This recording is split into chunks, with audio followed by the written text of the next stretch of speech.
go. Now we're live on both YouTube and Twitch. Welcome, you guys. Welcome. Good to see you. Good to see you. You said, wow, I love this. This is beautiful. Dude, I don't know which snap to use. And I'm probably going to make another one today. So I'm going to have like 3 or 4 different snaps for this challenge. And I don't know. I have no idea which one I'm going to pick. Like, I'm so lost because I really like this one. I really like this snap. Let me set up the photo again. Oh my God, we got the bat cat down there. Let's go. And then I'm going to give you the rundown about today's stream. Exciting stream today, by the way, which I will cover here in just a moment. Let's go 1% light bloom. Let's go boosted highlight. There we go. There we go.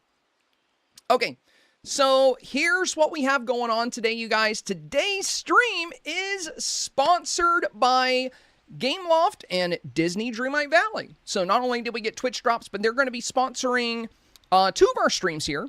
Is the review command not working, says Ashley? I'll take a look at it in a second, Ash. I'll take a look at it in a second. Let's get through the introduction here, and then I'll take a peek. When the chat bot acts up, I just have to turn him on, or turn him off, and then turn him back on, and he'll usually work fine. It's, you know how it is with technology. Sometimes you just got to restart it. But yeah, I'll fix it in just a moment, so hold off on the review. And then we'll dive into it. All right. So yeah, first off, a very, very big thank you to Gameloft and Disney Dreamlight Valley. For not only including us in this Twitch drop campaign, which has been absolutely amazing for the channel. We've made a lot of new friends. We've been able to teach a lot of people about Dream Snaps, and I love that. It's my favorite thing to do with the game by far. But on top of that, they have reached out to sponsor 2 of my streams. So we'll have a sponsored stream today, and then the day after the new DLC comes out, we'll have another sponsored stream. So very, very exciting. Now, part of the stream today, we have a little QR code right here. If you happen to play on Steam, you can scan that QR code and you can wishlist the new DLC that's coming out. Why do I always forget the name of it? I just call it the Winnie the Pooh DLC. It's Honey something, right? Can you guys remind me of the name? I got very little sleep. I got up so early to make that Dreamsnap video for you guys today. I'm so glad I got it out before I went live. Honeyglow Woods, thank you. I knew it started with honey. The Pooh Sticks DLC. Yes, the Pooh Sticks. Yeah, it's Honeyglow Woods. So if you want to wishlist Honeyglow Woods on Steam, this little QR code is going to be right here pretty much all day. So you can scan that QR code and you can wishlist the game on Steam. If you don't play on Steam or PC, I don't think there's a way to wishlist, but just be sure to pick up the expansion when it comes out because it's a good deal. I mean, I was surprised by the price. I was expecting 20 USD. That was my expectation. I mean, I don't think anybody would have complained about 20 USD. I think everybody would have just... I think that's what everybody was expecting. So the fact that it's actually a little under that was a welcome surprise. So yeah, now that we've thanked Gameloft for this wonderful opportunity and for including this fantastic community in the Twitch Drops campaign, I'm going to let you guys know what we're going to be getting into today. So every Thursday, we're still going to be sticking to the usual thing we do.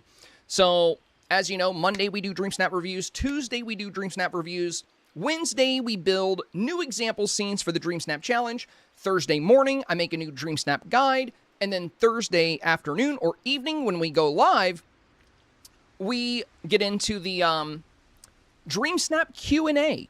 So we're going to be making some more Dreamsnap scenes. You might have already seen my futuristic technology exposition. I've also made a potion exposition, and I don't know which one I like more. Like, I really like this one, and I think I might make a Mulan one today too. So I feel like a fun thing to do on today's stream would be to answer any more Dreamsnap questions you guys may have, while also working on yet another Dreamsnap build for this week's challenge. So, very exciting, very exciting. Now, if you're new to the game, if you haven't played a whole lot of Dreamlight Valley, there may be some spoilers in today's stream, so just be aware of that. You may see characters you're not aware of, or you may see items you're not aware of, or, we may spoil some story elements, so if you are highly opposed to spoilers, just be aware of that. You never know what's going to come up in the stream. What's that house on the left? You're talking about this one right here? I think it's the Witchy Cottage. It was the final house of the witchful thinking STARPATH. It was the wishful thinking STARPATH. I love this is Nomi. Thank you, Nomi. Thank you. Yeah, I really like this build too. I'm super excited about it. Oh, and check this out. Check this out. If you activate visual effects, the cauldron behind me will turn on and you get this like the beautiful light behind it. So it gets even better. I might add like some light fireworks to this too for like a little bit of a sparkle, but I really like this one. And I can also change the color of this if I activate it again. We'll have to wait for visual effects to recharge. And then I can activate it again and we can make that cauldron a different color. The cauldron in the back was part of a floating island event. So Dreamlight Valley does a lot of different seasonal events that are totally free. And they do these floating festivals. This was a Halloween floating festival, and it had some really good free items, especially this cauldron. Probably the best item in the whole thing. At least that's my opinion. But yeah, if we change it again, now it goes blue. Or it turns off. Oh. Yeah, I think it turns like yellow, green, blue, and then it goes away. But I think when it's on, it just stays pink. Hope, thank you for the resub. Good to see you. Good to see you. Welcome in.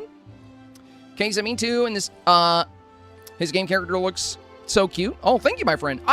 Yeah, or no, you're not talking about my character. You're talking about Eeyore. Well, you know, she looks pretty cute too. I love Eeyore so much. Yeah, Eeyore is he's my favorite character model from Honeyglow for sure. I mean, Pooh looks great, Piglet looks great, but Eeyore looks really good.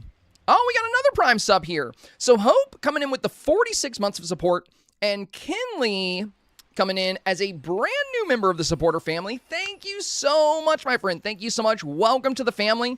By the way, for anybody watching, including Kinley here, or anybody watching on YouTube, if you have Amazon Prime, you can link that with Prime Gaming, and you can become a supporter for no out-of-pocket cost. It's just part of being an Amazon Prime member because Amazon owns Twitch.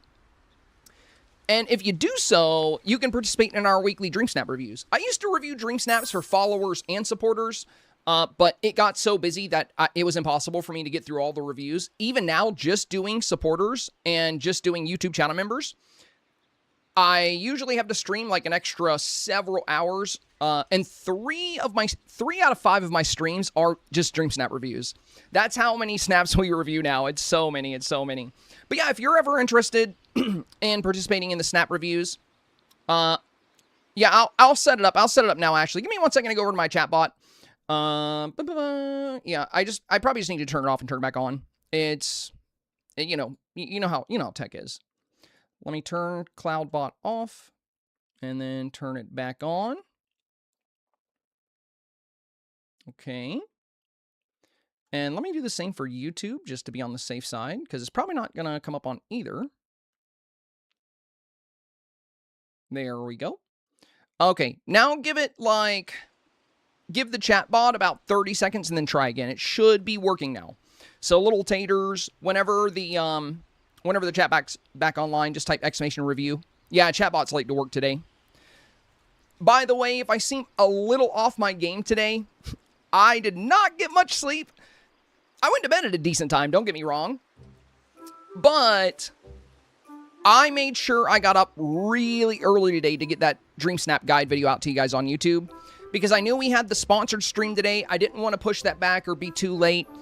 And this snap guide was a lot to cover. And not only did I make a new video, but I made this entire scene. So I made this scene, I made a new video, I got it all edited, published it to YouTube, and then went live. So I got up at like 6 a.m.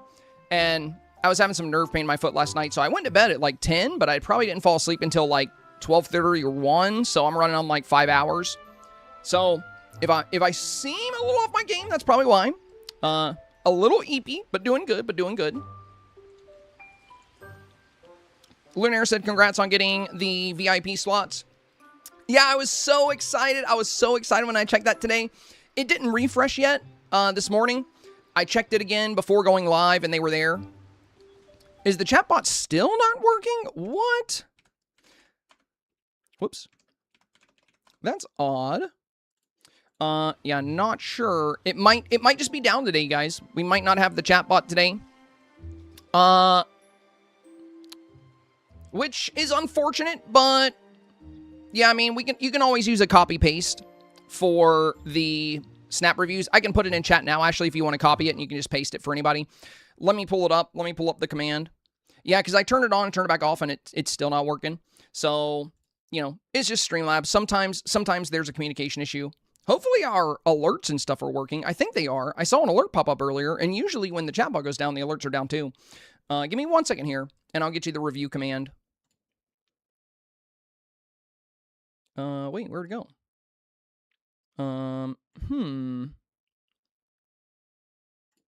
That's odd. Yeah, we'll probably need a command for the drops as well. YouTube, let's see. I'm checking. There it is. I found it. Okay. I'm going to put what it would respond with in chat, and you can copy paste it. You have the drops one? Perfect. Okay. Yeah, not the best way for my chatbot to take a day off, but it is what it is. I guess he's just tired from yesterday. We did do a very long stream yesterday.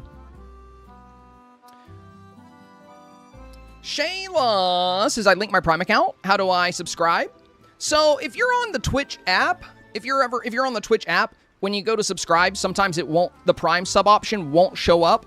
If that's happening, open Twitch in your mobile browser. If you open Twitch in a browser, you will get the option. For the... Yeah, we do have drops here, Witch Becca. We do have drops. And my chat bot right now is taking the day off. He's not working. So my mods will give you the information you need. Frozen Flamingo, thank you for the resub. Yeah, that's weird. See, my alerts are working, but the chat bot's not. I don't know why. It is what it is. Nomi said more drops. No, it's just people still getting the drops. Not everybody got them yesterday. The drops that came out yesterday are going to be live all week. They're going to be live all week. So we'll have people trickling in to get them throughout the week for sure. Brandy Girl says, how do I check my time of watching? So if you go into your Twitch user settings, there is a section for drops, for your drops inventory, and it'll tell you what your percentage is. My mod should have a link for that too. They probably do. Dreamer said, I'm proud of my gym snap. Nice. All right. Dreamlight Anya on YouTube. Welcome. Willow, welcome. Caroline, hello. Alex, hello. Amy said, hi, Anya. I created a new logo, but it's still me, your biggest fan. I may do a showcase of lavish furniture, says ABC. Oh, that's a pretty cool idea. I like that. Yeah, there's so many. I don't know why that was still playing. There we go. There's so many different things you can do with this particular theme, which makes it really fun. But some people aren't. Oh my God, thank you, Sierra! So proud of you, Senpai, and all you do. Sparkles emoji, party popper emoji, confetti ball emoji, dreamy dewdrop. Dreamy Dewdrop, aka Sierra Catherine, thank you so much, my friend. That is very kind of you. Very kind indeed. We have a, I made the goal today, like, much smaller. Actually, you know what? You know what I'm going to do? Since every time I click out of the game, it turns, my music is off. I'm going to use the Disney Dreamlight Valley Spotify playlist. I'm just going to play the music here. There we go. Yeah, I like this song. This one's fun. It's super chill. Oh, and we got a hype train. Let's go. Thank you, guys. Thank you. I got to add Dreamy Dewdrop's dono to the goal as well. But yeah, very small goal today because the stream is sponsored. So, I'm sure it'll, accumulate over time. Thank you, guys. Thank you. And yeah, I'm going to go to sounds, and we're going to keep on the sound effects.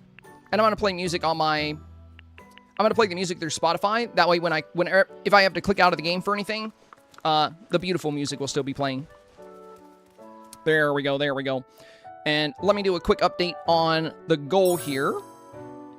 Yeah, sorry the chatbot's not working today, you guys. Not the best day for it to take the day off, but, you know how it goes. There's always something with tech. There's always something.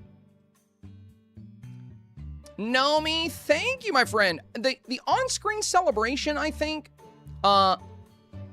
seems to be Because I think that's what you did yesterday too. Yeah, the on-stream celebration. It seems to be bugged, so I would not use that one for now if you can help it. Because if you support the content, I want to make sure you get what you what you supported for.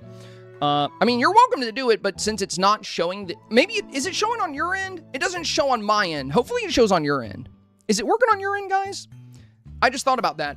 Because since it goes through Twitch, I know it doesn't show up in my OBS, but it might show up on your end. Is the on-screen, is that working for you guys? Let me know, let me know.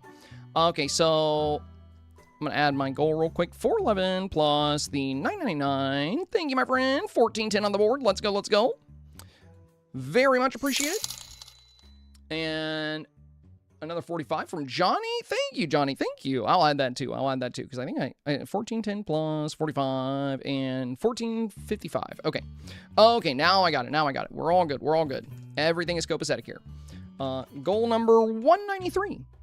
By the way, if you weren't here yesterday, guys, for the showcase day, we had the craziest stream I think I've ever had on Twitch. I have had a stream on Facebook Gaming back in the day during the pandemic that was busier than, the stream yesterday. So it's not my all-time record of viewership, but it's my all-time record of viewership here on Twitch. So yesterday, I think we had, at peak time, we had like 1,700 people in the channel at once, which was so cool to see. I figured we would be busier with the drops, but with so many other people having them, I figured, maybe we'd have like 500 or 600, I did not think it was going to be 1,700. It was really cool to see. It was fun. Oh, it did work? Oh, good. Okay, that's all I'm worried about. That's all I'm worried about, Nomi. As long as it's working for you, as long as it's doing the thing it's supposed to do, I'm happy. I just want to make sure, when you contribute to the stream for any kind of special effect, it's actually working. So that's good. That's good. Okay, great, great. Well, thank you, my friend. Thank you. Dreamlight Anya, thank you for the 100 bits as well. Very nice of you. Tiny Witch, hello, hello. Welcome back. Duchess says, did you get the badges? Yes, I posted about it in Discord today. So what I was saying was yesterday was a very exciting stream. A lot of really fun stuff happened. Oh, we got a raid coming in. Hello, Cool Cats. Welcome, you guys. Welcome. That is a big raid, a party of 328 friends coming in. Welcome, you guys, welcome. We just got started over here. We just went live a few moments ago. And, today, by the way, if you've never been here, the main thing I tend to do here on this channel is cover Dream Snaps. So we do quite a lot with snaps. I have a little bit of a problem. On Thursdays, we host a Dreamsnap Q&A. So if you guys have any questions at all about Dreamsnaps, it could be about this theme, could be about just Dreamsnaps in general. If there's anything you want to know, if there's anything I can help with, please let me know. I've built a few examples for this week's Dreamsnap Challenge. And what we're likely going to do today is build another one, just for fun. I don't know which one I'm going to use, but we're going to have some fun with it. Shayla, thank you for the Prime Sub, my friend. I'm glad I was able to work for you. Fable Juice, thank you for the 100 bits, my friend. Love the name, by the way. That's so funny. Blood Raven, thank you for the Prime Sub as well. Welcome back. Welcome back. Dreamer said, our Game Loft here have a few questions. No, Dreamer. It's a sponsored stream. But if you have any questions about stuff like that, I would send a support email. I would send a support email about that. That's going to be your best bet. Jenny, hello. Welcome, my friend. Have so much fun with all my friends. I brought them over to grab some ears. So proud of you. Oh, thank you. Thank you, Jenny. You are just the sweetest. I really appreciate it. And great to see you again here today. I hope you've been enjoying all the good news and content that's been coming for the game. And yeah, thank you for the raid, my friend. What were you guys up to today? By the way, if you got a raid and run, totally get it. I often find myself streaming way over the time that I'm supposed to, so by the time I'm done, I might be lurking here or there, but I usually raid and run. Pokey Grandma, thank you for the 200 bits as well. Very kind of you, very kind of you. Wicked Wanderer said, as a streamer, I'd like to know how to be able to give my viewers drop rewards. Is it special permission, partner?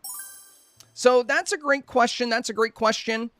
as of right now, I'm not aware of any way to sign up or, you know, I mean, they do have like a customer support that you can email, but it's, yeah, as far as the drops go, it's usually like an invitation thing where they reach out to people. I would love to see Gameloft eventually, you know, if possible, open up the drops for anybody that's streaming Dreamlight Valley. Maybe in the future, you know, it depends. I know there's like red tape and copyright and, you know, they're also an international company. I think they're based out of France, so there might be some additional policies there. It gets complicated. But yeah, unfortunately, there's no way, because I really wanted to be part of the first drop campaign and the second, and I was not. So, and this is like the main game I stream. I cover it a lot on YouTube. I stream it 5 days a week. But they did reach out to me this time. So, yeah, as far as I know, I believe it is invite only. I'm not aware of any way to sign up. But if you know, I'm not sure how we were selected. Most likely because, you know, I cover the game quite a bit, and I do a lot of guides and stuff, and I feel like they, you know, I guess somebody found me and was like, yeah, okay. Also, thank you for the hype train, you guys. Very kind of you, very kind of you. No pressure on the hype train whatsoever. We were doing some storage. I gotta run, but leaving a alert. Thank you, Jenny. Thank you. And yeah, no problem. Ready to run, my friend. Also, thank you for the gifted sub, HM. Well, it was anonymous gifted, but it went to HM. Very kind of you, my friend. Very kind. Thank you, thank you, thank you.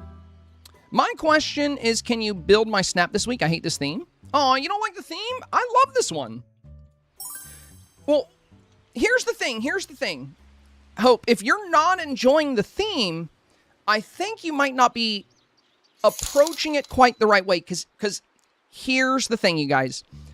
When it comes to this week's theme, the only thing you really need to do is display things, and it could be anything. So if you watch my guide, I just dropped my guide about this theme. I think the thing is, I think this theme has confused a lot of people. But if you watch my guide, I break down the keywords in the theme, and I describe, you know, let me ask you this. What's your favorite thing to build?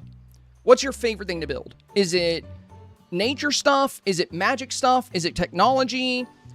Is it, you know, like the new Hercules stuff?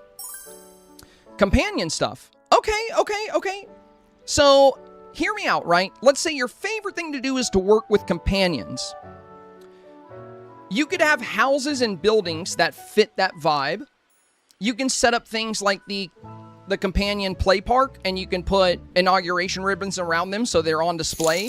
You can set up little tables with the companion balls, and you can basically say, you know, for the World Fair of my valley, because a World Fair or a universal exposition, like this challenge refers to, they are these worldwide events that take place in nations where they highlight their technology, their industry, or their culture, or, you know, or all of those things. So what's the culture of your valley? How you can display that. That's what the theme is. You can display the culture of your valley, or you can display something completely different. At the end of the day, it's all about presentation. So think of this challenge, instead of trying to think of it as like a fair or a parade, think of it as a presentation, because at the end of the day, that's what the challenge is. It's all about presentation. And you can choose any kind of, you know, scenario for that presentation. That's why my 2 example scenes this week are like polar opposites. It shows just how flexible this theme really is. And because of that, I think if you really think about, you know, your favorite way to decorate or your favorite items, you can build that into your expo. So for one of our scenes, we've built a technology-inspired expo. Now, at the moment, I don't have the robots trapped, but they were trapped when I took the picture. I probably didn't even have to come over here because we have this beautiful gallery that I could use. So, I'll show you the photo example. But let's say you like aliens and space travelers and robots. Well, you could do a scene like this that highlights technology. You can use the heroic mansion, you can use neon lights, the observatory, Eve's ship, the Inside Out headquarters, because it all looks very futuristic. Sorry, I did not get much sleep. It all looks very futuristic and techy. And then you can include villagers that match that, like, having Stitch because he's from space. We have Buzz Lightyear. Mike looks kind of like an alien, so we use Mike Wazowski. And then we have several robots like R2, Eve, BB-8, the Eternity Isle robot, and Wally. So for this expo, it's all about robots and technology. Whereas if you don't like that kind of build, if it's not your cup of tea, you could do the complete opposite of technology, and you could make a world fair about potions and magic. So if you're, if you're not liking the theme at the moment, I would encourage you to really think about, what your favorite kind of aesthetic is. What is your favorite aesthetic? Is it nature? Is it magic? Is it royalty? Is it technology? Is it Disney parks? And build your expo around that, and you'll actually have a lot of fun. So, and if you haven't seen my guide about this video, or my guide about this challenge, I highly recommend you guys watch that. If you're kind of on the fence with this challenge, or you're not sure how to feel about it, I think if you watch that guide, it'll really break this down just how flexible this challenge is. At the end of the day, the only thing that's really required here is that things need to be on display, because that's what happens at world fairs and expos. So for a magical expo, we're doing potions. You don't want to build it into like a giant brewery. You want it to look like things are on display. So using inauguration ribbons or, little tables with potions on them, these little glass cases with the crystals and stuff. And then you can dress for that. You can use companions for that. If I was going to use this Dreamsnap, I would also add villagers because the challenge also wants us to bring our expo to life. And what gives an expo life? The people, right? So since this is a magical potion expo, what we could do here is we could include Ursula in her human form as Vanessa. We could include Mother Gothel. We could include Merlin. And they could kind of be, lingering about some of these displays. And then you could also include villagers that aren't tied to the build that are visiting the expo. So I would view it that way. And I think there's a good chance I think you can actually have a lot of fun with this. Now, I also understand that for a lot of people, they prefer very direct challenges that tell you exactly what kind of build you should do, because it's easier that way, right? Like when you have a challenge that's just like, okay, this week make a kingdom of beauty, like last week's theme, for example. I think everybody liked Kingdom of Beauty because it was very direct. It was very direct. There wasn't a lot. I mean, there was a lot of variety because there's so many different ways to build a kingdom, but everybody knew they were building a kingdom. Approach this challenge the same way. You're building a showcase. But what you choose to highlight in that showcase is entirely up to you, because one of the things about a world fair or a universal exposition is that they highlight the culture of their nation. It's not just the technology or the industry, it's the culture. So what's the culture of your valley? Or better yet, what kind of Disney Dreamlight culture would you like to bring to the forefront? What would you like to highlight, right? If you think about it that way, the challenge ends up being really fun. Tater said food. You totally could. You can also display ovens. You can have, like, Tiana has a really nice oven. You can have that around. You can even have a kitchen set, like, outside as if it's, like, on display, especially an artsy one like Tiana's. And then you can have different food on display tables. But yeah, that would totally work as well. Party wants to do an L Couch Expo for silliness. Oh my god. Well, the bright side about going in that direction is that we have no shortage of L couches in the game for sure. So you definitely have a lot of things to display if you went that direction. Let's see.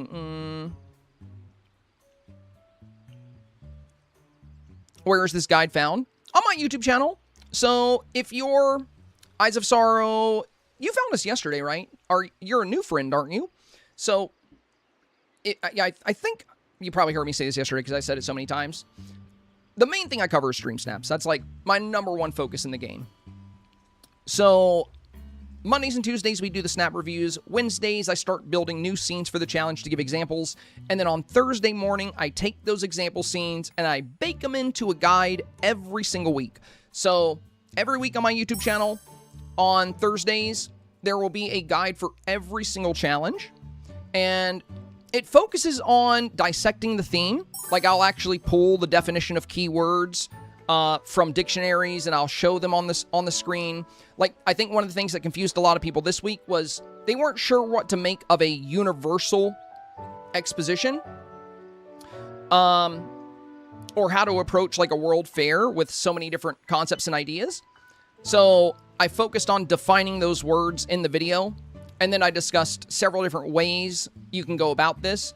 And then I also discussed how to find the right items for your build. Since there's so many different builds you can do, the advice I gave in the video was, we've got great features in this game when it comes to accessing your furniture. I mean, as you're probably well aware, this game has so much stuff to use. Like, there's so many things you can use here. So how do you find the right thing for the right build? And thankfully we have, not only the search bar here, but all of our tabs and toggles and filters. So, one thing I discussed in the video is if you're going to do a magical fair or a magical expo that has like potions and enchanted items, you can use the wishful thinking STARPATH filter if you had that STARPATH. And if you don't, you can use universes that have magical items, and you can look through those universe filters as well. So there's a lot of ways to find, and if you want to go in a very easy direction, you can always just do an art expo. So if you want, you can go to the main selection here, and you can just go to art, and you can just showcase whatever you want from here. You can put this new Mythic Muses vase on a table. You can have some ribbons around some topiaries. Like I said, there's so many ways to approach this challenge. And I think that's why some people feel a little overwhelmed with it because, how do you choose what direction?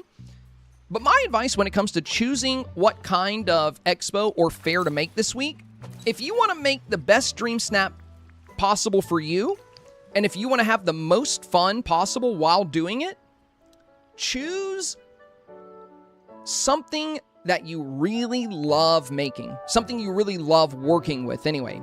So if you really love magic and potions, do a potion world fair, a potion expo, kind of like we have here.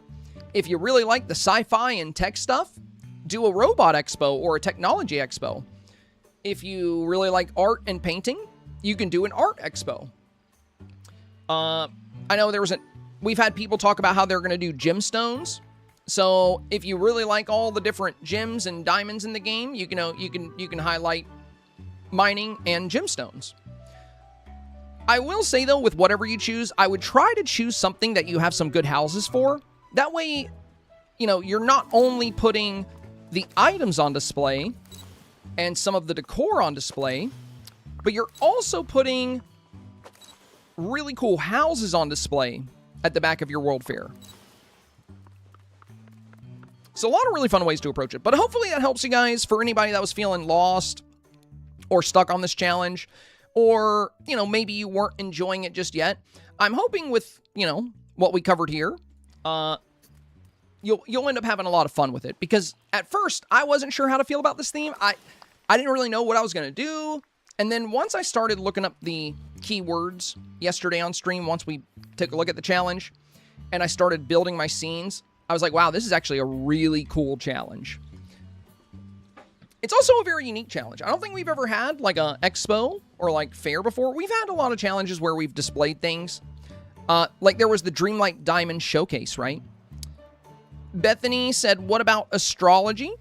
So if you were to do astrology, I think that could work. You would just want to make sure you display those items. So for example, let's say you do astrology, right? There's the Merlin telescope, Let me see if I can find it real quick. Yeah, there we go. So you can take this telescope, right? And you can set it here. And then you can take inauguration ribbons and put them around it so it's on display. So now we have a telescope on display. And in the background, you can use the observatory premium house that we got a while back. You can also use, there's some great new items we got recently for astrology. Or I guess it would be more like astronomy, not astrology, to be fair. We don't have much, like, zodiac stuff in the game. So, I think you said astrology, but I think you might have meant astronomy. Yeah, I'm thinking you probably meant astronomy. But yeah, telescopes or, you know, enchanted floating planets could be really cool for that. There's also the celestial pond. So if you want to do astronomy and like stargazing for your world, because, you know, technically a telescope does count as technology. Like that is a, you know, it's older tech, but it's, well, it's not like electronic tech, but, you know, still. People had to like learn and research and understand like glass shaping in order to make telescopes. So yeah, telescopes would definitely be something you would see at a world fair. A lot of things you can do. A lot of things you can do. Hey guys, is there any more Dreamlight Valley drops except for the ears? That's a great question, Sabbath. That's a great question. The ears are the only drops active at the moment. But who knows? Stay tuned to Dreamlight Valley socials. Maybe there's more. I don't know. I don't know. Maybe. There's a good chance. Because we do have the DLC coming out. I believe on July 8th. Is that right? And, you know, maybe they'll do a little bit more when that comes. Who knows, though? I don't know. I can't tell you for sure. You know? But yeah, make sure you're following Disney Dreamlight Valley on, you know, whatever platforms you use. So like X or Facebook or Instagram. If, let's say hypothetically, of course, totally hypothetically here, but let's say hypothetically there were more drops coming, right? Hypothetically. They would probably announce those when we got closer to a big day like an expansion. And it would probably be really good for the drops to come out, you know, if they were going to do more, right when the expansion comes out, because then more people will be streaming the expansion as well. So, you know, as of right now, the only drop available would be the Eeyore ears. But who knows? There could definitely be more. They have announced it. Oh, did they? That means I can talk about it. If they, of course, I mean, talk about what? Let me confirm that first. Wait, was it in the blog? Was it in the blog?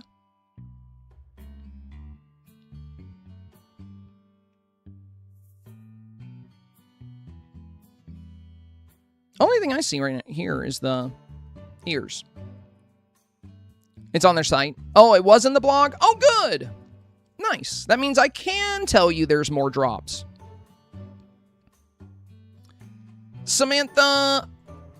Well, yeah, of course I'm on the site. Of course I'm on the site. I could not, you know, I could not really tell you about the drops until everything was public, so I didn't know if they made the second set of drops public. But yeah, the week following the new update, we're going to get another set. Or I think another item.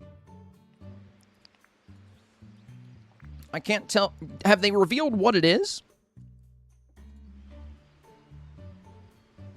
Weezy said, wow, this hypothetical situation got real fast. Yeah. Well, you know, I gotta be careful with, you know, if I do know something that hasn't been made public, hypothetically, if I were to know something, I can't really make it public myself, you know. Then they might not want to work with me anymore if I do that. If I gotta you know, flappy lips and I'm just spilling the beans all the time. So, had to be careful. Hypothetically is the new allegedly. Yes, yes. Allegedly. Okay. But yeah. I'm glad they announced it. That's good, that's good. A lot of people were asking yesterday. I didn't know they already made the second set public. This man said I sent you a screenshot of it. Okay, let me check. Let me take a gander. Oh, there we go. Yeah. Nice, nice. Yeah, it's the Piglet Clothesline. Starts in 20 days, 12 hours, 22 minutes, and 54 seconds. It's a very cute clothesline. But yeah. So, pretty much the same as the E-Warriors. Watch 60 minutes. Now, this is definitely not something I know. And I'm being really upfront about that. But I really think we're probably going to get drops again for the October showcase. That's almost always when Gameloft does drops. That's a bit too far away for me to know for sure. But since we're getting another showcase in October, we'll probably get another round of drops that tie into whatever the next DLC is. Would be my guess. Which is cool, because if they're doing drops twice a year now, that's going to be amazing. Oh, 20 days from last night? Okay. So that was an old screenshot. Gotcha.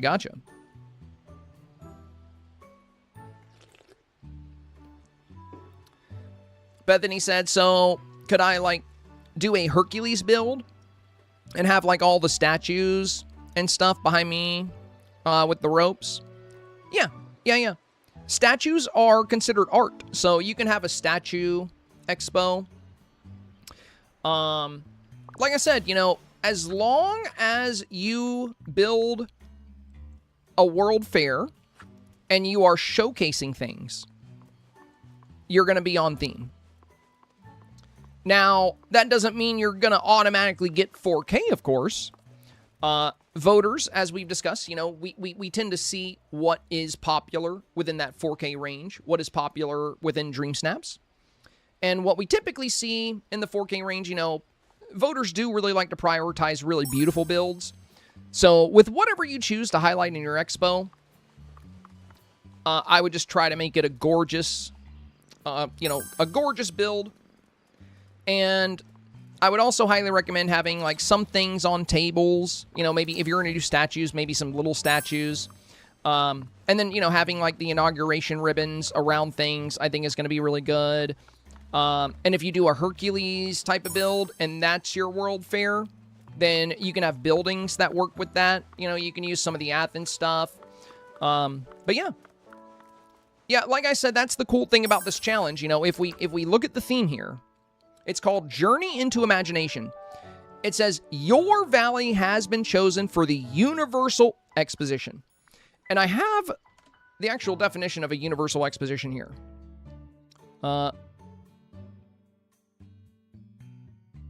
Where'd it go? Well, it's in my video. My desktop's a little... Wait, maybe I can find it. Hang on. Oh, there it is.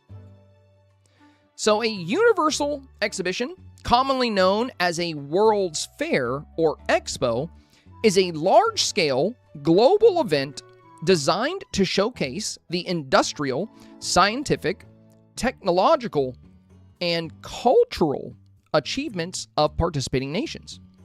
So the fact that it can be cultural, and now if we think about what that said and we read the definition here, or we read the challenge, it says, your valley has been chosen for the Universal Exposition. So we just looked at what that means. Now it tells us, showcase your world to visitors. So when it comes to a world fair, that's going to showcase that nation. When it comes to a Dreamlight Valley World Fair, we don't have nations. We just have different valleys. So in a way, you're showcasing your valley. Now, you don't have to. You can always do... Ellie, thank you! Much appreciated, much appreciated. Ellie coming in with the 5 gifted... You are so sweet, Ellie. You are so sweet. Thank you, my friend. That is so kind of you. We've already hit today's goal. And now we got 5 gifteds coming in. Much appreciated. Mama Lee says, is there a drop? Yeah. If you haven't gotten the Eeyore ears yet, those are available. And we do have drops on this channel. So if you want to hang out, you can unlock them. So yeah. It says showcase your world to villagers. And that's what you're being tasked with, is showcasing your world. And then, this is very important, it says what technology or sites. It doesn't say and. It says what technology or sites will you present. That means you don't have to showcase technology, because it said technology or sites. And sites is very broad. What are the sites of your valley? Or what sites are you most excited to decorate with? So my valley is a Mulan Valley, right? But maybe what I want to show off for my World Fair would be a magical, a World Fair that highlights magic and potions. Because this would qualify under sites, So for this World Fair, we got different potions, we got enchanted magical items. And if you did want to do technology, that can also be quite fun. So if we go in the gallery here, we have examples of a valley that likes to play up technology. So in this one, we got Stitch down here being cute as heck. We got Buzz. And then we got all the robots. So R2, Eve, BB-8, the Eternity Isle robot, Wally. And we have a few villagers, like, a couple space travelers. We got Pixar's Buzz.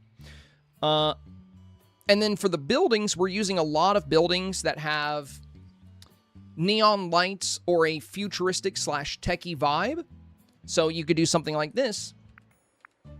But you don't have to. Like I said, if we review what the theme stated, it said, what technology or sites will you like to present? And if you look at these demonstration photos, they also highlight that. In this first demonstration photo for their expo, they're highlighting park rides. And they're making sure that the park ride is being showcased because they've put these banners around it, these inauguration ribbons, to show that the ride is not in use, it's just being showcased. So people can come up and look at it and see it and be like, wow, that's neat. And then when we look at this one, same thing. Instead of ribbons, though, they're displaying these orbs on tables. And this one is more of a futuristic build. So yeah, when it comes to your World Fair, it could be technology, it could be park rides, it could be potions, it could be art.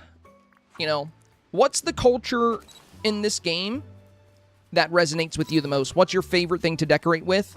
Consider that. And then build a showcase for all of it. And not only will you have a Dreamsnap that's on theme, but you should also be able to have a lot of fun making it. Because, if you like Dreamlight Valley, you probably like decorating. I mean, in my opinion, it's the best thing about the game. There's a lot of good things about the game, but being able to get creative in a game this beautiful, I would say is, kind of blows everything else out of the water for me. But I love just how many items we have to work with, how many different concepts, how many different themes, how many different floating islands, how many different biomes, how many different villagers. There's so many ways to customize your world. And if you choose your favorite type of build, maybe you really like Halloween, right? Maybe you really like Nightmare Before Christmas. You can do a spooky showcase, right? You can highlight you can showcase a whole bunch of Nightmare Before Christmas themed buildings and decor. Like I said, the sky's the limit here. There's so many cool things you can do. Busy Mama Bear. I think you're like my 10th Mama Bear. But you're the only one that has busy in the name. So you have I'll know which Mama Bear you are. Busy Mama Bear said, hello, I am new to Twitch. I started so I can get the drops. I did my WDW Park. I set up in the plaza with a few characters throughout. But I took it from the food court / popcorn bucket stand. So you can see all my buckets up front and rides as my tech. And, well, you don't even have to have tech if you don't want to. But rides could totally count as tech as well. and rises my tech in the back with Mickey balloons. I think it works well, but I have never gotten more than 4K. Or never gotten more than 4K? Or never gotten 4K. I would like to learn and do better. Because getting more than 4K, that's tricky. I've only gotten more than 4K twice. But to get more than 4K, you got to be in the top 5 of all snaps. And that's really hard to predict. It's because since Dreamsnaps are 1v1s, you never have any control of what you're going to pop up against. And you never know what kind of voters you're going to get. So the way I see it is when it comes to getting in the top 5, it's kind of a combination of making a great Dreamsnap and then having the stars align to where you consistently get voters that do resonate with your build and you pop up against photos you are able to win against. So, because there's so many good snaps out there. Even both times I was ranked 2, I knew I wasn't the second best snap in the world. I feel like I did good on those snaps. I feel like they were awesome snaps. But I don't think they were the second best in the entire world. The way I see it, you know, so like Topsy Turvy Tea Party was one of them that got ranked 2. And it was right after we got Alice, so we had to make a tea party. And it's a beautiful snap. It's really fun. But I saw snaps that I think were better. And I guess I didn't pop up against them, you know? So I was lucky enough to pop up against snaps I was able to beat consistently. And my other rank 2, a bit older, it was on Take a Hike. It was a hiking challenge. I think one of the reasons this one did so good is because I had a lot of variety in the colors. A lot of the Take a Hike submissions kind of went the Forest of Valor route with like a lot of pine trees or the jungle route. I didn't see very many that incorporated like blues, yellows, pinks, reds, and like a lot of fun colors. I also think the waterfall and the capybara really, really helped too. But, you know, this one also got ranked 2. But again, neither one of these photos would I think is the second best in the entire world, right? I genuinely don't think that's the case. So when it comes to getting more than 4K, you never know. It just, if you make a good snap, it could happen. But it's very hard to predict. And impossible to actually control. Now, what you can do with snaps, what you can control, is the range in which you land. So, sure, some weeks you might fall out of 4K or out of the range you're hoping to hit. If you pop up against some really good snaps, there's a lot of talented players out there. But when it comes to getting 4K consistently, that is definitely something that is possible. I've seen some people online say, you know, there's no way to consistently get 4K. But, I mean, in the past 2 years, I've had one snap not get 4K. And I took a bit of a risk with it. I really liked it. I don't regret it. I don't feel bad about the snap. I actually still love it. Still one of my favorite snaps. But if I would have done what I did in my tip video, I probably would have gotten 4K because pretty much everyone that did what I did in my video and made beautiful snaps out of it ended up doing very well. And I ended up getting 2,500 for it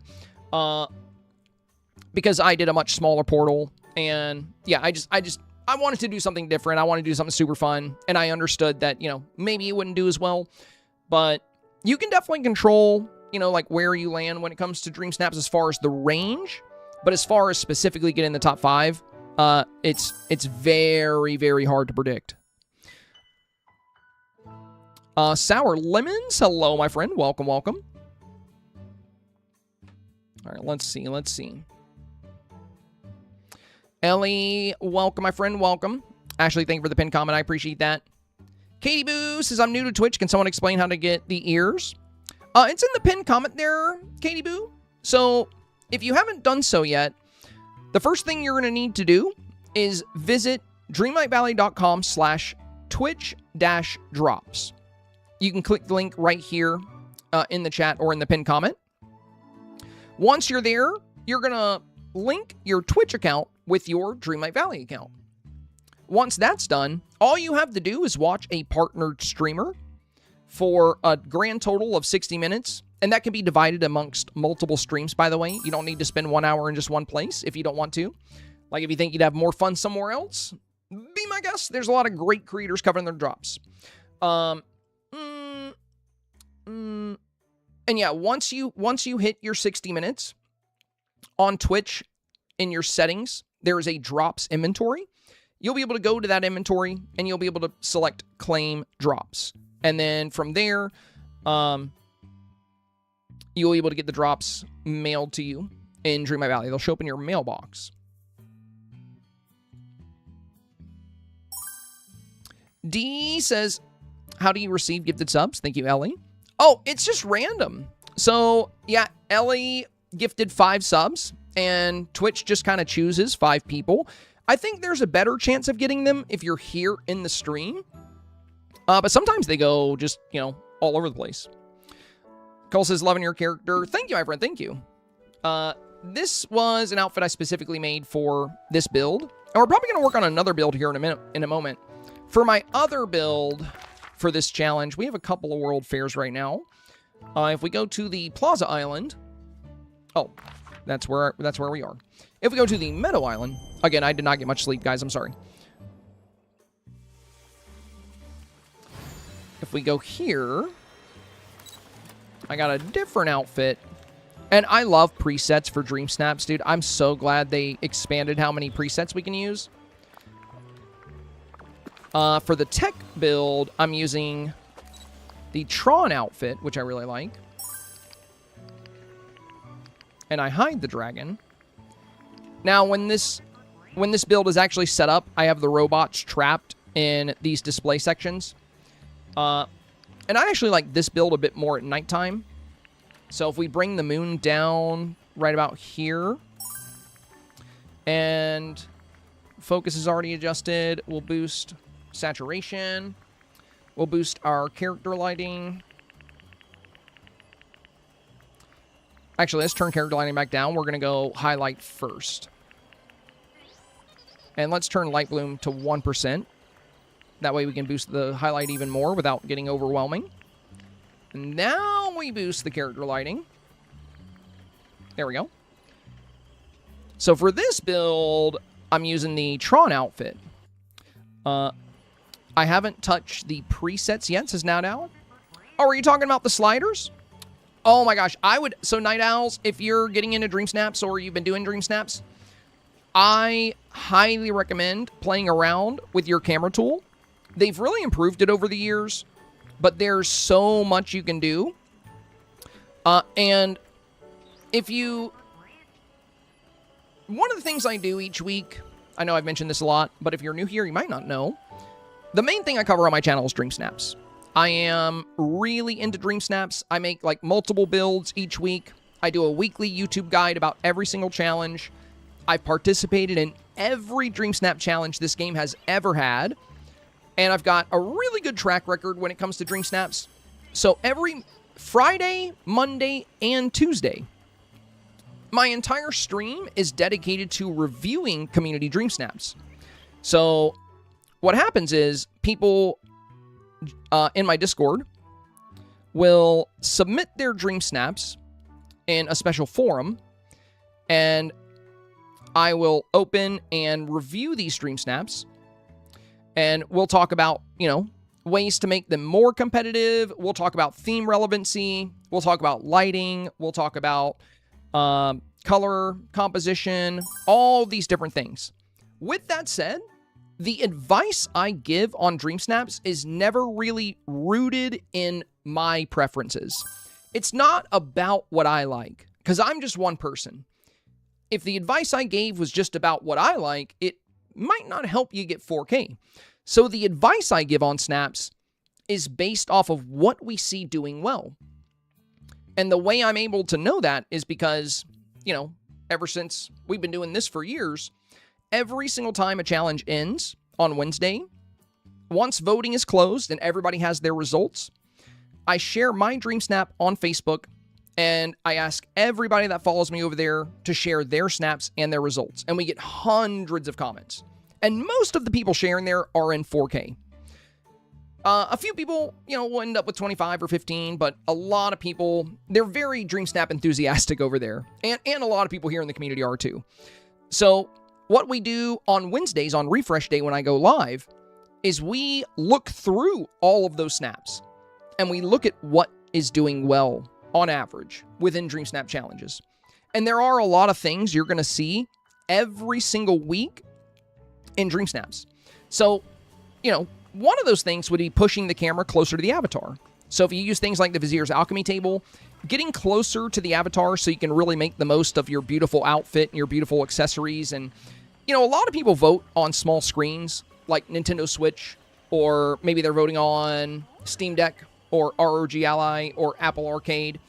But if you're on a small screen, it can be difficult to really appreciate the way somebody's customized the avatar if they're far away or tiny.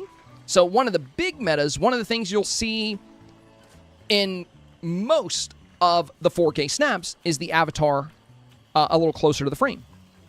Other things you're going to see very consistently in 4K would be balance. Balanced snaps tend to do very well. Now, when it comes to balance, that just, it's kind of like weight, right? Think about you have a scale. If you put too much on one side, it's going to tilt.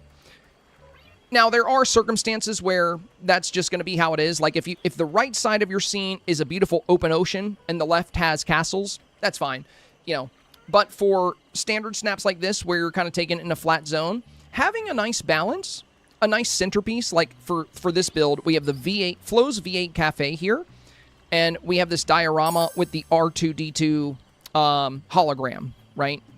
So we have this little hologram here. We have this Aurora right in the middle. So this is our centerpiece. And to balance it, we have an equal weight with buildings on the left and right-hand side. We have the Dreamlight laptops on the left and right-hand sides, right? So balance is a big thing. But the reason I'm getting into all this is because you were talking about the presets and the sliders. One thing that's very common in 4K... Well, it's a combination of two things, really. It would be strong lighting. Strong lighting is extremely important both day and night. And the other thing would be color vibrancy. Now, not every snap in the 4K is super vibrant and super colorful, but a majority of them are. So because of that, and that's every week, right? Now, some challenges may be very different, like City by Moonlight. That one wasn't going to be as colorful for the most part. Some were still colorful, but most of them played up the big moon and the blue moonlight, so there weren't as many colors. So some themes will diverge from that a little bit. But the average Dreamsnap challenge, in the 4K range, you're going to see really strong lighting, you're going to see very vibrant colors, and you're going to see good balance. As well as, people that are very strong with the theme. Everything they're using kind of ties into the theme. So, when it comes to delivering those things that voters like, that's really the big secret to getting 4K. If you want to get 4,000 Moonstones on your Dreamsnaps, or if you want to have a better chance at getting 4,000 Moonstones, you got to think about it like a campaign. Like if you're campaigning to, you're on the campaign trail to be mayor of your town. But to be mayor of your town, you need to win votes. So when you build a Dreamsnap, being conscious of what voters prefer is one of the best things you can do. Now, that doesn't mean you can't do what you like. What I recommend is try to do something that you like and enjoy that will also resonate well with voters. Now, if you don't care about getting 4K, just have fun with it, Take whatever rewards you get and just have a great time. It's a game at the end of the day. But anyway, these sliders are going to be a really big part of giving a lot of the voters what they like. And it may seem, there's so many different customization options on your camera that you might be like, oh my gosh, there's so many things here. Like I'm kind of overwhelmed. It's going to be a lot to learn. It's not as bad as you may think. Let me move myself real quick. I'm going to hide myself so you guys can see this better. Oh, I just realized we hit our goal for the day. Let's go! Thank you, guys. Thank you. 193 consecutive goals here on the channel. Another new record. Absolutely beautiful. Thank you so much. Okay, so I'm going to go through these presets for you real quick. I'm going to tell you some of the best ones to use. Number one, time of day. Time of day is huge. When it comes to lighting, this is one of the biggest things you want to master to get 4K regularly. One of the best lighting tricks you can do in this entire game is to set your time of day to sunset and have your sun behind the camera. That way there's no shade or shadow except for, you know, a little bit down from your tables or trees. And everything in the back of your build and your avatar are going to be very brightly lit. I'm actually going to turn off all these settings so you can see them in action as we adjust them. So this is how it looks without settings, right? Right now, we just have time of day.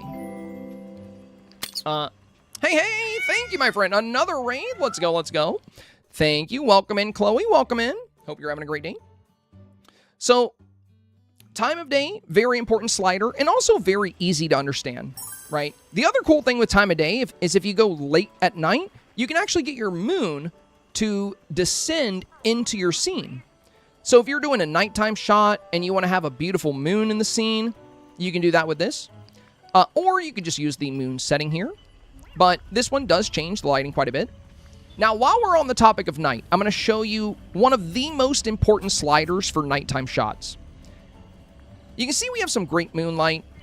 A lot of our glowing items are still very visible. But the avatar is not visible at all, really. We can't see the color of her eyes. We can't really see the details of the makeup. We can't see the details of the Tron outfit outside of the glowing portion. So we're going to take a look at character lighting.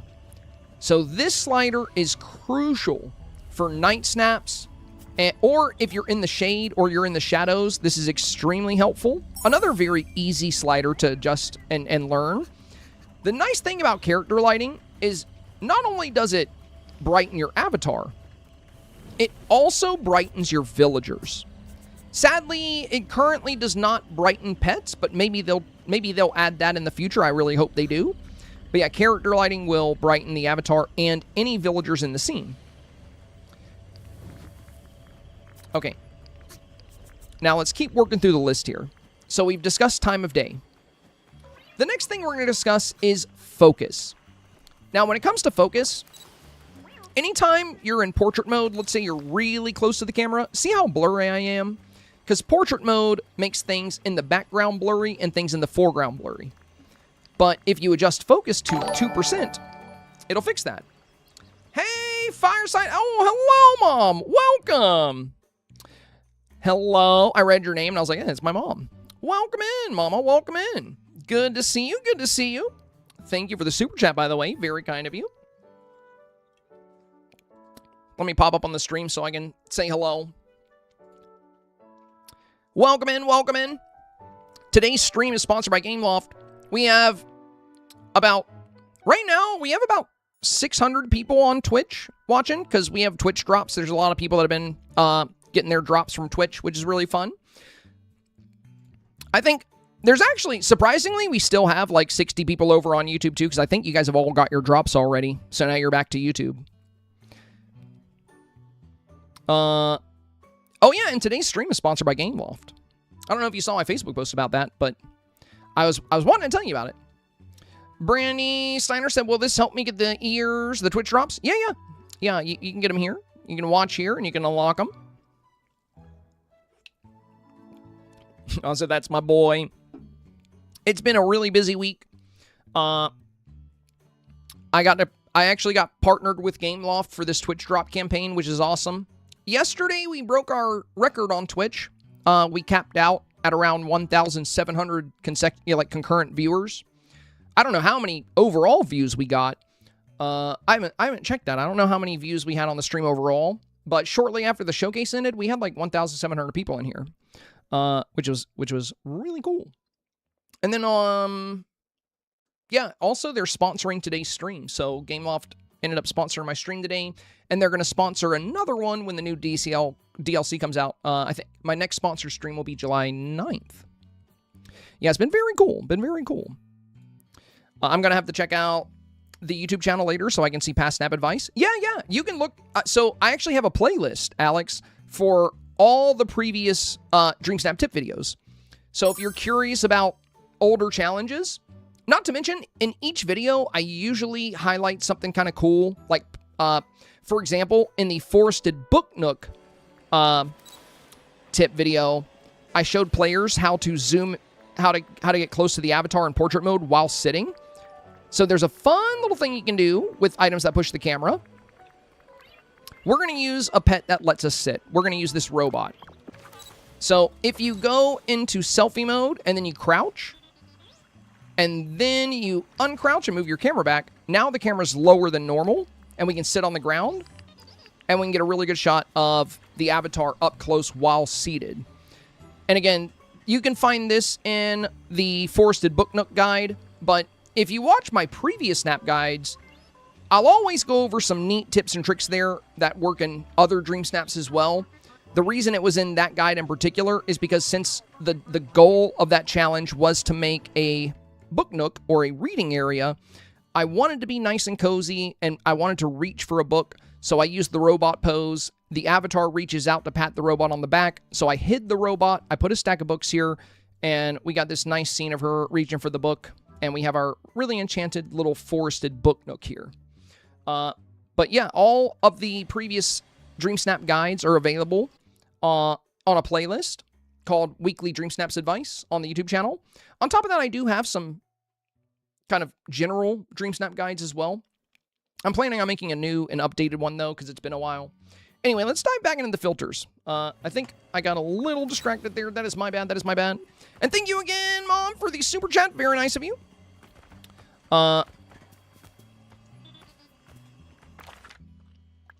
Okay, so... No, we're good. We're good. All right, so we covered focus, right? So that way, if you're close to the camera, you're not going to be blurry. Now, focus, if you keep adjusting it, you can actually make a lot of things really blurry. The center, like here, kind of in the middle of the scene, if I was standing here, I would be the only thing in focus, but since I'm so close, everything is blurry.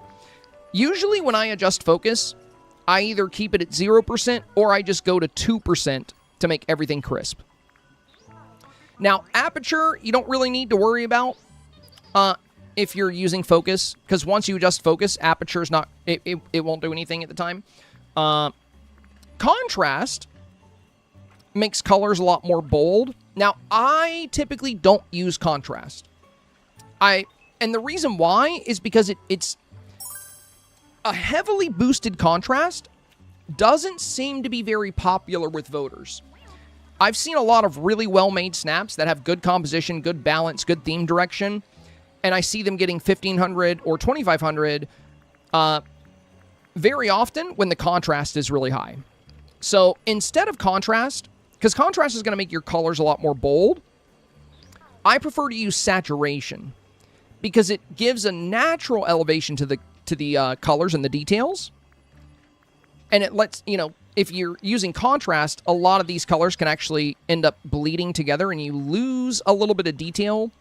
Like, you know, if we look over here now, the lights on Eve's ship right here, like the windows, now we can't really see the windows of her ship at all. It's kind of just blended into the white.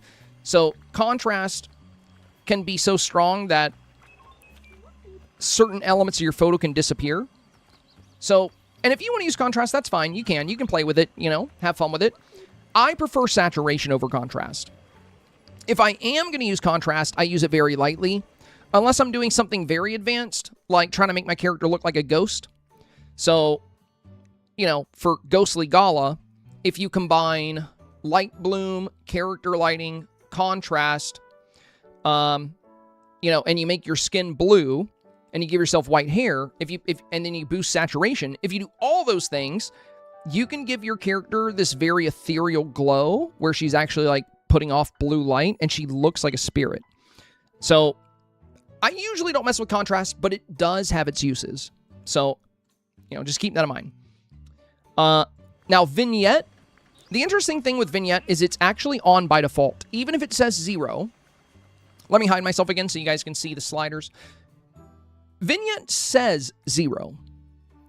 But you'll see if we go back, the vignette border leaves. So at 0, you're actually at a default vignette, which is around negative 40 or 50. So when you roll the vignette border back, you can make the vignette border stronger.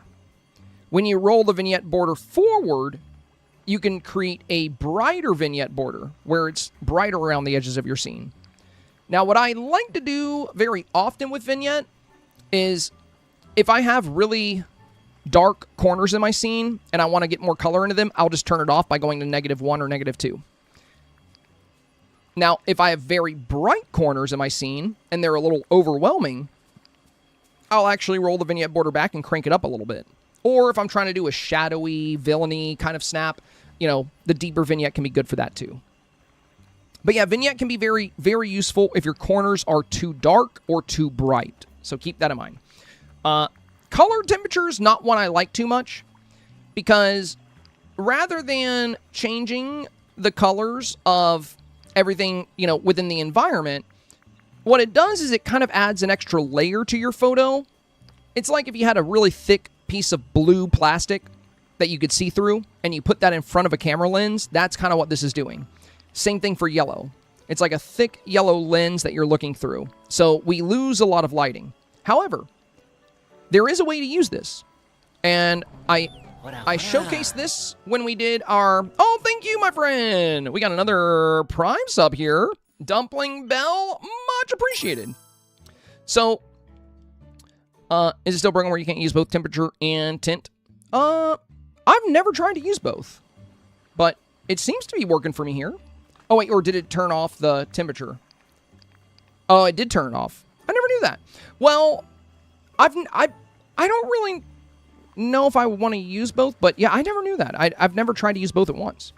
But they do work they work in a very similar way. For tint, one side is going to add a big green filter, and the other side is going to be a deep purple, but you'll notice it gets darker, you know, when doing this. But here's how you can actually make this work. And I did this for an example scene we made for the Inside Out Weather Challenge. We did a sadness build. And for the sadness build, I really wanted things to look a bit more blue. So what you can do is you can turn your color temperature into blue. But now the snap is a bit too dark. However, if you combine that with highlight, if we crank highlight all the way up, we get a lot of that color back. So we can still have, or we get a lot of that light back. We can still have a blue hue over the snap. So this is how it would look without the highlight. We have the blue, but it's rather dark. Boost the highlight. Now you have a little bit of blue, and you got a lot of your light back. If you ever do decide to use color temperature or color tint, I rarely ever use them. The only time I've ever used them was for the Inside Out Weather Challenge, and I didn't even submit that one. I just did it as an example scene because, you know, for my Dreamsnap tip guides, I always make, like, you know, anywhere from 2 to 4 different scenes. So people have, like, different inspiration, different ideas that they can pull from. So, yeah, I rarely ever use color tint or color temperature, mostly because, you know, I feel like they're a little disruptive, and I almost never see an abundance of color temperature or color tint adjustments in the 4K range. If these sliders worked a little bit differently, like if they actually didn't darken the photo, I think they would be a lot more popular. And, you know, Gameloft's been doing a great job improving the camera, so who knows? Maybe we'll get a little change for that in the future. Now, another one I don't use at all would be shadows. Because if you just barely roll back shadows, it gets really dark. Could be super cool for a villainous snap, maybe at -1, but if you go to -2 or -3, I mean, we're not even halfway into the negative spectrum yet, and we already can't really see much of the photo at all. So shadows, I do not really mess with, and if you go the other way, it just whitewashes everything. So I don't really play with shadow here. Now, if the shadow slider actually just darkened the shadows, because, you know, we do have shadows here. Like, there's the shadow of my avatar, there's the shadow of Mike. If the shadow slider just made the shadows more bold, I think it would be a really good slider. Or if it eliminated shadows by going in the opposite direction. But with the way it's set up right now, it doesn't really have good Dreamsnap utility. It could be really cool for, like, an Instagram photo, or, you know, because not every photo you take is going to be for Dreamsnaps. So I think shadows can still be useful for other things, but not quite the best for Dreamsnaps in most cases. Now, we've already discussed character lighting and why this is so important. You don't really need it if you got great sunset lighting in your avatar. But, you know, you can always boost it a little bit if you want a nice little glow. But, you know, if you go too high, it gets a little overwhelming. Now, this one is really fun. Light bloom. If you increase light bloom, the lights get brighter and brighter. And of course, there's not much call to go past like 15%, because once you hit like 20, unless you only have a few little lights and you want them to be super nice, but if you have a lot of lights, it gets really crazy. But my favorite thing about light bloom would actually be setting it to 1%, because when it's at 0%, this is the default, right? Everything has a little bit of a glow to it. But at 1%, you can remove that glow. We still have light and color, it just makes things crisp. Now, you might not always want to do that, but it can be really good for candle wicks. So in this snap, we're using 1% light bloom. And because of that, there's not as much of a yellow haze around the wicks, so you can actually see the wicks really well. And it works nicely to remove some of the haze around some of your other light elements within the builds. So I do use 1% light bloom pretty often in my snaps, actually. Now, another nice thing with the 1% light bloom, let's say I wanted to boost highlight to make this more colorful.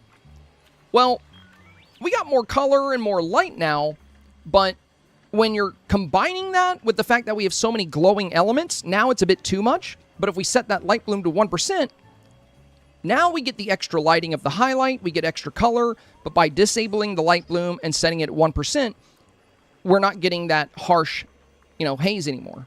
So light bloom can be really fun, but usually I either have it at 0, 1, and in some rare cases, somewhere between like 15 and 1%, if I want something to feel really ethereal. Last one would be rotation. Now, rotation is actually really useful in my opinion. My favorite thing to do with rotation is if you're ever doing an action scene or combat scene, or if there's an element of danger, making it seem like the camera is unstable. We have like this tilt going across this temple raid me and Donald are doing here. And there's fire and lava and a dragon, right? There's all these things going on. So by adding that camera tilt, it kind of adds to that feel that the scene is a bit chaotic. So I really like rotation when it comes to a dangerous snap or a battle snap. Another fun example for this would be, let's say you wanted to do a dream snap where... Let me get this out of the way. Where you're running from a sand tornado or some kind of tornado, right? We're going to grab one of those swirling sands. And let's say we were in the desert in like an Agrabah build. And we're trying to outrun this tornado while riding on magic carpet. So we hit the magic carpet pose. And we could be screaming. And now, just to add to the chaos, and you can have like destroyed things, like broken walls and stuff added to the scene. And then you add the rotation, and now it's even more chaotic. The camera's not stable because you're running for your life, or whoever's in front of you is looking back. It can be really cool for things like that. With that, we've covered all the different sliders in the camera. But there is one last thing I want to discuss with the sliders. We're going to do a quick recap on the ones that are most important in the 4K range, the ones we see the most in the 4K range. And the nice thing about this is that there actually aren't a lot of sliders you really need to worry about learning until you master the rest, right? I mean, you could take the time to learn them all right now if you wanted to or whenever, but most Dreamsnap challenges, you're not going to need a lot of these. So time of day, of course, is always going to be important because lighting is a very big deal in Dreamsnaps. So, time of day, crucial. But you can also change time of day in your settings, so keep that in mind. Focus is very important. If you're pushing the camera closer to your avatar and she's blurry, or if the background's too blurry for you, setting your focus at 2% will solve that. We're not going to worry about aperture. We're not going to worry about contrast. Saturation, one of the most important sliders in Dreamsnaps. Now, it's very easy to take it too far, but what I typically do for almost all of my Dreamsnaps, if they're taken at the sunset time of day, because you get different natural levels of saturation too, just like real-world photography, right? In real-world photography, sunset and sunrise are referred to as the golden hours. The hour that the sun sets. Because the light is much warmer. It's a golden light as opposed to more of a white light. And you can see the difference here. You know, time of day and midday, you're going to have more of a pale white light. And all of your building lights, a lot of your building lights and street lights will be off. And yeah, you can turn some of the street lights on, but they actually won't create a light haze. Let me show you that as well. Actually, I'll show you that in a second. Let's keep moving through the sliders so I can tell you which ones I would recommend focusing on. So yeah, time of day, very important. Focus, very important.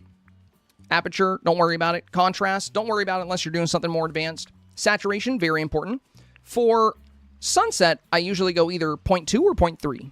That's more than enough. You'll get nice vivid colors that way because sunset is already very saturated. If you take it up to 0.6 at sunset, it gets a little strong.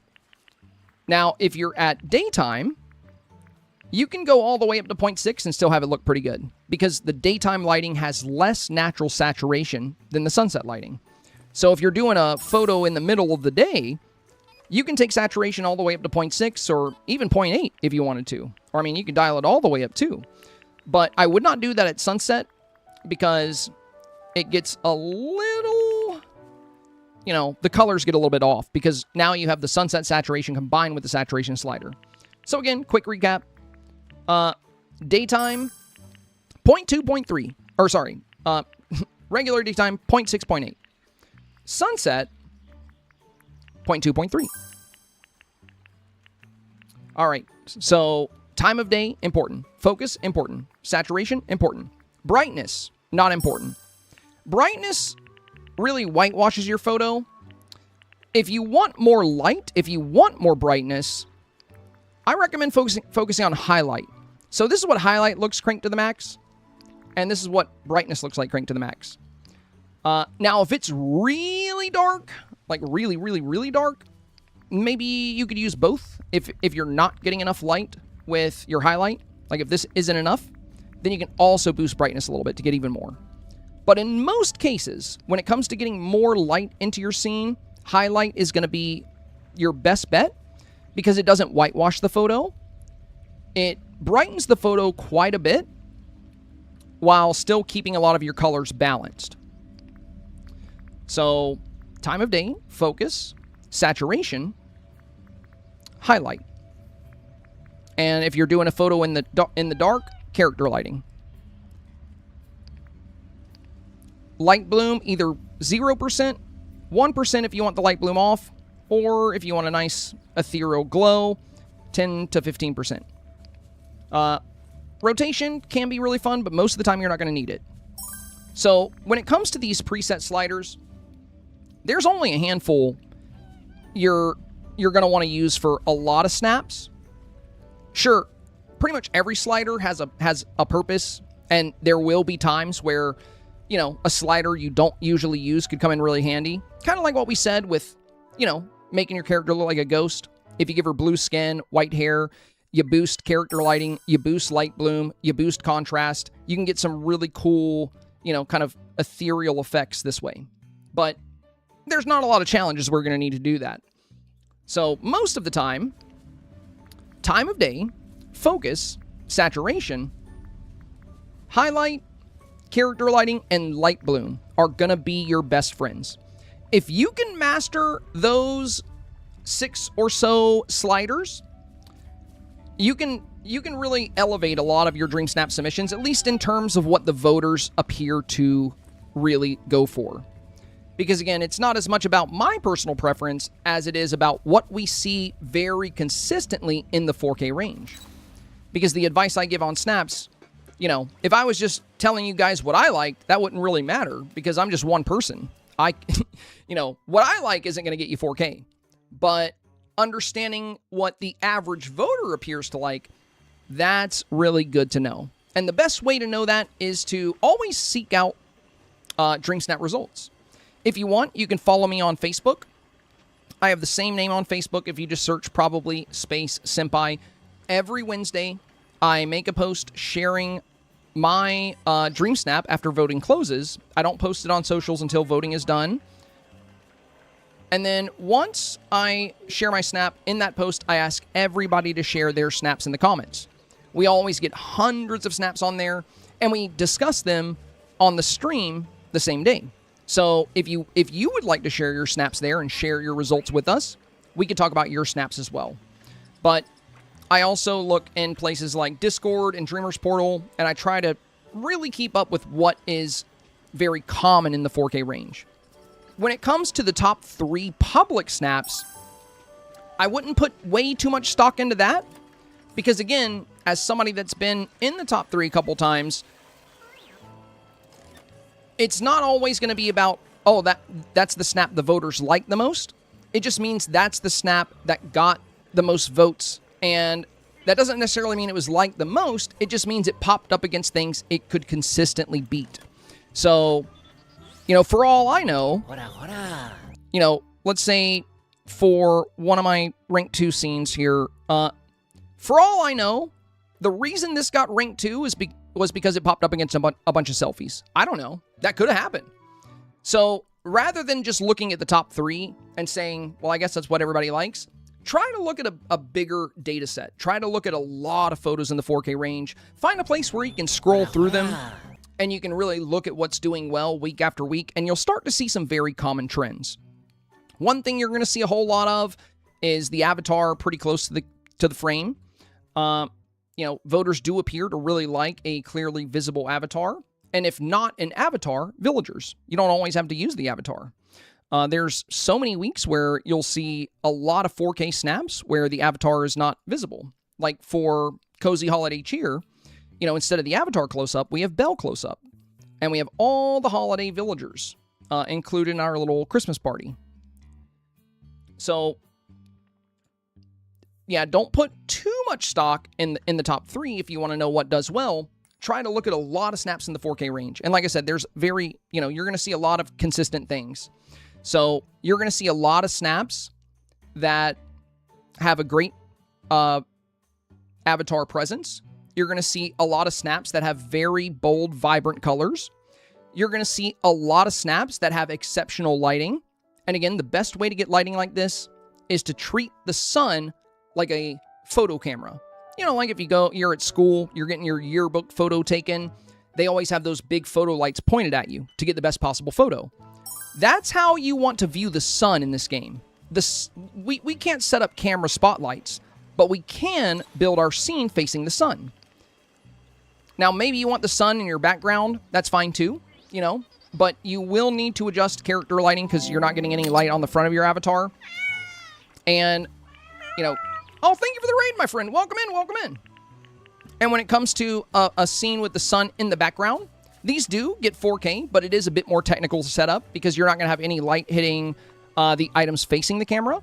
So you may need to use items that put off a little bit of a glow, maybe use some candles, you know, do some things to lighten up some of those dark patches and adjust your character lighting. But 9 times out of 10, you're going to want the sun behind the camera because then you're going to get really good light into your scene. So before you even start building your Dreamsnap, before you place your first item, what I always like to do is I arrive on the floating island and I always keep my wishing well on the side where the sun sets. That way I always know where the sun's going to set. And before I start building, I just double check things by going to settings and changing my time of day preset or offset to the sunset time of day. That way I can use that golden hour lighting. And if you end up not wanting to use the sunset light, well, if you roll the time back, you're still going to have the sun behind the camera. That's why this is a great place to be. So you can use either one of these lightings. And best of all, if you go to nighttime, the moon actually sets opposite of the sun. So if you set your frame up with the sun behind the camera, not only will you get really good lighting in midday, really good lighting at sunset, but you can even have the moon in the background should you choose to go with nighttime. So a lot of benefits to that sun position. So yeah, in the 4K range, you're typically going to see a lot of very well-lit dream snaps, making the most of the sun as their light source. You're going to see a lot of color diversity usually, a lot of bold colors as well. you're going to see good balance. So you're going to see a lot of snaps that are kind of weighted evenly on the sides. Now, good balance doesn't mean it has to be symmetrical. You know, this is more asymmetrical. We have symmetrical elements, like we have the planets on both sides, we have the laptops on both sides. But, you know, we have a nice centerpiece in the back for balance, and then we have kind of an even weight of buildings on either side. So again, you know, voters do love symmetry, though. So if you want to do a symmetrical build, they are very popular. And there's actually been a lot of studies on the human response to symmetry. And in terms of photography, most people actually do really like symmetry. I looked this up because of Dreamsnaps. I was very curious about, you know, because symmetry does do very well in Dreamsnaps, and I was curious about if that was kind of across the board with, like, photo appeal. And it is. There's been numerous studies on, you know, the correlation between what people find beautiful and symmetrical. But again, you don't have to go perfectly symmetrical. You could always just go balanced with a few symmetrical elements if you want, like more asymmetrical. So yeah, all of these things come into play when it comes to Dreamsnaps.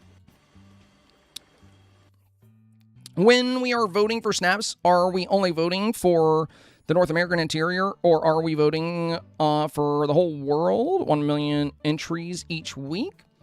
Well, it's not 1 million entries that we're voting on, and I can tell you why. The top 4% of players are the ones that get 4,000 moonstones. So we're voting on about somewhere between 175,000 and 200,000 Dreamsnaps each cycle. And the reason we know that, since only the top 4% gets 4K, and we also know that, on average, if you don't rank above at least 7,500, typically you won't get 4K, unless there's way more submissions than normal. So if we... That tells us that 7,500 is about 4% of all snaps. So if we were looking at 1 million snaps,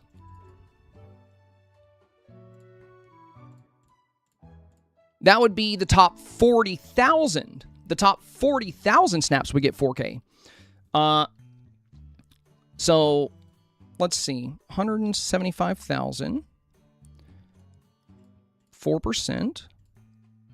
Yeah, so we get around, we usually, each challenge, there's usually somewhere between 175,000 submissions to anywhere from 200,000 to 225,000 submissions.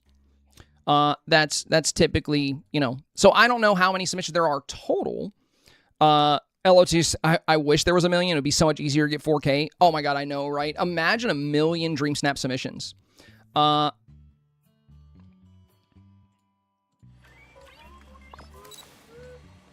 yeah, I don't know if the game has 1 million players. I'm pretty sure Dreamsnaps are worldwide. I'm pretty sure. Because I have a lot of viewers in Europe. I have a lot of viewers in Australia. And many of them have come across our American friends' Dreamsnaps. So I've never heard of there being 1 million submissions a week. I mean, it would be really cool if the game was that big.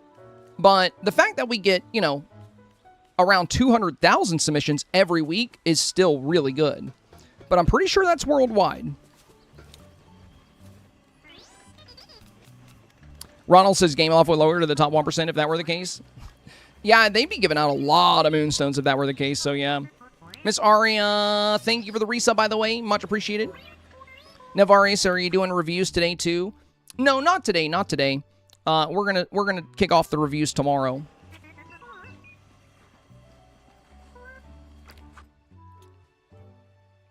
Yeah, Ginza Beanza, that's why I specified on average. Let me explain that to you. So that's why I said the cutoff is usually 7,500. Now, if you're wondering, well, how did I get 4K when I got rank 9,000? That's easy to explain. I already told everybody that, you know, last week's challenge is the easiest challenge to get 4K because the 4K bracket is much bigger. Same to you, Queen of the Dark Side. I'll explain it to you as well. So here's how it works. The average challenge, the cutoff is around 7,500. That's how it usually works. But the more submissions there are, the bigger the 4K range becomes, right? So on the week of an update, the player base count skyrockets. The Twitch viewership skyrockets. When an update drops, player count shoots through the roof. So the opposite happens at the end of an update. Let's look at Beachy Bliss, the last challenge we voted on for last update. We had friends in our community that got ranked 6,500 and they didn't get 4K. They got 2,500. That's because it was the end of the update and there were far less players submitting. So at the very end of the update, that's the hardest time to get 4K because a lot of people have accomplished everything they wanted to. They might go play something else or take a break. And because of that, less submissions means a smaller number of people get 4K because it's percentage based. Now, the week of an update, so for example, this update, if you recall, if you've done your StarPath, there's a duty that requires you to submit a Dreamsnap. So a lot of people that play Dreamlight Valley don't participate really in Dreamsnaps. They're not always going to submit one. And a lot of people take a break from the game once they finish the update stuff. But when there's a new update, so you're combining the elevated player numbers, and you're also taking into account that the StarPath is making everybody submit a Dreamsnap, whether they like to participate or not. A lot of people, that's why if you voted on last week's challenge, if there were a lot more selfies and quest photos than normal because people were just, they were doing their StarPath. They just threw something in there. That's why I said when it comes to 4K, the cutoff is usually around 7,500. That's around the average. So when it comes to Dreamsnaps, it's the top 4%. If more players submit, if we had 1 million submissions, everybody in the top 40,000 would get 4,000 Moonstones because that would be 4% of 1 million. So yeah, on the dawn of a new update, there can be 250,000 submissions, could go all the way up to 300,000. But mid-update and throughout the rest, it actually goes lower. So by the end of BG Bliss, people in the 6,000 range were not getting 4K. Whereas at the beginning of a new update, people in rank 9,000 were getting 4K. So hopefully that makes sense.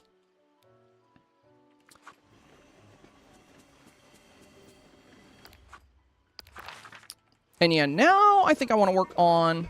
Meredith said for BG Bliss, I ranked in the mid 6,000s, got 2,500. Actually higher than my ranking last week that I got 4K for. Exactly. Yeah, we had a few friends, you included, Meredith, that ranked around 6,000 for BG Bliss and only got 2,500. But there were just far fewer submissions that time around. But this is something great to keep in mind, guys. If you're playing on the week of an update, always try to make a good snap because it's going to be, you're going to have a much better potential 4K if you do the theme and you make a beautiful snap. Because as you've seen, even if you rank 9,000 and possibly even 10,000, you can still get 4,000 Moonstones. So the best time to participate in snaps if you're looking to get 4,000 Moonstones would be the 2 to 3 weeks following an update release. And I would say probably the same for this upcoming DLC. When Honeyglow comes out, the player base is probably going to be, there's probably going to be a lot more players, people are going to be, I don't know if we'll get more submissions because we don't have a StarPath making people submit more, but yeah, I do think, we'll see, some elevation when it comes to submissions around that time as well. All right. Next thing we're going to do, I think we're going to go work on a new build. So we've got our super techy little technology fair. And then we have our, I think it's on Plaza Island. Yeah, and then we have our magical world fair with potions and magical items. I kind of want to do a Mulan one. Because I talked about that in today's video. And I feel like that could be really fun. I want to highlight, like, weapons and the dragon incense, and there's a lot of cool things we can highlight for that one. I don't know which of these I like more. The techie one or the potion-y one? Probably the potion one. What do you guys think? Do you like the potion one more or the tech one more? I would guess you guys probably like the potion one more. I think most people like magical stuff more than techie stuff. Aimer says, yeah, last week I didn't use Hercules and used Tinkerbell, and I got 1,200. I had, if you look at my Facebook post where everybody shared their results, I had a lot of people that used, that didn't, or not a lot, but I had several people share 4K snaps where they weren't using Hercules. We had some fairy snaps we reviewed that got 4K, and there were actually some really interesting snaps that weren't Hercules inspired that still did really well. In fact, one of them was in the top 100. Now, I did a Hercules style theme because here's something you should probably keep in mind.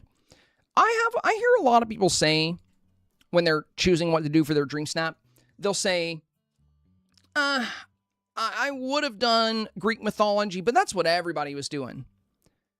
Well, and they're like, I wanted to be different. You don't have to avoid Greek mythology to be different. Let me show you what I mean by that.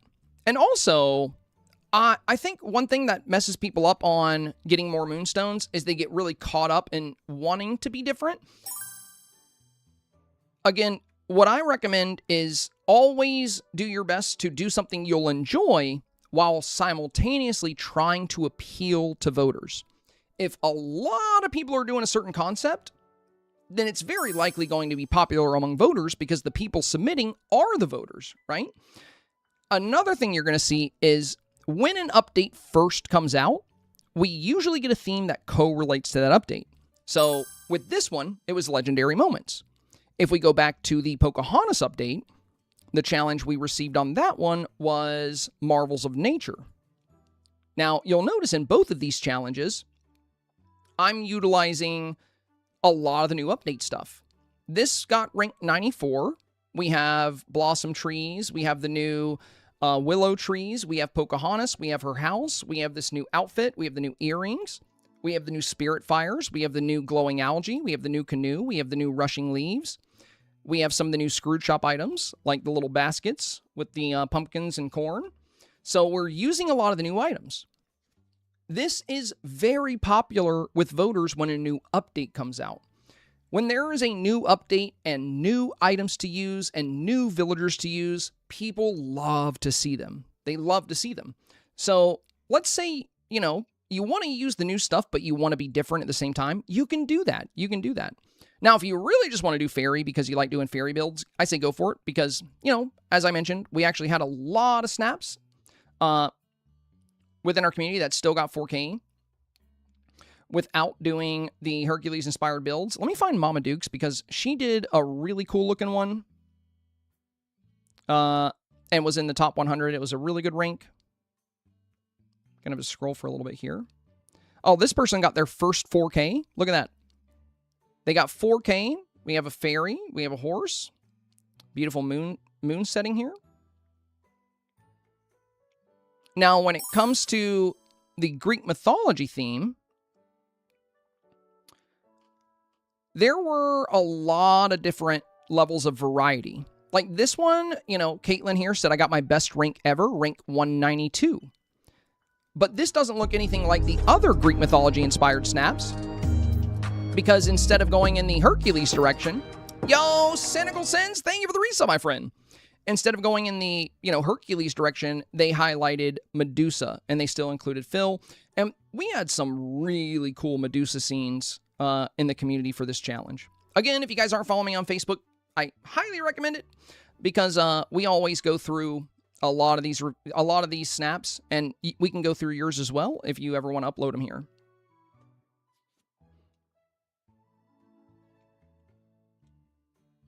Yeah, this was a top 1,000. Another one with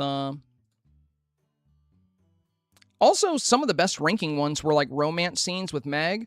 There were battle scenes, but, you know, if you don't like Greek mythology or you just don't want to do it, I get that. What I'm trying to encourage you to not do is avoid something popular just because it's popular.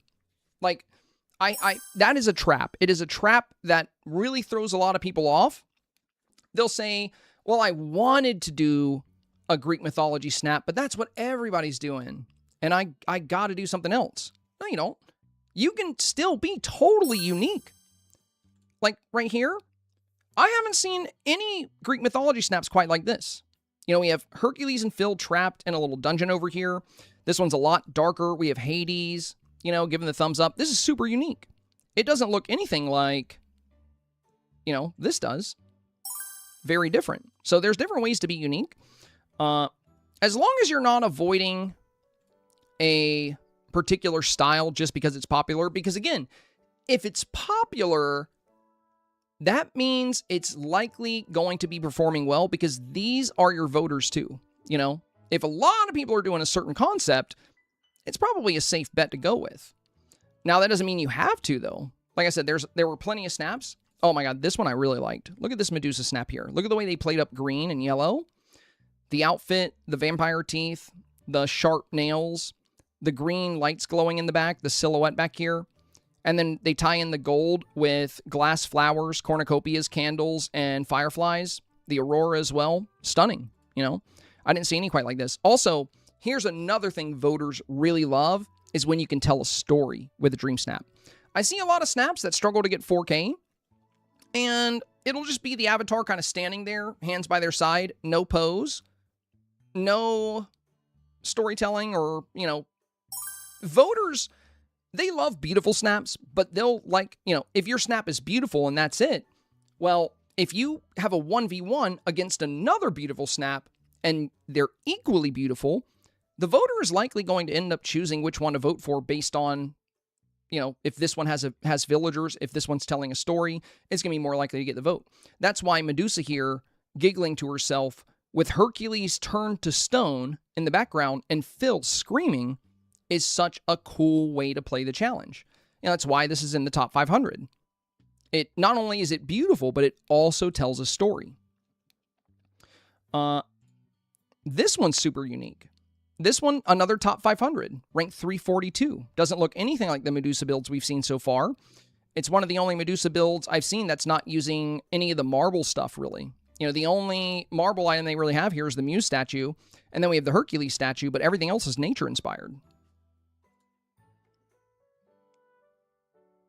Now, I do want to find Mama Dukes because I wanted to showcase one of the top 100 photos that was not a Greek, or, you know, not a Hercules build. Oh, I like this one too. This one was super unique. I'm so glad this one got 4K. Allison's snap here was a battle scene where they were facing off with Hades. And look at the way they detailed the scene with the spirit fires, and they're in the stance with the sword. The gladiator armor looks so good. Again, there's so many ways you can be unique while still using the new items, because when there's a new update and you get a bunch of new items, like I said, voters love seeing them. Oh, here it is. Rank 59. Rank 59. So top 100 and also almost top 50 here. And I mean, not even Pegasus, it's a unicorn. So they didn't use Tinkerbell, they didn't use Phil, but the challenge said to use mythological creatures. You didn't really have to use one of those, as long as you have mythological creatures. And we have a unicorn and a dragon, right? So choosing not to do a Greek mythology-inspired snap does not mean you're not going to get 4K. If you choose not to do something that's popular, you want to make up for that by making an exceptionally appealing snap. So, not surprised at all that this ranked so well. It's a beautiful piece of work. But, you know, it does well to showcase that there were snaps that performed very well that also departed from the, you know, Greek mythology-inspired direction. Well, I wouldn't say it departs entirely from it because the character looks, you know, kind of like a goddess here. But they're not using Hercules, they're not using Phil, they're not using Tinkerbell. Instead, we have a unicorn and a dragon with silhouettes behind them. It's a very well-designed shot.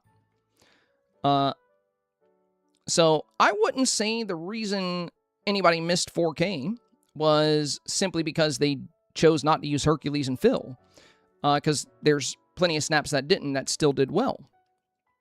However, Hercules and Phil were definitely good options this week because voters do love seeing new items. You know, it was a very safe direction to go in because the new items were very beautiful. And voters do, as I said, love seeing some of those new characters.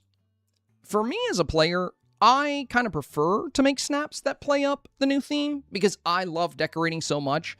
And when I get brand new items, I got to use them. I just got to use them. It's making snaps and decorating in this game is by far my favorite thing to do. And anytime I get new decor, new wardrobe, I love seeing what I can come up with to showcase that stuff.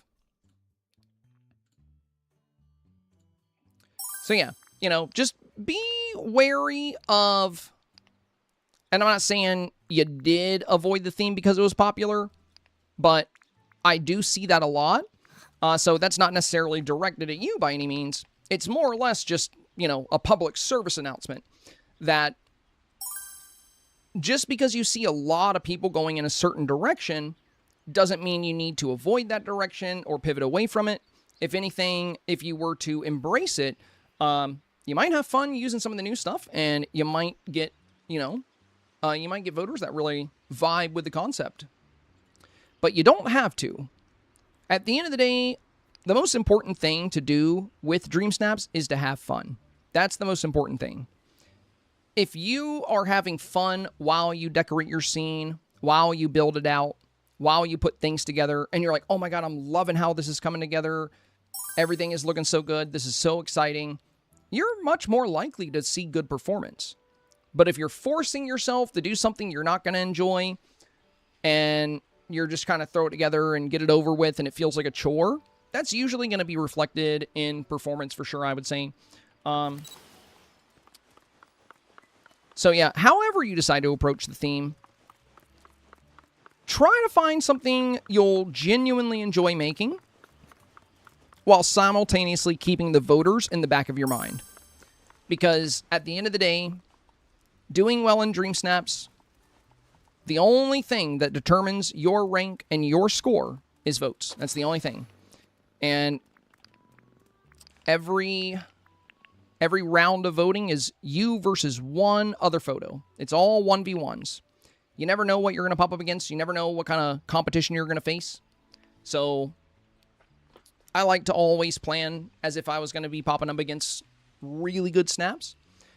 And if you don't have time to make something super intricate, you can always just build a smaller scene with things closer to the camera. That could be a good way to do it. M says, I religiously get like 1,200, and I'm happy with that, considering I usually last-minute rush submissions. I mean, honestly, if you're putting together submissions last minute, and you're not pouring like a bunch of time into them, yeah, 1,200 can be, you know, 1,200 can be great.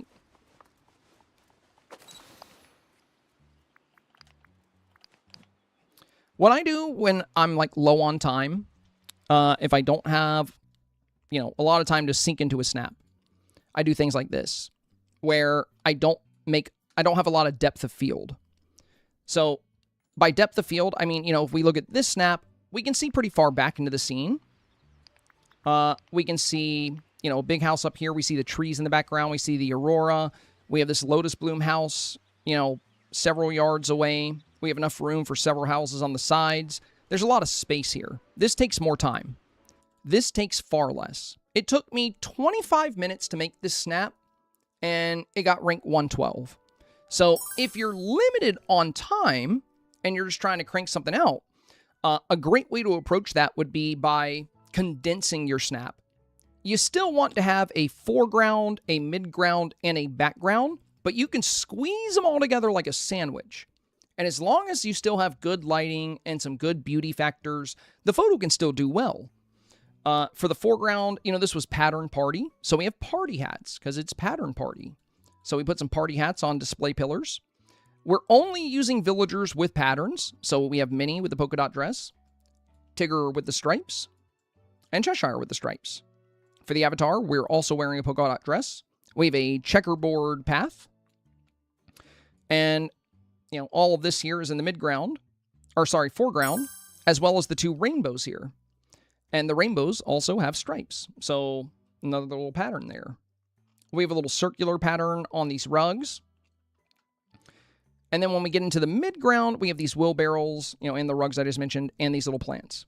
As for the background, it's made up of magnolias, blossom trees, and some street lights to create a silhouette behind the avatar and behind Cheshire, and a rainbow. So, since I didn't have a lot of time for this theme, I didn't build a scene with a whole bunch of depth of field, and I didn't have to, you know, place a whole bunch of items and do a whole bunch of decorating. I focused on condensing the snap and bringing things in very close, so I only had to decorate a small section. And voters do tend to love simple snaps. You know, if you can make something beautiful and simple, like I said, it can do really well.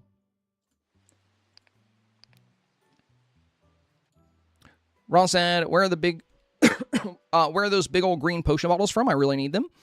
The potion bottles were from the premium shop. They were part of a Yzma bundle. So not only in that bundle, I believe you got the potion bottle, you got this smaller potion bottle, and there's also this potion cabinet. It was like a owl cabinet. If we go to the Emperor's New Groove toggle, I think I can find it all. What is the... Oh, there it is. Yeah, it's his little headpiece.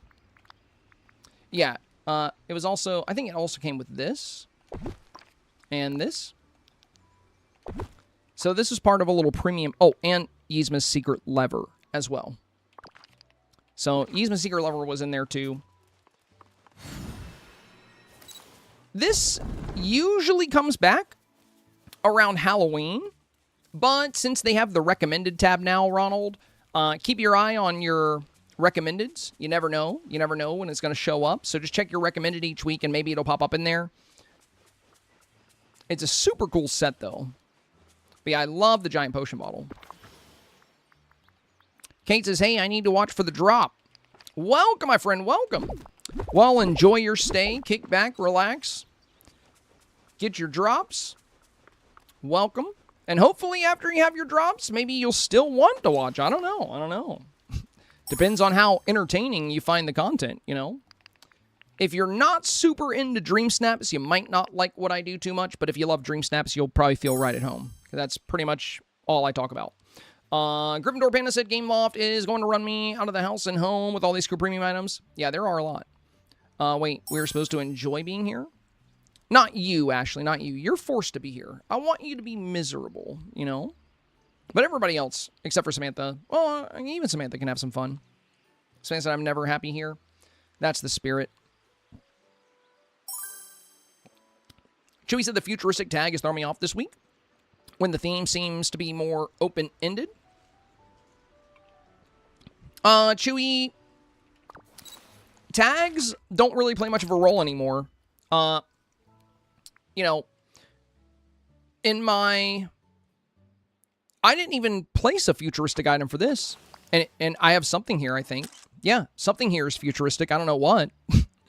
But you know, every week that there's like kind of random tags now, but you only need like 1 or 2 tags each week. Because, I mean, even the challenge description says technology or sites. It doesn't say and sites. So yeah, something here is futuristic. But I mean, if you look at the futuristic tag, there's like a whole bunch of stuff in there. And I've done a lot of snaps. Like, I think another good example of this would be if you think about Small Wonders.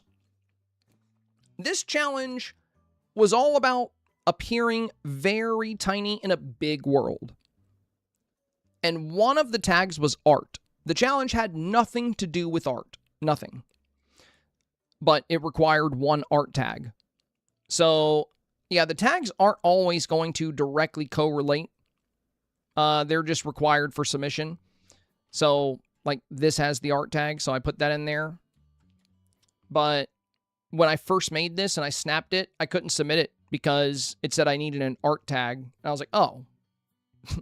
So I threw in one art item. But it's not like we were making an art gallery, right? The challenge had nothing to do with art. It had everything to do with appearing small. So it's kind of like this week, you know? This challenge doesn't necessarily have to be futuristic. It just needs to be an exposition. And when it comes to futuristic, you know, things like the Olympian gold planet, like, I wouldn't really consider this futuristic. It's more like divine, right? But we don't have a whole lot of tags.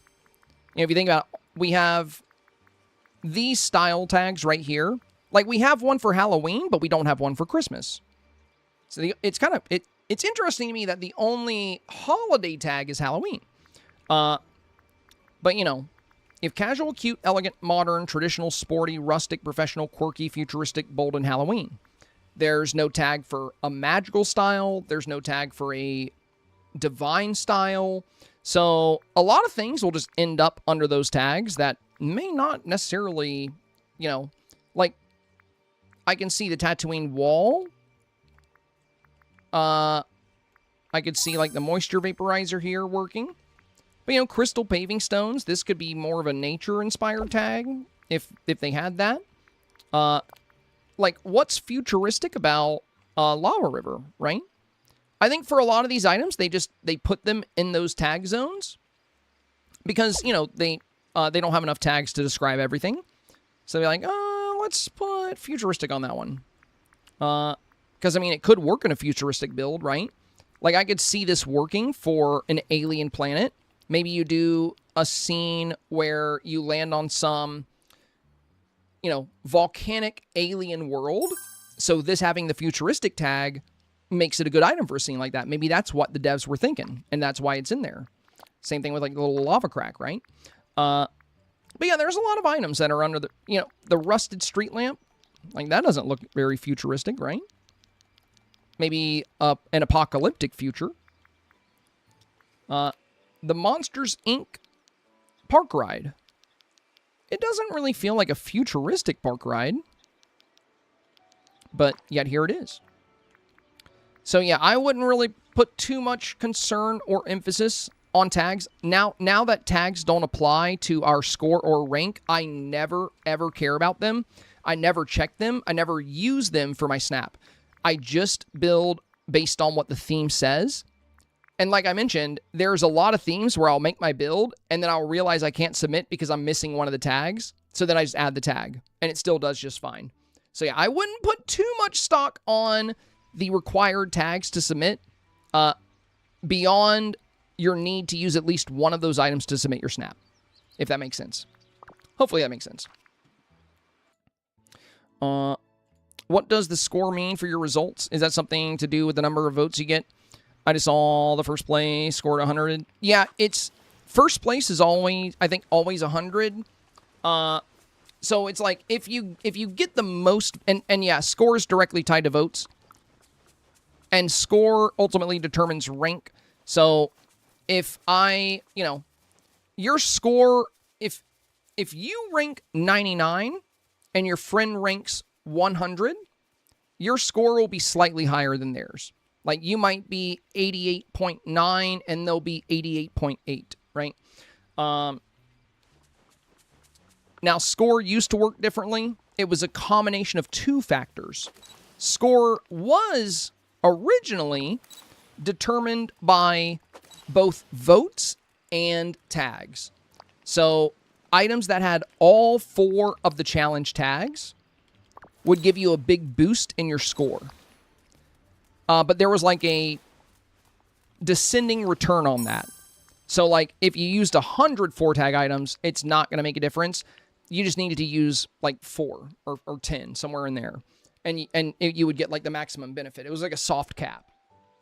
So using items with all 4 of the challenge tags used to act as a boost to your score.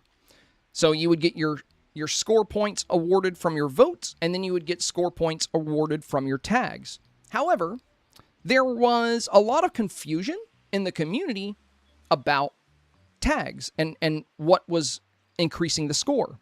We covered that, and I was able to help a lot of people do better because a lot of people thought just getting your tag numbers up was what did it, but that was actually not the case. You could have 100 of every tag and still get very little performance. Because if all of those tags were coming from 1 tag or 2 tag items, they didn't really give you much of a score multiplier. However, if you had 10 of each tag and all 10 of those were 4 tag items, so if you have 4 10 tag items, you would get a bigger score multiplier than somebody with 100 1 tag items. Does that make sense? But yeah, in the past, your score was determined by both votes and tag items. Now it's just votes. That's the only thing that determines score. Thinking Kiwi said, hey, since we're talking about drops already, I got the Eeyore ears, but how to start the Piglet clothesline drop? That one's not live yet. Those drops will start, Kiwi, when the DLC comes out. So they will start on July 8th. Me, try the desktop site in your browser. Said the mobile site. Thank you for helping, Prozac. Thank you. I didn't see Mimi's comment.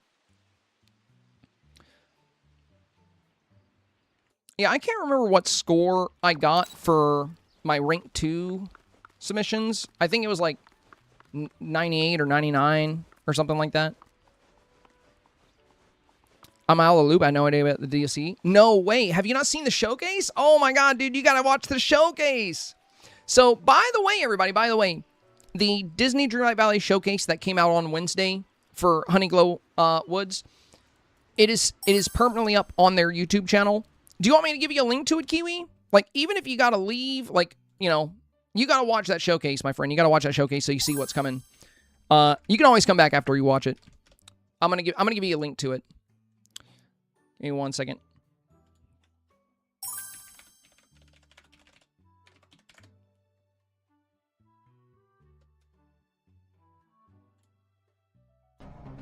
Hora, hora. Hey, thank you for the Prime sub, my friend. Very kind of you, very kind of you. All right, here is the showcase. This is the whole thing. Let me double check. Yeah, there we go. Perfect.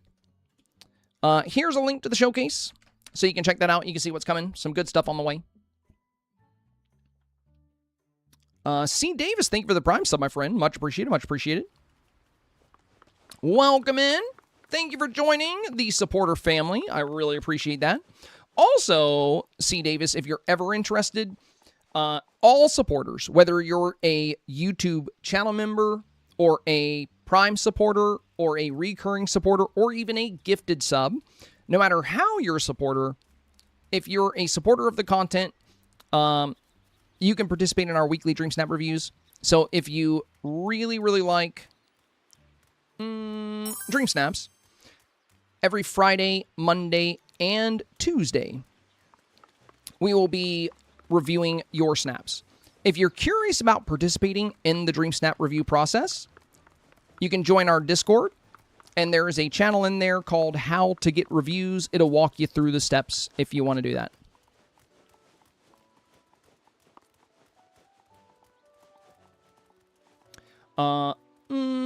Counterday said, I still don't know what I'm doing for the Snap Challenge. Guess I'm making an expo doesn't appeal. Have you watched my guide for the challenge yet, Counterday Girl? The one on YouTube? Let me ask you this, Counterday. I think this could help you. Let me ask you this. What's your favorite thing to decorate with? What's your favorite style? Do you like nature builds? Do you like the new divine stuff from the Godly Glamour StarPath? Do you like magical stuff? Do you like techie stuff? What is your favorite thing to decorate with? Thank you for the heart, C. Davis. Much appreciated. And again, greatly appreciate the Prime sub, my friend. Nature. Okay, so you really like nature. All right. We're going to go over here.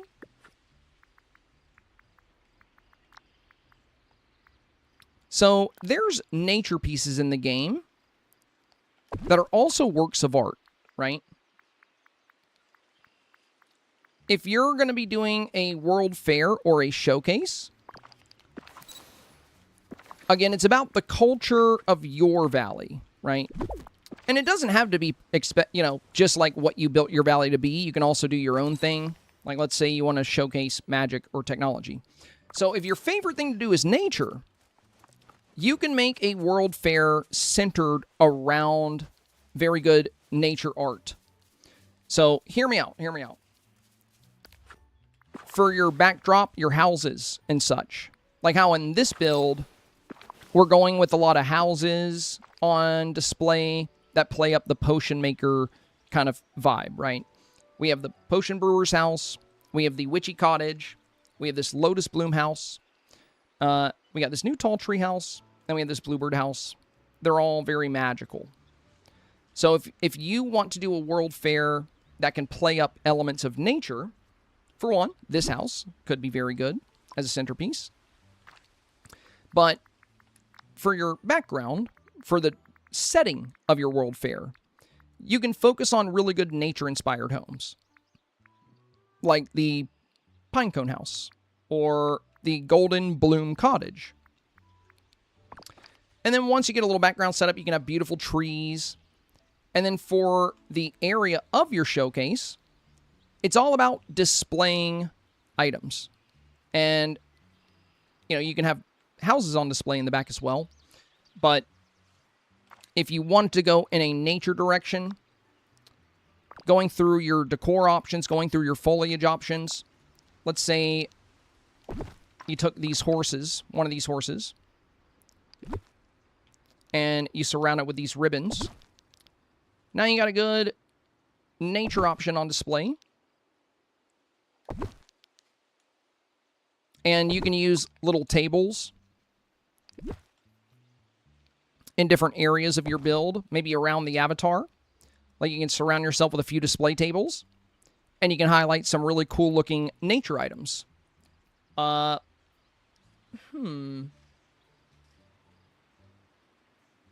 could be things from mining. So, because, stone and different ores are part of nature as well. Or you could do a really funky kind of ore, like the honeycomb ore from Wish Blossom Ranch. Sorry if I'm saying a lot today. I mentioned this at the beginning of the stream, but I only got about 5 hours of sleep. I'm a very eepy boy today, and my brain is running about, I'd say, 30% of its potential right now. So I'm very tired. Kate said, hey, I'm still here. Let's go. Happy you're still around, my friend. What's the VIP badge Senpai was trying to get yesterday? We did get it. We unlocked an additional 20. Now we have every VIP badge we can get. But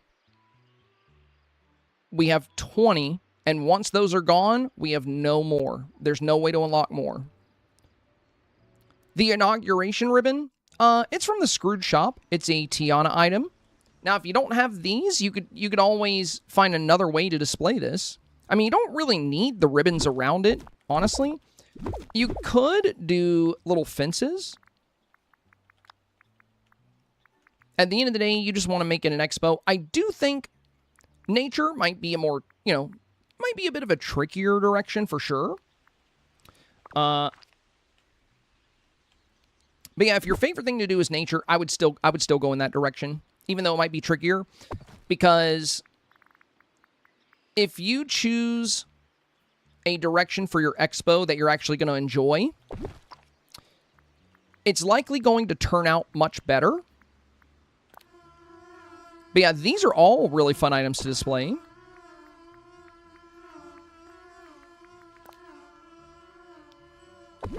You just want to make sure it's very clear to the voter that things are on display.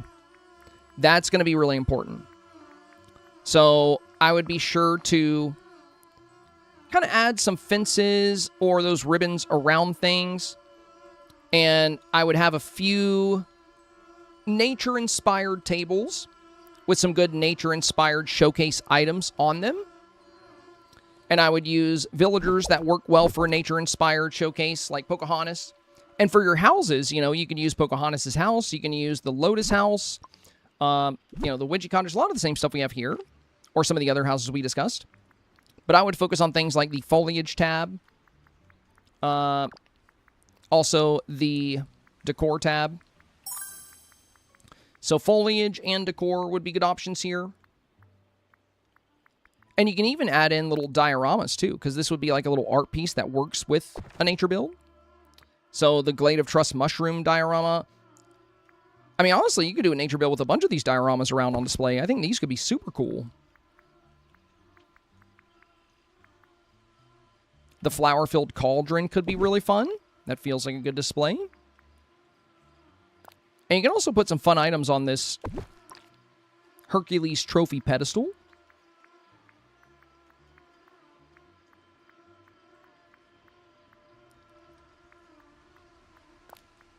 You can use this, let me check the name of it again, Rainbow Rose Glass Breezeway.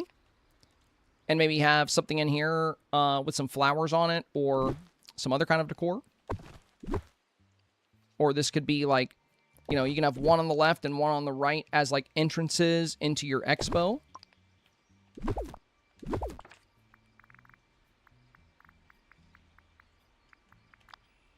But yeah, I would check in decor, art, and foliage for that kind of direction.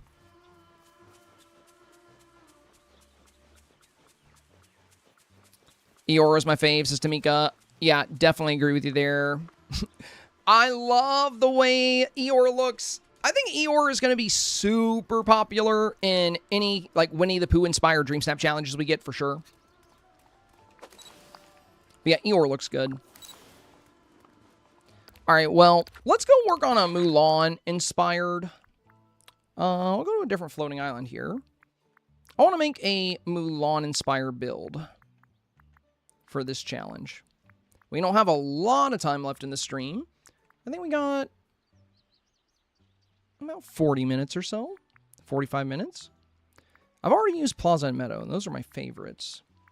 I don't like Forest because the grass is a bit too tall for my liking. Grass is too dark and glade and sunlit. Don't want to do Forgotten or Frosted. Maybe I'll do Tangled? This might be where I have all the villagers' houses, though. Graceful Lion, hello! Hi, I'm doing a Space Expo build to challenge myself. I'm displaying gems and Eternity Isle items, cores, time-eating materials, but not too sure what to place on them. Puma's display pillar, Hercules trophy pillar seems, so Grecian and Regal. Oh, what to place them on. So what you're saying is you're doing like a space-inspired build, but you're not sure what kind of display tables to use?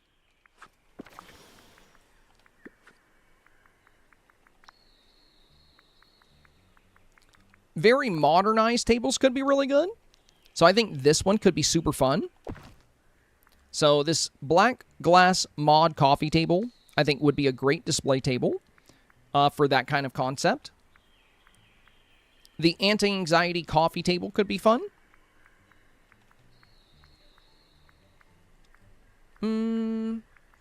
Oh, these ancient landing tables could be really nice. Ancient part side table. That one's craftable. Yeah, display pillars are always a nice one too. But I probably... Yeah, display pillars I feel like might be harder to work with the futuristic vibe. Regal side table, maybe?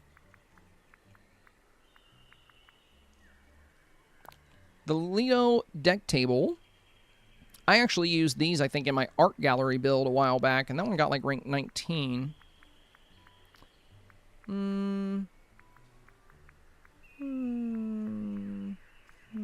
Let's see. The retro coffee table. This one's really large, though. It's going to take up a lot of space. You probably want some smaller tables.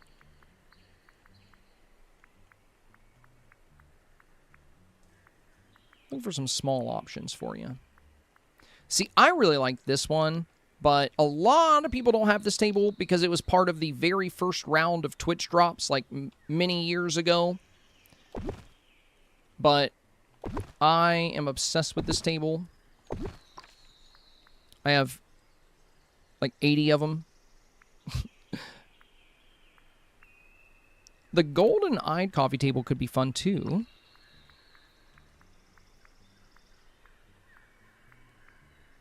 Oh, the geometric coffee table. Yeah, this could work really well with a futuristic style. Or a space style.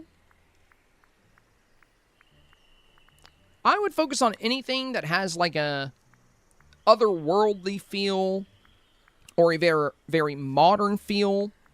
But yeah, I think we got some good options here, you know. I would say the Ancient Landings table or this retro coffee table, geometric table, the eye table. Like I said, anything that feels otherworldly, I think, can be really good there.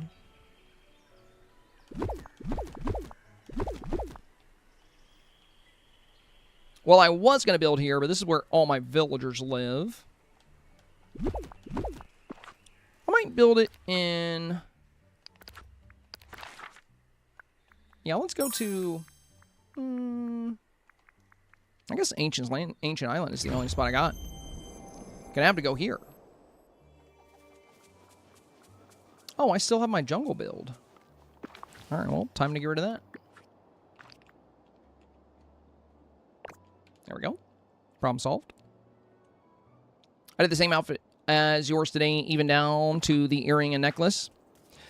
I'm not surprised. I feel like anybody going in a witchy direction is either going to use this one or the green one from the same STARPATH. But if you do go with the purple one, the crystals just make so much sense, you know? The glowing earrings. I mean, you know, if you're like an alchemist or a potion brewer, it just makes sense to have glowing crystals, you know what I mean? Kiwi said, I don't know why, but Twitch is not letting me follow. Oh. Maybe we've just gained too many followers in the past 2 days. They're like, nah, you're done. Wrap it up, buddy, wrap it up. If you're trying to claim your ears, you need to go to Drops Info. Check the comment the mod just made. So to get drops, visit dreamlightvalley.com/twitch-drops and ensure you connect Twitch and Dreamlight Valley. Once you've watched for an hour, whether it's here or somewhere else, you can go to twitch.tv/drops/inventory to claim them. All right. Nirvana said it worked. Thank you so much. Good. Dang, the only thing about... If I do build a Mulan-centric build here, I'm going to have to take a bunch of houses out of my valley. I don't know if I want to do that. Well, for now, let's go ahead and equip my outfit here. Huh. Usually... Oh, that's why it didn't let me swap companions. Because my pockets are full. Okay, we got to make a quick pit stop by the house. When Oa said I'm stuck at 53% for drops, that happened to me yesterday. So, are you on the app or are you on a browser? I can tell you how to fix that. I had the same thing happen.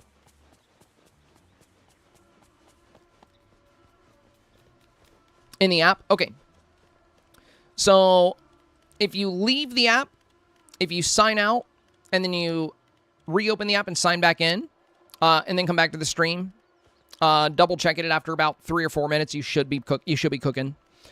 Yeah, I was on browser, so it was a little bit easier for me. All I had to do was sign out, sign back in, and go back to a stream and start counting again. I don't think that's on Gameloft. I think that's just on Twitch. Like, sometimes when you first come to the stream, it just, like, won't register for some reason. And, yeah, if you just reset it, and don't worry, it won't reset your whole 53%. You'll keep all that no matter what. But, yeah, if you refresh it, it should start counting again. Yeah, I had the same problem yesterday. Do you think a Winnie the Pooh expo would work? Well, a Winnie the Pooh expo. I mean, define what that means. Because we don't have Winnie the Pooh. And it's not like we can just showcase a bunch of Winnie the Poohs, right?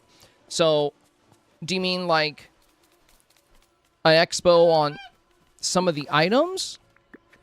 Also, like, do we have enough for that? Yeah, you're going to be really limited on items if you're just going to showcase Winnie the Pooh. So there's the tree, there's the honey pots. I mean, you could make it work, but you're going to be very limited because, you know, it's a very specific direction. And if you don't have some of this premium shop stuff, like the, you know, the spring set,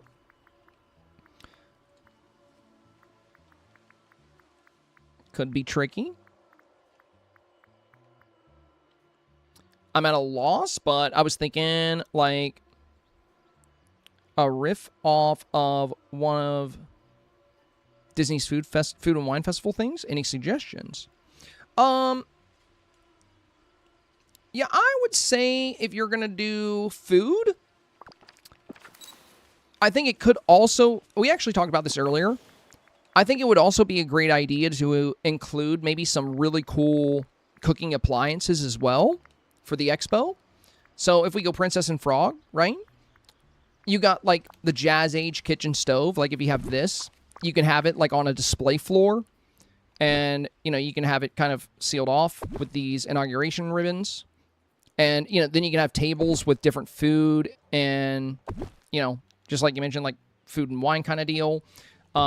You can use like the champagne toast glasses, stuff like that. But yeah, I know of a lot of people that are going in a food direction. So I think it could work. I would just showcase more than just food for the expo. I would, you know, maybe the auto cookers, like the Tiana auto cookers, maybe some of the Jazz Age stove stuff if you have it. That way you not only will you have the food you want to showcase, but you also have like appliances and some cool stuff that, you know, fits with the concept.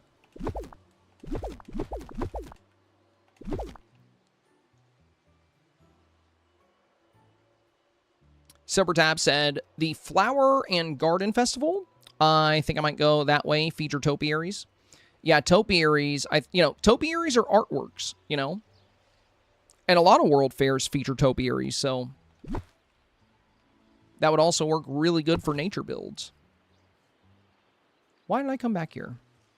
Oh, I wasn't supposed to. I was going to go to my house and empty my pockets. That's what I was about to do. Let me get this stuff too. Okay. Back to the house.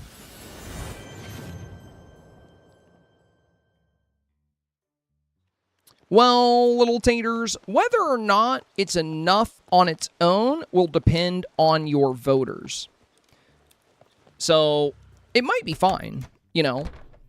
The risk with just doing food is that these expos, these display expos, they typically have other forms of art or, I would say, technology, but I don't want that to get confused with futuristic. Like, a good stove or slow cooker is cooking technology. I don't know why you would need to completely reconsider just to add in, you know, like just, you can just find a spot to showcase some, you know, good cookware, or you can even do like, you know, like plates in China. So, for example, if we go to the Beauty and Beast tab,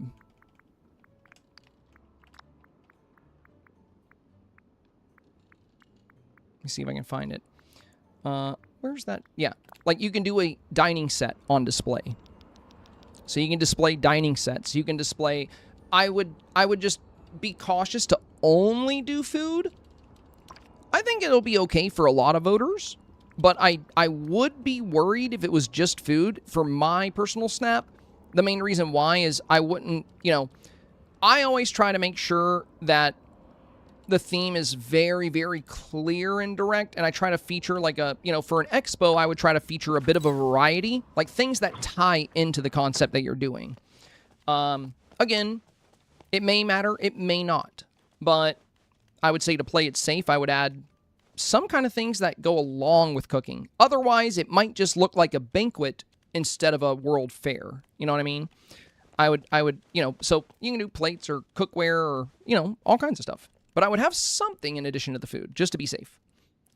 I'd get buffet vibes. It was just food. I do like a good buffet, though. Yeah, that's what I'm worried about. And I probably would get the same feel from it. Like, I've already seen a lot of cool-looking expos so far. We already have several submitted for our Snap reviews. So we've already got people putting their expos in. There's some great indoor builds, some great outdoor builds.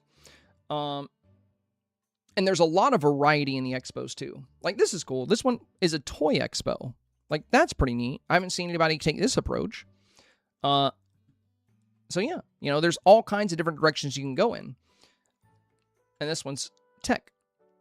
But my worry would be if you just do food, I think it's going to be harder to compete with snaps like this where, they have very clear display sections showing art and components and technology and like different things. And again, technology doesn't have to be futuristic, but if you're doing a cooking expo, and before I was a streamer, I was a full-time chef. That's what I spent most of my professional life doing. So if I went to a food show, any food show or expo, and I went to a lot, there would be some food there. Usually samples, because the vendors want you to buy their product. If you're a chef, they want you to add it to your orders. But every food expo I've ever been to had cookware, they had pots and pans, they had dining sets, they had different appliances. So, if you just do food, I don't know if that would feel like a food expo to me. So I would be careful. That's all I'm saying. It might work because not everybody was a chef. Not everybody's been to a food expo. So they might be like, oh, that's cool. Again, if it's beautiful and it looks really cool, it might not matter. It really just depends on your voters. But when it comes to Dream Snaps, I always recommend erring on the side of caution and, trying to make the theme as clear and direct as you can with the concept you're going with. Try to design your snap in a way to where even the pickiest voters will not debate whether you are or are not on theme. If you design your snap with that in mind, you'll be a lot safer even with the picky ones, because there are some very picky voters out there. So, that's definitely one thing I would recommend. I really like this Sweet Lady Sue. This is really cool. This is a really fun expo. Yeah, that's awesome.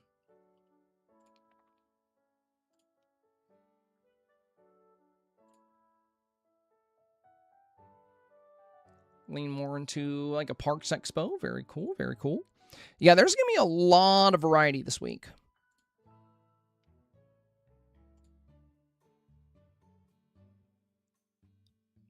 I like the aliens build. That's neat.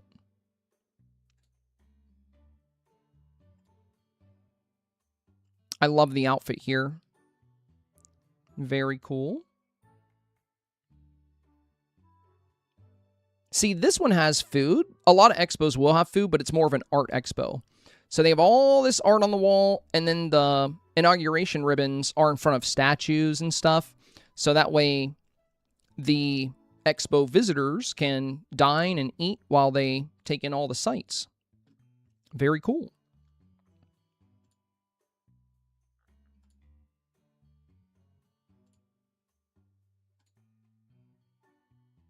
Oh, that's super fun. This one has a lot of different sites. Yeah, you guys have some pretty cool looking expos here. Oh, Dreamers is pretty good. That's pretty good. Yeah, the gemstone one turned out great. No wonder she was so excited about it. Oh, Sue Lee's is really cool.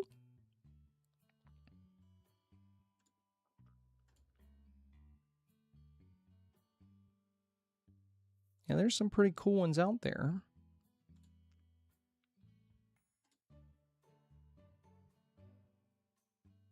I love the outfit for Chewies. Very nice. Also great color with the red on the sides and the red flowers here. Very cool.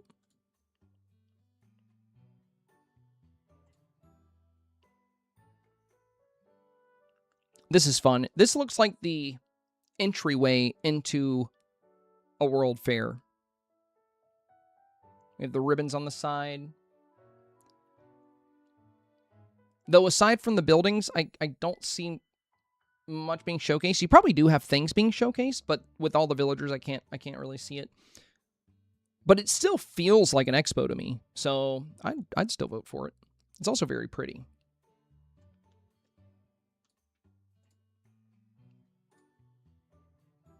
Oh, this is fun.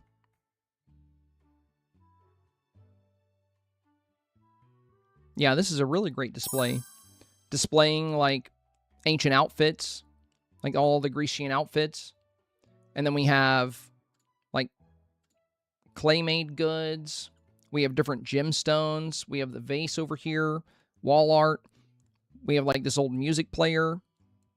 This little bronze dragon. The meteorite. That's a great item to use. And then the big, like, mosaic in the back. Or not mosaic. What do you call that thing? I wish I wasn't so sleepy. Like I said, my brain's running on like 30% capacity right now. It's bad. I feel dumb. Oh, I didn't put anything away. I came in this room, literally dipped in my pockets, and I totally forgot about that. Okay, we're gonna get some of this stuff put away. Tapestry? Yeah, maybe that's what I'm looking for. Maybe that's the word. Maybe that's the word. The tapestry. There we go. I love this storage room. It's so convenient. Do I have any from this box? No, I don't think so. I don't think I have any from that one. We do have some from this one. Okay, that's all those. And glass flowers go here. Button flowers go in the event box. There we go. Shards. Glimmer. Got a few things for the miscellaneous box here. There we go. I do have some seeds on me. I think I was removing night thorns. There we go. Yeah. Get that. Get that.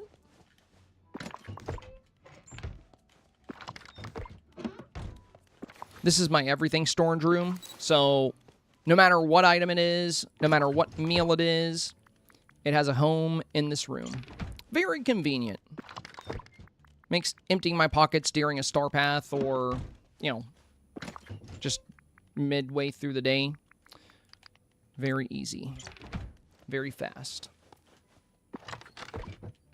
All right, perfect. That's more like it. Storage is amazing. Thank you, my friend. I got a full guide on it if you want to see how it's made. I got a I think the video is called Everything Storage Room Build. I don't know. One of my mods can probably get you the link for it. But yeah, there's a full guide on how it works and how you can set it up. And it requires no Dreamlight because we're using the Aladdin chests. So these chests can be crafted once you... I think you need either level 7 or level 10 with Aladdin. They do take gold and dark wood, but 0 Dreamlight cost. And it's a really pretty room, too. It's a beautiful little room. This would be all my flowers. This is all my mining materials. This is all my crafting materials. These last 2 rows are all the meals in the game. And then this row is all your cooking ingredients. Now, of course, this isn't my entire inventory because I've got, you know, almost 6,500 hours in this game. So I have a lot more than I can fit into one room. So the way this system works is I use these boxes to drop things off. And then once every few months, usually like once every other month, I'll come through here and I'll take duplicates out of the boxes. So if I have a lot of a certain item, I will remove it. And I'll make sure I keep one stack so I can still quick stack or quick sort. I also like to make sure I keep more than like 1 or 10 of a stack because I pull favorite gifts from this room all the time for the STARPATH and stuff. So I usually just take out, like I won't take this citrine out because I only have one other citrine. So I'm going to leave that there. 36 rubies. I can take these rubies. I can take these shiny rubies.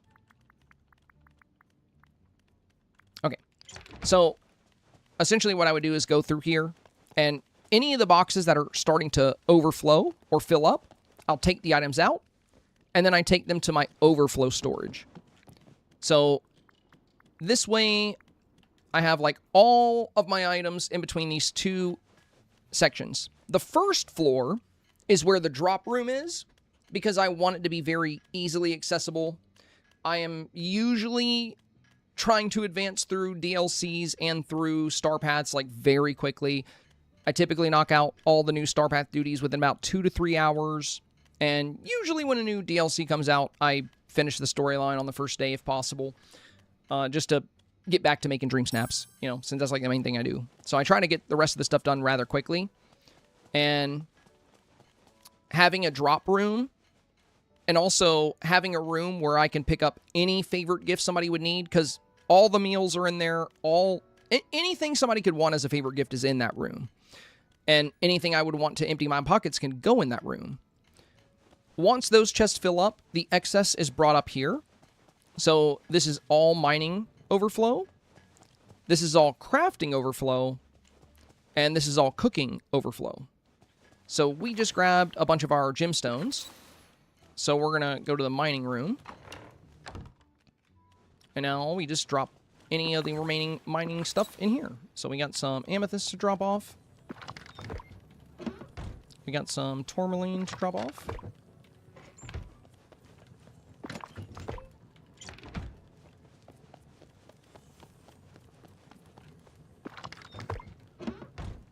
And we had rubies as well. Oh, uh-oh. I think I've spent a little bit too much time in the Vitalis mines. Well, I guess I'll put the extra rubies in here for now. How do I have that many rubies? I should probably sell some. And then shinies.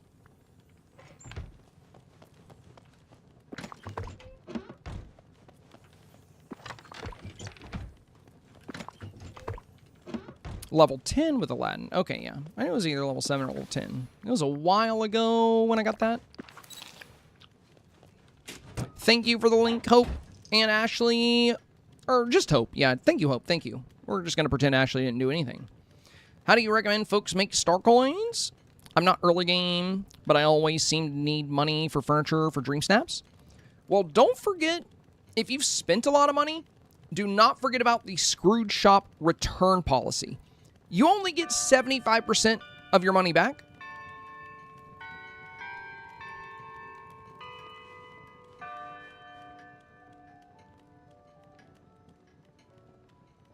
I forgot that happened. I always play with my sound off, and because I like to play music in Discord. I forgot that happened. So first off, if you've spent a lot of money, like if you've spent a ridiculous amount of money at some point, and you bought a bunch of stuff for Dream Snaps, but you don't use it anymore, don't forget that Scrooge has a 75% return policy. I actually, once they added that, I had so much stuff that I never used anymore. And I got like 5 million star coins back from Scrooge. Just from stuff I've bought over the years that I have no business keeping. So, if you want a quick bit of money, look through your furniture tab while you're in the Scrooge shop and see how much extra stuff you have. That's a newer feature, so I usually like to mention that first when discussing a way to make some quick star coins back. Now, aside from that, honestly, nothing makes you quite as much money as gardening does. Though, It also kind of depends on your playstyle and how you have your villager profession set up. So when it comes to star coins, if you look at my characters, a lot of them are time benders. So almost everybody in my valley is either a mining companion. So I have 25 mining companions. I have 1 gardener, 1 fishing companion, and 1 digging companion. Everybody else is a time bender. So I can make a ridiculous amount of money time bending because the way professions work is it adds a multiplier over time as you add more people to that profession. So for example, if you have 5 mining buddies, like 5 level 10 mining villagers in your valley, and you hang out with one of them, you will always get +1 mineral out of the node. Whatever comes out last, you'll get 1 additional. However, if you have 25 mining buddies, you will always get +9 additional minerals of whatever comes out. So if I'm mining amethyst, which is worth 3,000 star coins, and I have 25 level 10 mining villagers, then I'll get 10 amethyst instead of just 1.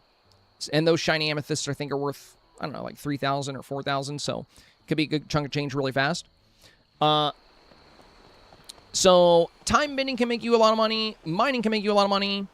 But gardening is one of the most reliable ways to make a ton of cash.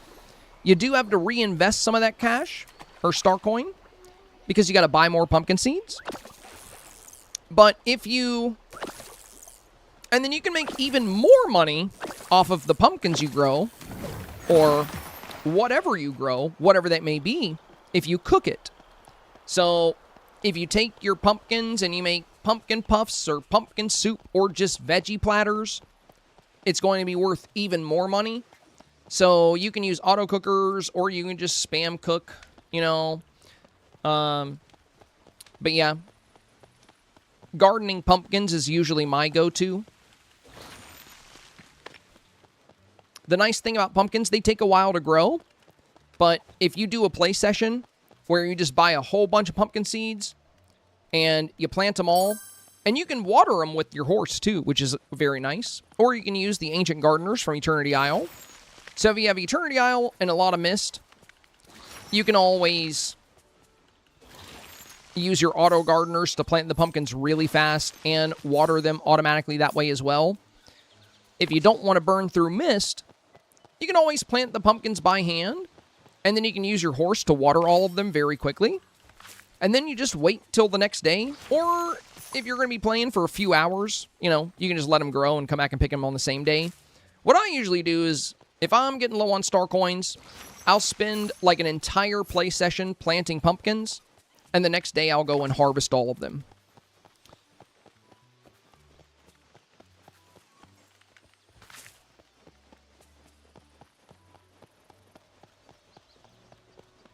Yeah, soufflés are pretty fun. It's just time consuming and you don't make that much profit. So all these soufflé ingredients can be bought from Remy.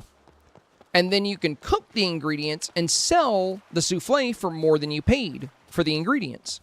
But it's a very small margin of profit. And with the amount of time it takes to, like, you know, or the amount of mist you would need to use to put them all in auto cookers, yeah, it's just, you'll just make so much more, you'll make a lot more faster with pumpkins for sure. I would go pumpkins. Shane says, I'm trying to figure out how to get pumpkins. Pumpkins are available in the Forgotten Lands Goofy Stall.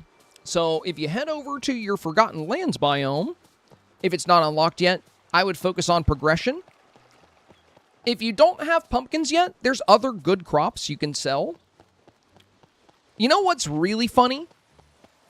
Did you guys know you can actually make more star coins per minute with carrots and tomatoes than pumpkins? Carrots and tomatoes offer more star coins per minute than any other crop in the game. Well, actually, I don't know about DLC crops because the information I'm using is based off of base game. But in the base game, With how fast carrots grow and with how fast tomatoes grow,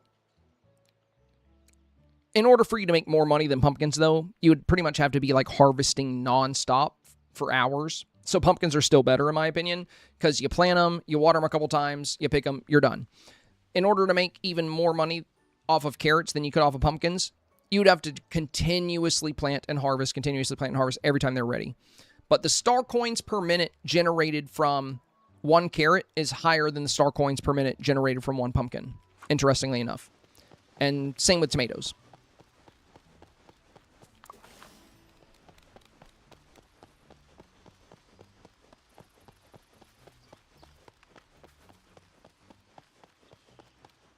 Yeah, the here or there fish meal, the grilled fish meal, is a really good way to make quick money. Though, if you don't have a lot of fishing buddies, it's not very efficient. Now, if you have like 25 fishing buddies, then yeah, for sure. You can, every time you catch a here or there fish, you're going to get +9. So, you can get, 10 fish every time you catch one. But if you don't have a lot of fishing buddies, it's not a very efficient or effective way to get money. But if you got a friend that has a lot of fish on your dream team, and they can send you here or there fish, a grilled fish meal made with here or there fish is the most valuable meal in the game. It's worth a tremendous amount of money.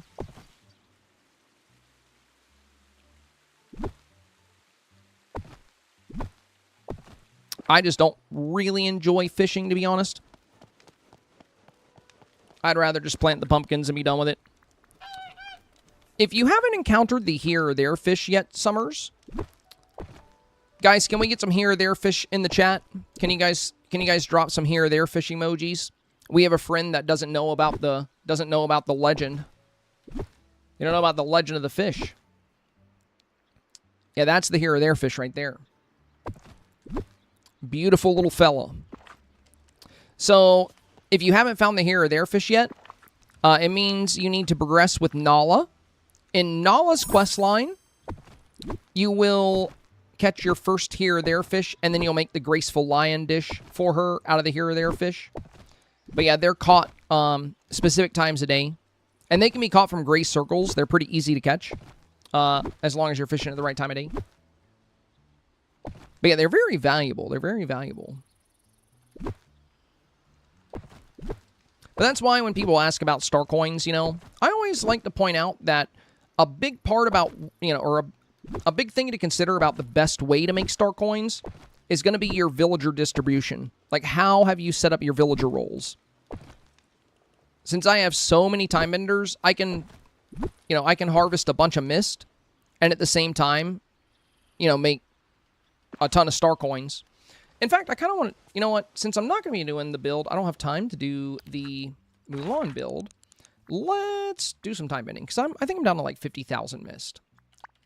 Joy, we're going to hang out. Well, let's grab this too.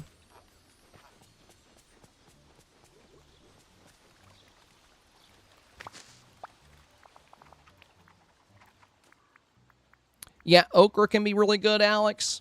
Onions are also really good for early game, because you unlock the Forest of Valor biome pretty early. So onions you can get pretty early on. And they actually have a reasonably good level of star coins per minute. I did hang out with her, right? Yeah. Cam, hello. Welcome, my friend, welcome. I gotcha. I don't have her yet. I'm a relatively new player. Yeah, we got about 3,000 mist right there, because we have a lot of time benders.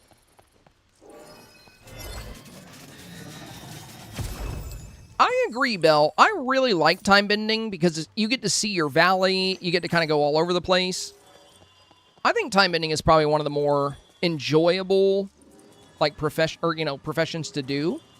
So yeah, I like it. Not to mention, it's incredibly useful. The fact that the ancient machines can be so useful for progression and many other things. Time bending was the first new profession we got from a DLC, and it's still, I think, the best DLC profession. But yeah, I love time bending. Kitty Cat, thank you for the follow, or first chat, I should say. Thank you for the first time chat. Appreciate that. Where's Joy? I think she might have got stuck. I did kind of go back in the crevice there, so that's not her fault. Joy! Where are you? I want you to duplicate my core. Joy? Oh, she's over here. Oh, I think she might be stuck by Goofy. Hello? Okay, we saved her. She got... There was a little traffic jam over there. A little bit of a traffic jam.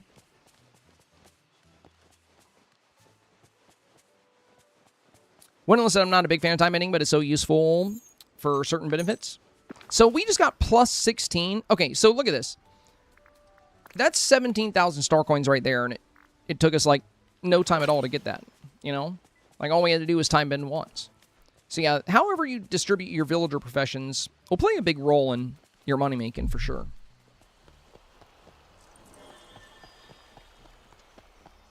And that's not even the most valuable thing. If you get fragments when you time bend, which you always will, fragments sell for even more.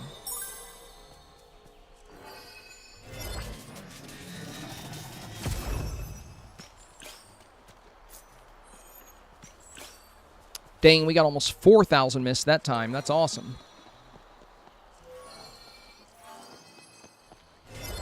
So we've already racked up like 12,000 missed. Okay, that's going to be another... Yeah, now we've racked up 16,000 missed. Nice.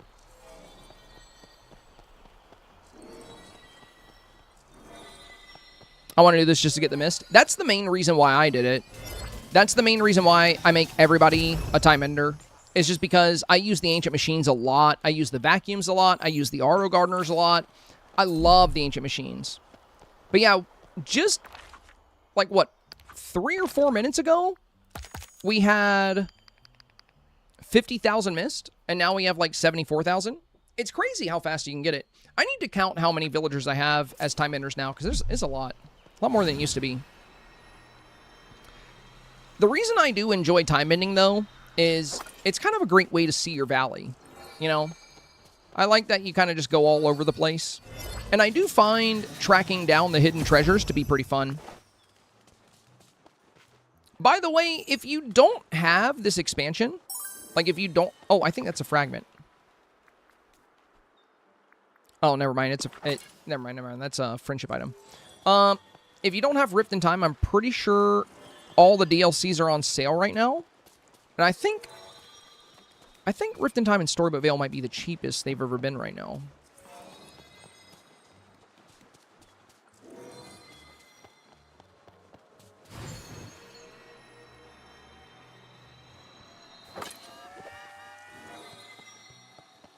I've enjoyed all of the DLCs that have come to Dreamlight Valley, but even though Rift in Time was the first, it's still, I think, the best DLC just because of the ancient machines, the time bending, and the fact that you get Oswald's car and the Vizier's alchemy table. Honestly, goated DLC. I would say my favorite music, environment, and story would be Storybook Vale. But as far as utility, that's probably a fragment. It is. These are the most valuable things you'll get from time bending. So we just got 26 pedestal chunks. That's worth 26,000 star coins. And that's worth 17,000. So that's 50,000 right there. Also, we're going to find a lot more of that stuff once we clear up some of the mist. I'm surprised we found so much mist so far. That's awesome. Rift in Time's 40% off. Storybook Vale, 40% off. Wish Blossom Ranch is 30% off.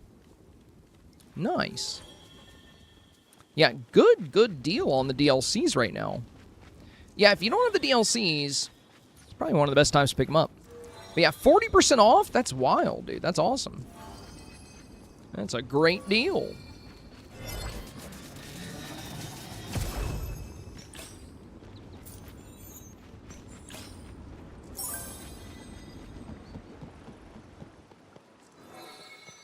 Terry said I need to change some villagers. Yeah, when you see me picking up 4,000 additional mist, it's probably like, okay, I see the point. I see the point to having all the time enders. Again, the two main things I focus on, and I think that's oh, here we go. So this is a level 3 core. It's worth even more than the fragments. So this is worth 2,000 apiece. So we just got this just now. One pool. And this is worth 54,000 star coins right there.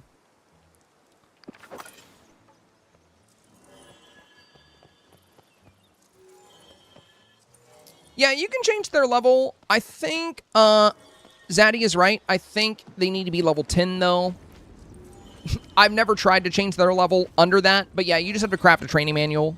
Give them the training manual as a gift, and that'll be their new profession. I always get my new villagers to level 10, like the day I unlock them. I usually just gift them stuff. So, I've never tried to... I never even thought about changing their level before they were 10.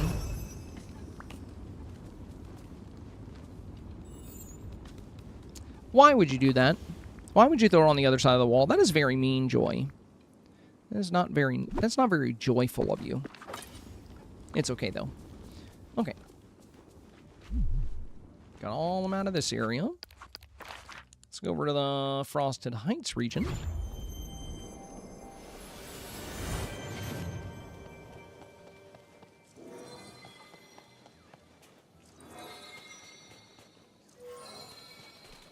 I think that's going to be on the other side, right? Yeah. You know what I wish we could do in this game? What would be so cool? I want an option in the game. Hear me out on this. Hear me out on this. Let me know how you guys, how you would feel about this. I want an option in the game to toggle off all of my decor. All landscaping, all houses, except for my main house, of course. And you probably wouldn't be able to do, like, Shea Remy or Scrooge. But there's so many quests that want us to, like, dig up treasures and find random items. There's things like time bending. You know, when you're doing a STARPATH, you might need to fish in some certain nooks and crannies. If I could toggle everything off, it would be so much easier to do time bending and to find event stuff. That would be so cool. I think that's the only drawback to decorating your valley that I can think of. The only drawback to, like, really going crazy with your decor and, like, making everything look super unique, if you're using, like, a lot of magnolia walls, you know, you're going to have to, like, go into furniture mode, move them to get behind them, and you always have to, like, run around your fences. I mean, you can use horses to jump over some of them, of course, but it would be so nice if I can just toggle everything off. Even if I had to reload the game, I'd be okay with that. Like, if there was an option in the main menu to load the valley empty or load it full, if I was working on a STARPATH, or if I was working on, Moonies, like an event, I would totally go with that.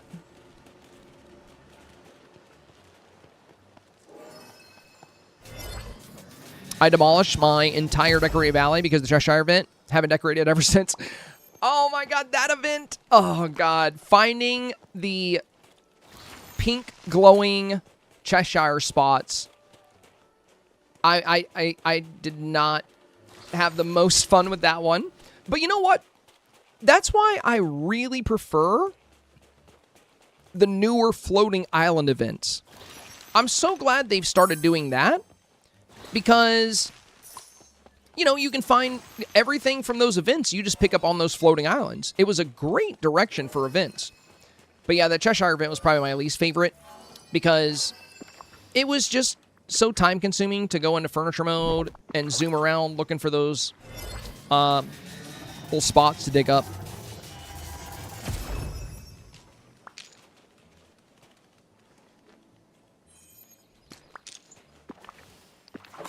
Well, if I put the fence back, Joy's going to get stuck in there. Come on, Joy. There you go. I just found Cheshire Cat's footprints in the Toy Story like yesterday. No way. Dude, I'm always finding event stuff like so long after the event. At least I 100% agree. Bella on YouTube says absolutely agree. Firefly says agree. I'm new to using Ancient Gardeners. How many do you use? The Ancient Gardeners, there's a cap on how many you can have in one place.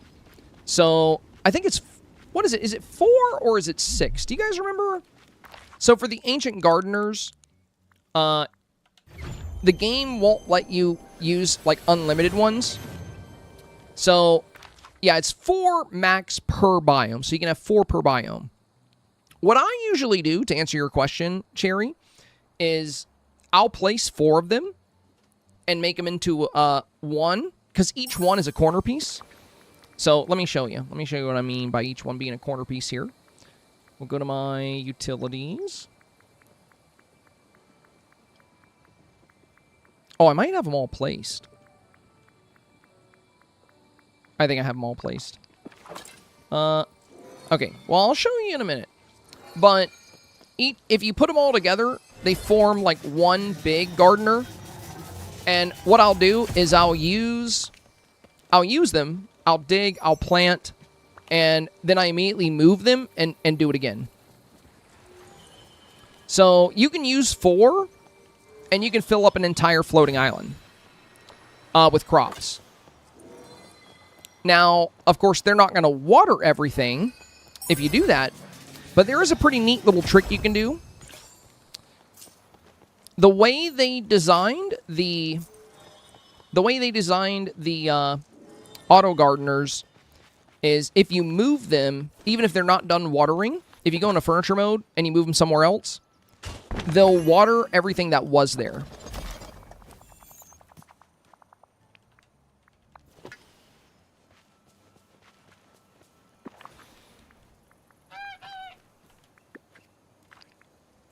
Oh, it was just coins. Never mind. I forgot I had a goose on.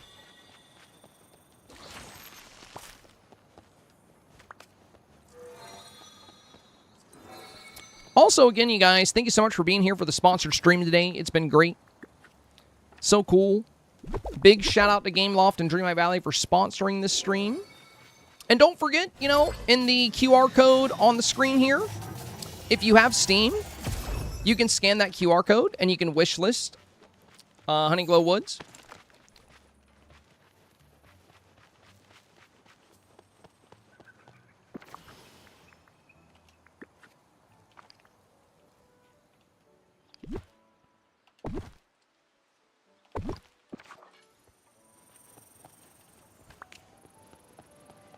Oh yeah, I know about the horses, taters.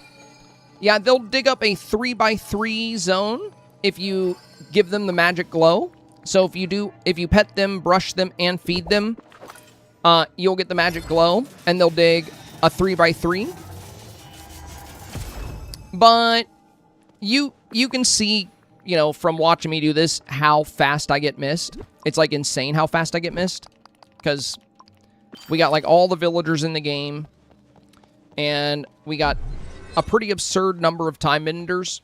So, you know, the Ancient Gardener is a lot faster than horses. It's faster than anything when it comes to gardening. So yeah, there's not really much of a point for me to use the horses when I have this much mist, you know? But if you don't have the horses, or I mean, if you don't have the time bending villagers and you're limited on mist, horses can be very good. They can be very good for gardening. Because, yeah, when you dig with them, you can dig 9 spots at once. Pretty efficient. It's way better than digging by hand, that's for sure.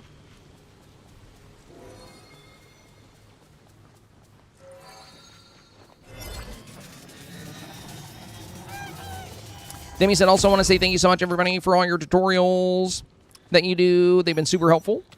Oh, you're very welcome, my friend. I'm happy to hear that. I'm happy to hear that.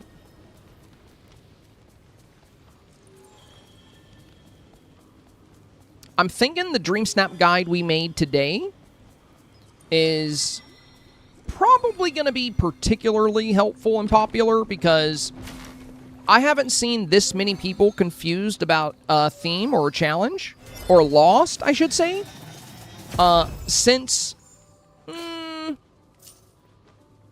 Illusion Valley. I would say Illusion Valley was the last challenge we had where this many people were not too sure what to do.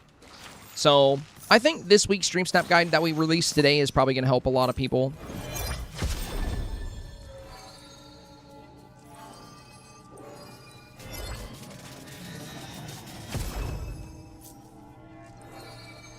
Memories?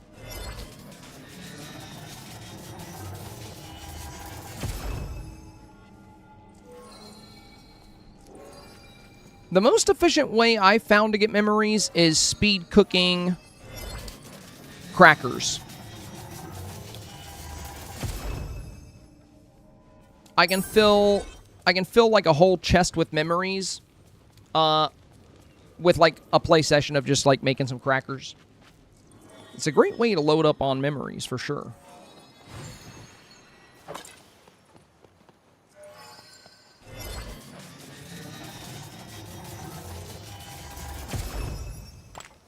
It works the same on all platforms, Aria, but it is an RNG thing, and in order for it to be really fast, you have to be super fast with how quick you can do the cooking. That's the trick. If you're not cooking quick enough, it's not going to be very efficient. So I can show you what I mean. I'll show you how fast you can burn through them. That's why this is all set up. It's just for memory. This is all for memory gathering. Because the STARPATH always has us do memories, of course. So what we're going to do is we're going to just do crackers here. Oh, wait. I think... Yeah, this is slow if you go... Actually... Oh, what the heck?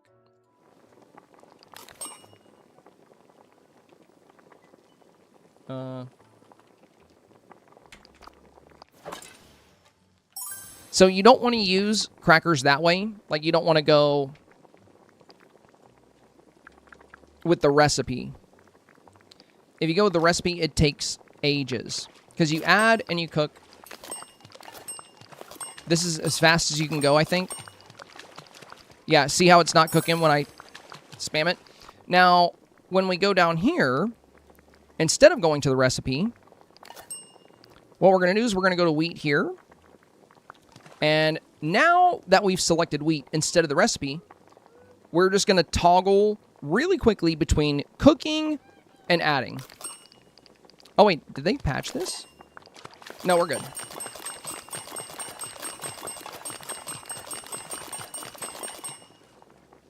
And it's all RNG.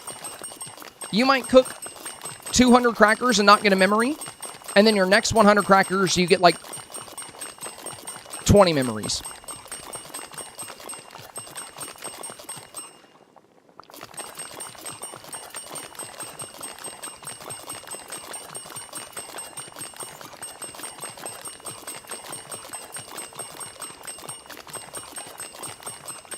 So yeah, the trick is to use...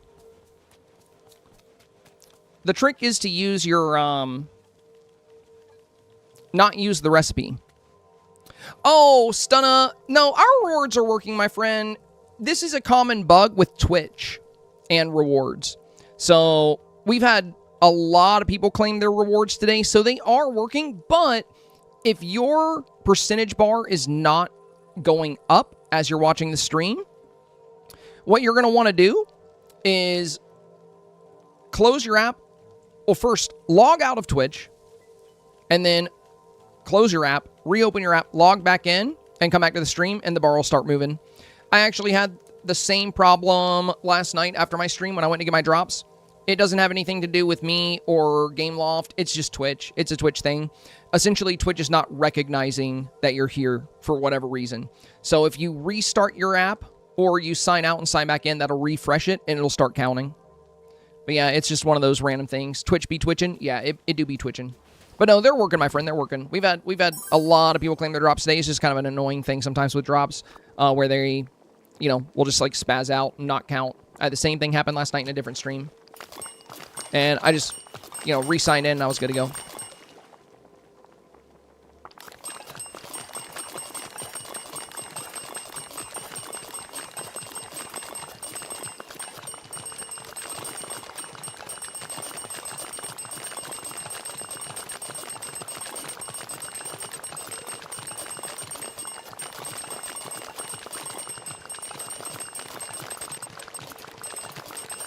That's how you button spam right there.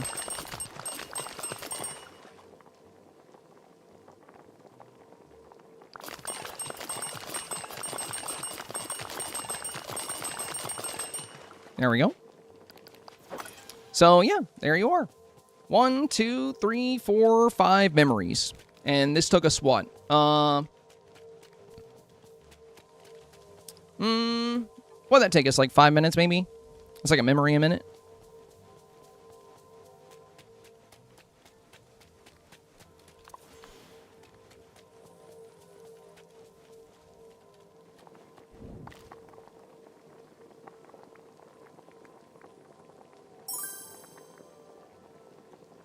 Melissa, if it says done, then it did work. So if your bar filled all the way up and it said done, then it did work. So now if it didn't show up in your mailbox, that doesn't have anything to do with me or Twitch. That'll be between you and Dreamlight Valley. So if it wasn't working on my end, your bar would not fill up. It would be stuck in place. So, I think somebody mentioned earlier, Demigod said if you have not received your drop, step 1, return to the menu before closing the game. Step 2, in browser, unlink your accounts. Step 3, open a new browser, log in and relink the accounts. Step 4, open the game and check your mailbox. I'm going to copy, thank you, Demigod, thank you. I'm going to copy and paste that for Melissa. Here you go. So, yeah, oh, that's too long. Hang on, let me delete that last part.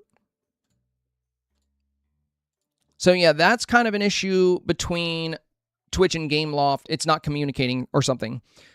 So, you've already done, it worked for you. Like, the part of watching my stream to get your drops, the fact that your bar reached 100% and you hit claim, you're done. You did everything you needed to do in my stream, and it did work. Now, what might not be working for you is your ears didn't just show up in your mailbox. Now, that does happen from time to time with drops to random people. It just doesn't connect. So if that is the case, what you need to do is return to the main menu before closing the game, and then go to, if you go back in the game and it's still not there, go to the main menu, close the game again, go to your browser, unlink your account from Dreamlight Valley and Twitch, and then open a new browser tab and relink the accounts. Basically, you're refreshing the connection between Gameloft and Twitch. So when there's a lot of drops, or a lot of people claiming drops, sometimes there's a communication issue between Twitch and Gameloft, and it's not necessarily either one's fault. It's just that the packet is getting lost. Like, you claimed the drops, but it wasn't recognized on the other side. So if you've hit 100% on your drops, it did work. Like, you're good to go. At least everything from watching the stream worked. Now, if you can't get them in your mailbox, then your next step is going to be to refresh that connection between Twitch and Dreamlight Valley. Once you do that, you should be able to get your drops. No, Melissa, you do not need to sign out of the game and log back in. Just the steps we mentioned, right? So maybe by log out, you mean return to the main menu and close the game. But, again, step 1, return to the main menu and then close your game. So go main menu and then close. But when it comes to login and logging out, you want to go back to the Twitch. You know the page where you linked your Twitch with your Gameloft or with your Dreamlight Valley account? when you set up the drops. So you link Twitch and you link Dreamlight Valley together. You need to sever that link. You need to go back to that website and you need to unlink the two accounts. After you do that, you close the browser, you open another browser tab, and then you relink the accounts, and that will reestablish the connection. And once you reestablish the connection, Dreamlight Valley should recognize that you did finish earning your drops, and they should show up in your mailbox.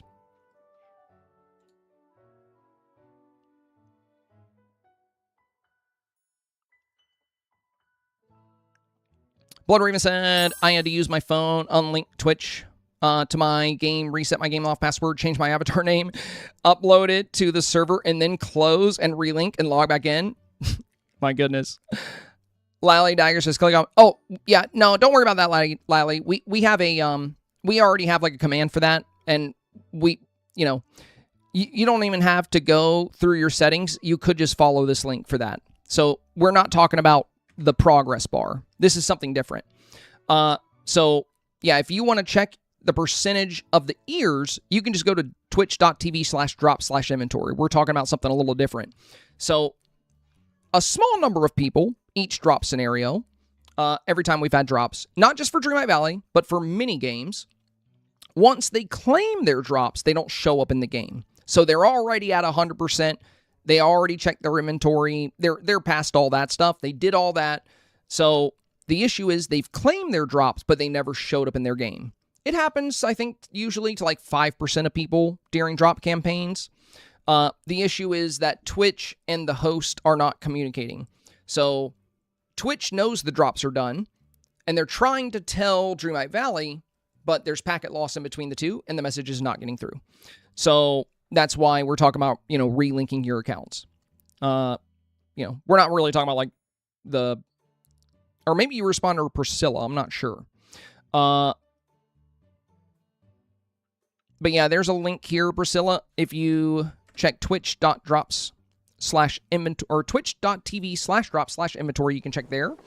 Or you can go through your settings as Lally specified as well. Both options. Yeah, I tend to get really confused when you guys talk to each other without the @ symbol, because I always assume we're talking. But on Twitch, unlike YouTube chat, in YouTube chat, I don't think you can add each other. But in Twitch chat, if you type, if you put an @ symbol in somebody's name, you can reply directly to them.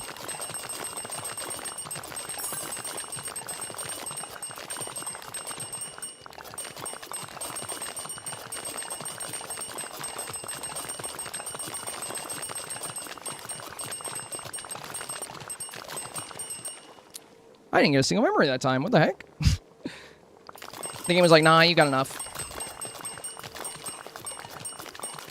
My pockets are going to be full of crackers soon.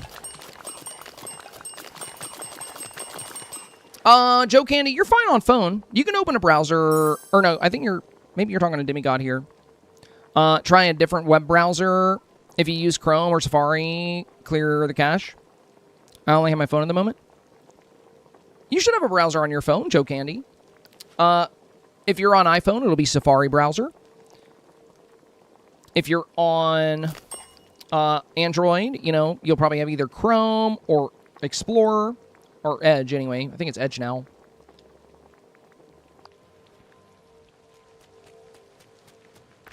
Son said, can we see your Dreamsnap have you submitted?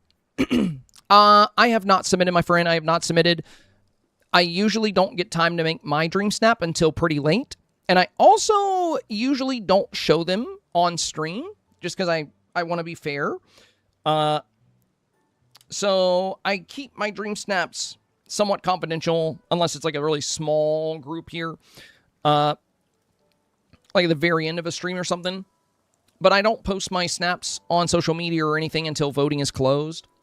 And if you want to see some builds, I've already made 2 builds for this week. So Dreamsnaps are kind of the main thing I cover here. It's like a majority of my content. Monday and Tuesday, we review snaps. Friday, we review snaps. Wednesday, I make several different snap builds. And Thursdays, we do Snap Q&A. So I almost never have time to make my Snap until the weekend. And sometimes not until Monday or Tuesday night. But I have made 2 scenes.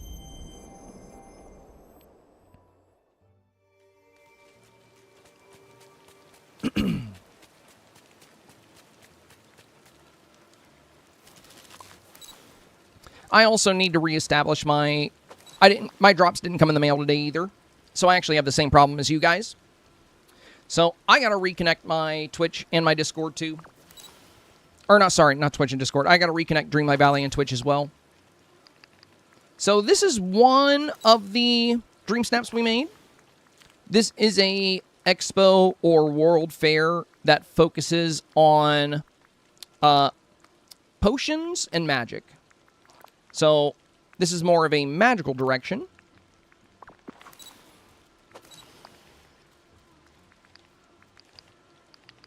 Let me get the settings adjusted here. I gotta go a little further back.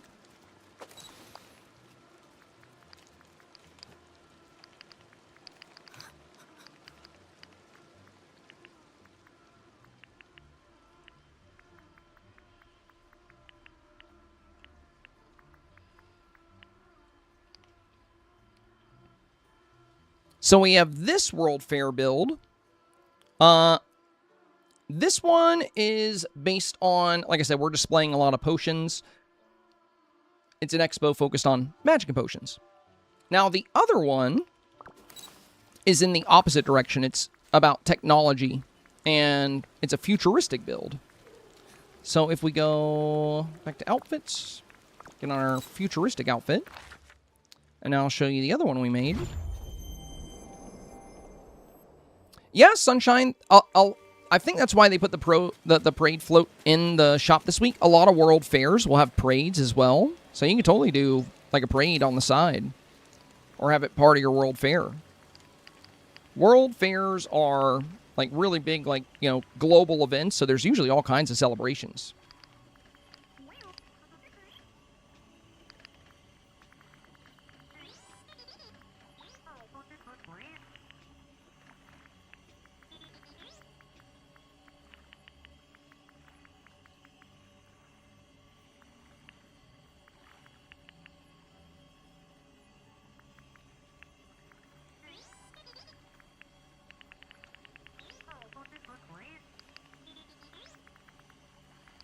And this would be our other world fair.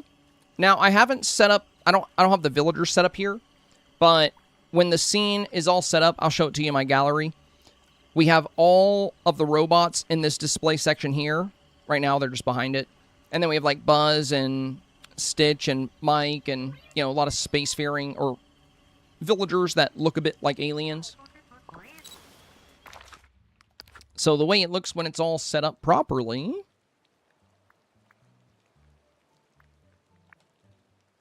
would be like this. So we have R2-D2, Eve, BB-8, the Eternity Isle robot, and Wally. And then we have just a lot of futuristic and techie stuff.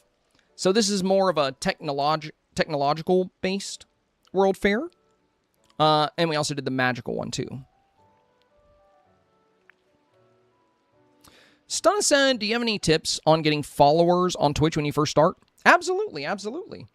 So I have something that, you know, you may find to be very good advice when it comes to that. When it comes to starting out, when you're first getting your bearings as a content creator or streamer, and if you want to grow your channel and get more viewers, one of the absolute best things you can do may sound a little bit counterproductive at first, but it'll make sense after the full explanation. But step number 1 would be to be very careful you're not streaming too much. Here's the thing. There's this grind mentality that a lot of content creators fall into, and they think the best way to get viewers is to be live all the time. You know, playing your favorite game all the time, and eventually people will come. But, unfortunately, it's really, really, really hard to grow that way. when it comes down to it, the way Twitch works and many other platforms, when you have more viewers, you're much more likely to be recommended. So if you're starting out and you have between 1 and 20 viewers, it's a lot more difficult to be discovered. So, and even if you have a lot of viewers, you never want to rely on the Twitch algorithm to show you to people. You don't want the mercy of your growth to be Twitch's algorithm. So how do you grow? If you're not going to rely on Twitch showing your stream to people, how do you bring people in? And that's the neat part. You stream less, and you spend more of your working hours or hobby hours doing the less enjoyable part. Editing videos, publishing, posting. So, I've been a full-time content creator now for about 6 years. My favorite thing to do is go live. I love spending time with my community. I love chatting with people. I love making new friends. And I love playing my favorite games. But if I just streamed all the time, I would not be treating this job with respect, because I would just be doing what I want to do for fun. One of the reasons I've been able to stay relevant as a streamer is because I make sure to treat it as a job. Most of my working hours are not spent playing a game for fun or chatting with my community. What a lot of people don't see, or what, almost nobody sees, would be the countless hours I sit here behind this computer editing TikToks, editing YouTube videos, publishing, posting. None of that really, none of that is broadcast. None of that is shown. I stream 5 days a week, and I stream for about 3 hours to 4 hours a day, 5 days a week. All the rest of my hours go into YouTube, or, sometimes, like, as I was getting ready for the drops, there was a lot of stuff I had to do aside from making videos. But most of my working hours goes into making content to put myself out there. So if you want to bring more people into your stream, don't rely on the platform to show your stream to people. Put yourself out there with videos. You can use TikTok, and if you make shorts like, TikToks, you can post those to YouTube Shorts. You can post those to Facebook Reels. You can post those to Instagram, and you can post those to TikTok. So one video, 4 places. Long format, though, I think is even better. Short format is great for discoverability. Like, I've got a lot of TikToks and YouTube Shorts that have like 500,000 views, but very rarely do people from those 500,000 views actually join the community. A long format video, like a 12-minute long video guide about something that is viewed by only 10,000 people as opposed to 500,000 people, is way more likely to have somebody come to your stream. It's way more likely to have somebody join your community from that. Long format is still the best for conversion to live stream. And the reason why is because, a lot of people that watch short content, they really, really like short bursts of dopamine, like, ooh, happy video, fun, scroll. They're rarely going to be, there's not going to be as much of a connection there. But when you consistently make guides and tutorials, and people get excited to see your videos, and they're like, oh my God, this guy has helped me so much. He's been doing so much with Dreamsnaps. I'm getting better results now. I want to go by his stream and say thank you. And even if you're not making guides, you can cover current news. You can cover updates. You can cover, leaks if they're being discussed. You can cover your opinion on certain aspects of a game. There's so many good things you can make long-form content with.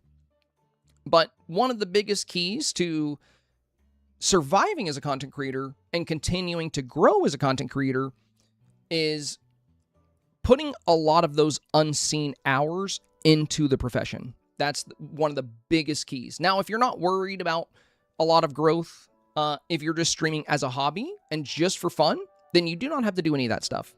But if you do want to grow your channel if you would like to have it turn into a part-time gig even, I would highly recommend putting a lot of focus and time into how to get the orange pebbles. We have a whole guide about that crazy peach. It's on my YouTube channel. There's a guide on all the potatoes. And I think Samantha shared them.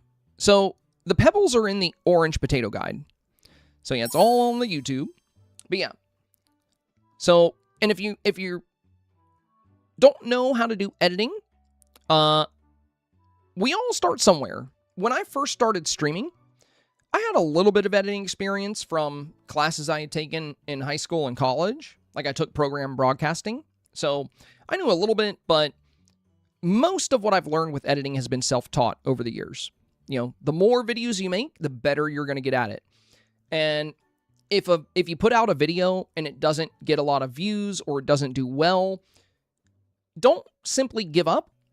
Ask yourself what you could have done different. When it comes to making videos, you need a good thumbnail and a good title. It needs to be something that convinces the person scrolling through YouTube that it's worth their time. So think about video concepts that would be enticing for other gamers. Think about how to make a visually appealing thumbnail. Think about how to make a clickable title. And then focus on how you format your videos. I'll tell you one thing about a long format video, a video that's going to be, 8 to 12 minutes long, or even 20 minutes long, or even 3 hours long. You really want a hook. You want something at the beginning of the video that not only tells them what's going to happen in the video, but leaves them very interested in what's to come later in that video. So hooks are very important, both short form and long form. And when it comes to growing your stream, creating video content is your absolute best bet. Unless you have put all your stat points into luck, maybe you'll just go insanely viral and blow up, but very rare, very rare. So yeah, there you go. There you go.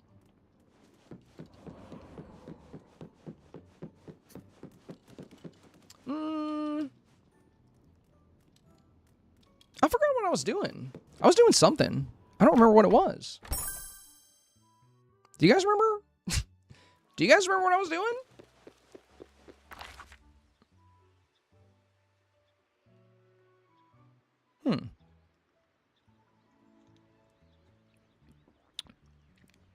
FaceMade Gamer said I stream as a hobby, but I secured the FaceMade Gamer YouTube name already. Good call, my friend. Good call. Also, FaceMade, even if you're doing this as a hobby, since you've already got the YouTube, you could, something very easy. It's not the best type of long format video, but if you ever wanted to, you could also take your live streams, and if anything super interesting or fun happens, like let's say you play on update day, like a new update comes out in Dreamlight Valley and you stream it for a couple hours. After your stream, you can take that, you can edit it down into like a 30-minute, highlight of what was going on, and you can upload that to YouTube. Those videos tend not to have the best retention unless people are already familiar with you, but it is a great way to start getting yourself out there. So if you're already streaming, that could be something good. Simile says, do you count for the drop for Warriors? Indeed, indeed. I do. Have you voted for the new house yet? Yeah, I did that. I did that on the day of the showcase. I'm excited to see what it's going to be. Yeah, Laura Lou, we were making crackers. I think I was going to do something else after that, though, because I left the island. I have no idea what it was.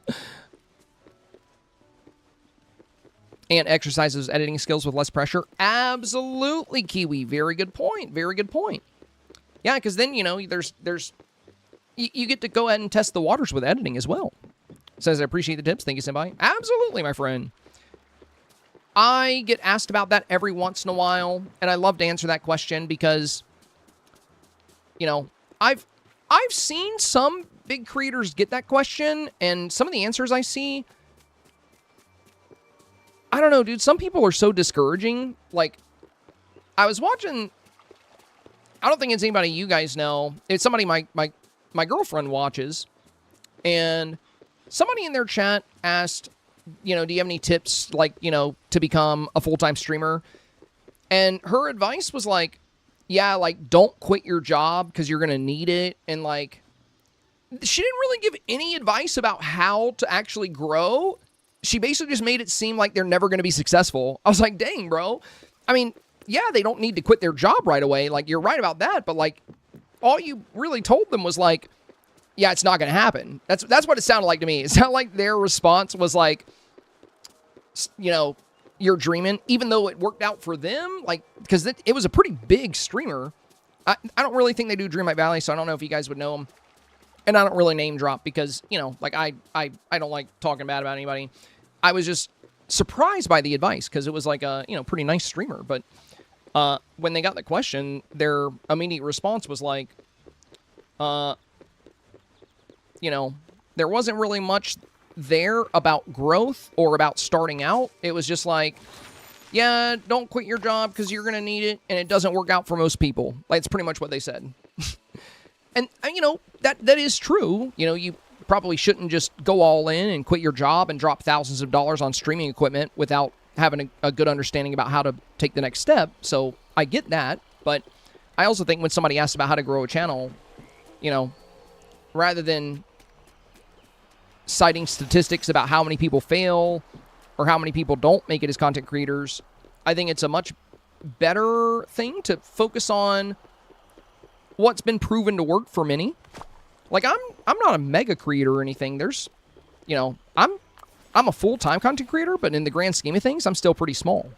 Like, we wouldn't have this many viewers right now if it wasn't for the Twitch drops, you know? How do you become a streamer? Don't.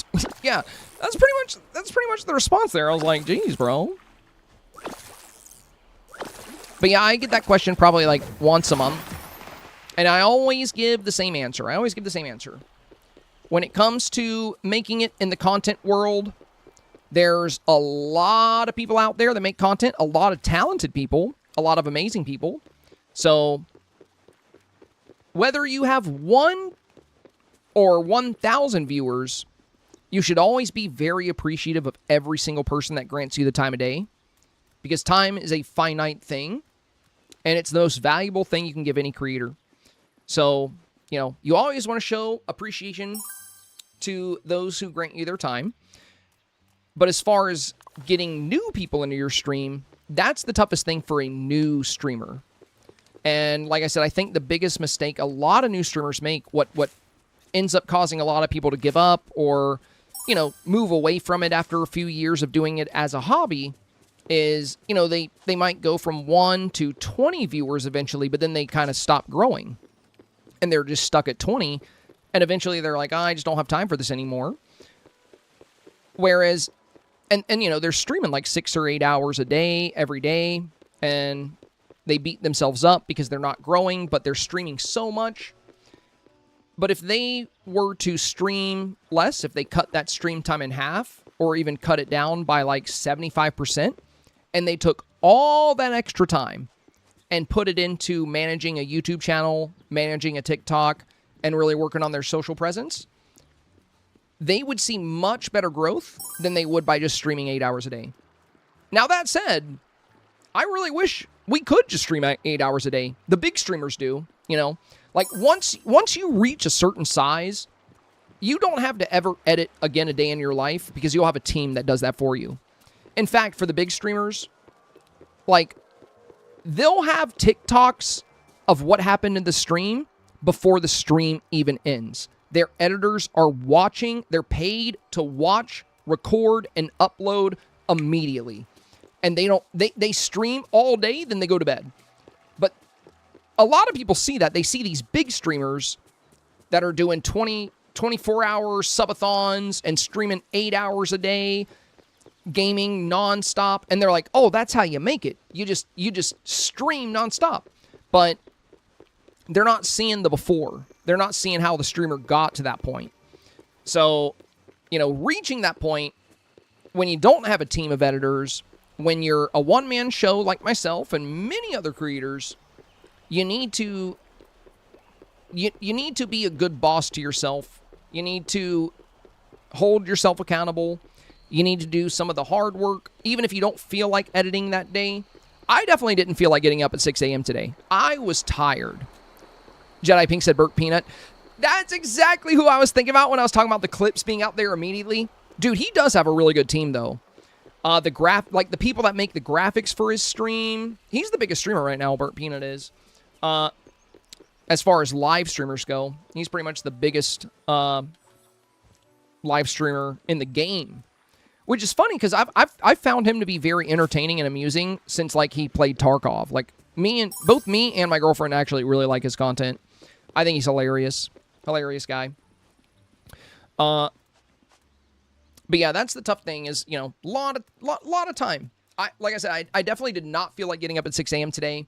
I was really tired because yesterday we did a nice long stream, and then I worked on the new example build. I had some nerve pain last night. I couldn't fall asleep until about 1 or 1:30, and then I forced myself to get out of bed at 6:30 or 6 a.m. this morning, sometime around, no, it's 6:30. Just so I could make sure I got my YouTube video out before the stream today. So I got up. I didn't want to, but I'm like, you know what? This is a very important guide. A lot of people really want to know how to approach this challenge. And if I end up dropping the video on Friday, you know, it's not going to be as helpful because it might be a little bit too late for some. And, you know, I also always try to get the videos out on Thursday. So even today, I mean, you know, we're coming up on the end of the stream now. But most of my work hours today were spent on that video. And also on making the thumbnail, on responding to emails, because I had a little bit more to do with that. And then, what else did we do? I did have to get back to some people on Discord. I had to make 2 thumbnails. One for the YouTube stream, and I had to add the graphics to the stream, like our little QR code, which you can scan to wishlist Honeyglow Woods. I had to add a new section to the About as well.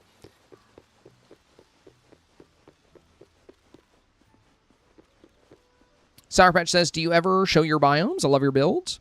Yeah. I mean, I can give you a little quick tour, Sour Patch, if you want. I can do a little flyby. Right now, I have like a Mulan-themed valley. Oh my god, I just remembered what we were going to go back to doing. I was going to go back to time bending, you guys, after crackers. We stopped time bending so I can show you guys how to speed cook crackers to get memories. And then I left the biome so we can go back to time bending. But then we got that question about streaming, and I've completely forgot. Your valley is beautiful, but how do you define the red buttons? Ancient vacuums. Also, I don't need the red buttons. I did the last 2 Disney Parks events, so I still have like a ton of red buttons. So I haven't even really bothered with picking up very many of them. I just pick them up when I pass them. I've already made all the popcorn buckets. So you got to keep in mind this event is a repeat event. There are some new items. But yeah, you can use the vacuums to pick up the buttons. See, there we go. Boom. Just like that. That's why that Eternity Isle DLC is so worth buying. These ancient vacuums are the best. I keep one favorited just because I don't have one everywhere. I have a bunch of them, but they're all over Wish Blossom Ranch right now. I'm stuck on getting the Slinky popcorn bucket. Are you stuck on the resources or how to unlock it? So you're going to get an event quest. Let me show you something really important for these events. This messes a lot of people up. One of the ways you're going to unlock new quest items that's always going to be, it's always going to help you find out how to get those things would be your event quests. Now, in the past, Ellie, event quests were on this quest tab. So, you have your collection, you have your map, and then you have quests. But they moved them. So now the event quests are not under quest, they're under event. So if you go to event, and then you go to Dreamlight Parks Fest, there's a new quest tab. Well, not new, it's been there for a few updates, right here. So if you come to this quest tab, you should have a quest for Woody. If you do Woody's quest, you'll get that popcorn bucket. And then he'll also give you a book. And if you read the book, you can get the popcorn bucket accessory. Oh, you did Woody and Buzz? Which one are you missing then? Hang on a second.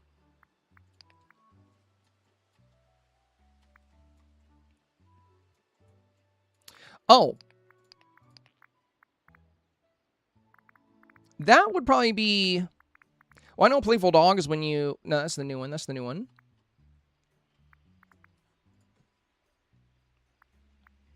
Wasn't Doug gifted from one of these? Sweet Samaritan, Button Maker... Squirrel... I think Squirrel is how you get the Doug handheld accessory, right?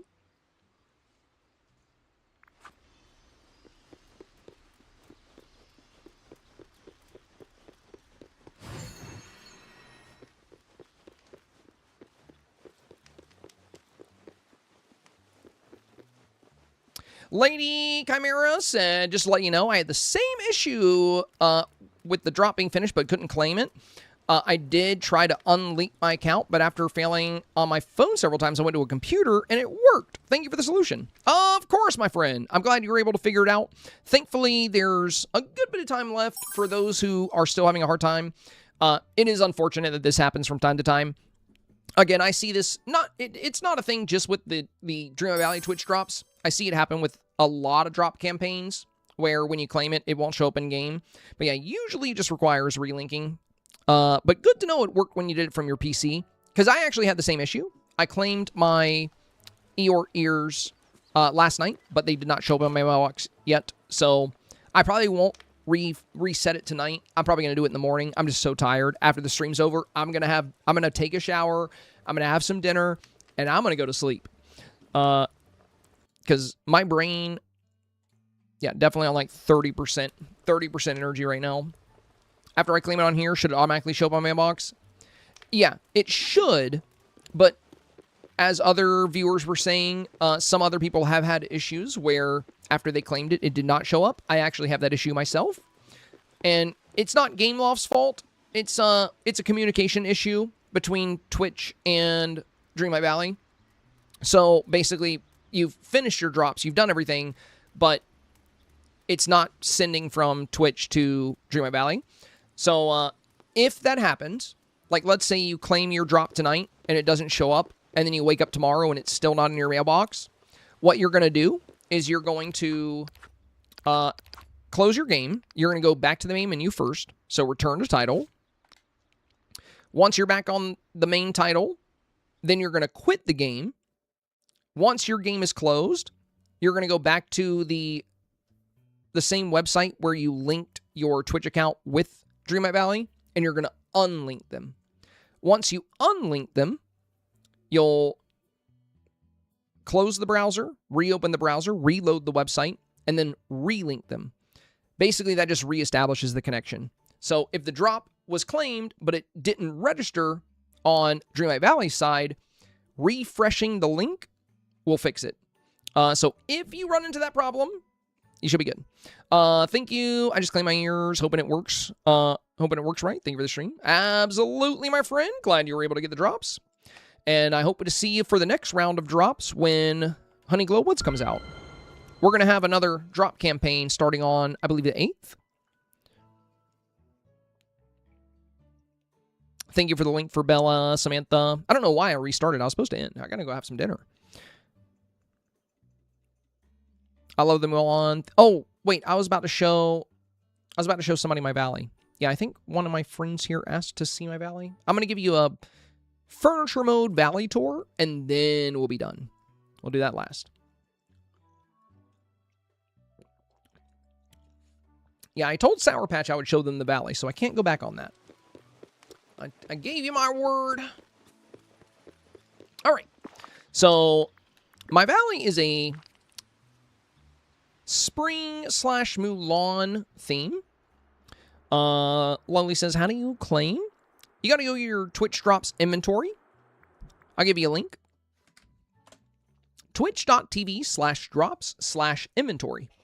Once you are there, it'll show you how much percentage you've gained on the drop so far. And if it's at 100%, you should be able to claim it. And then it should show up in your game. But again, give it a few minutes to show up. And if it doesn't show up, just, follow the steps we discussed.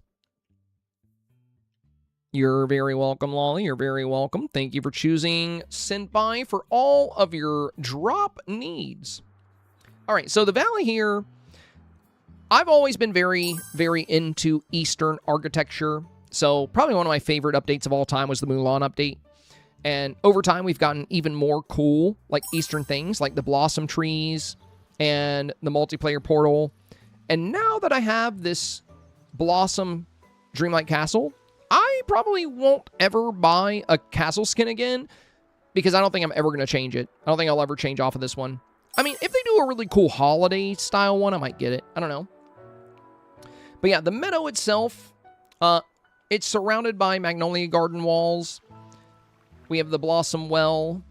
We have a lot of luminescent flowers, a lot of luminescent lily pads, a lot of magnolia petals, and a lot of Mulan items like the floating lanterns.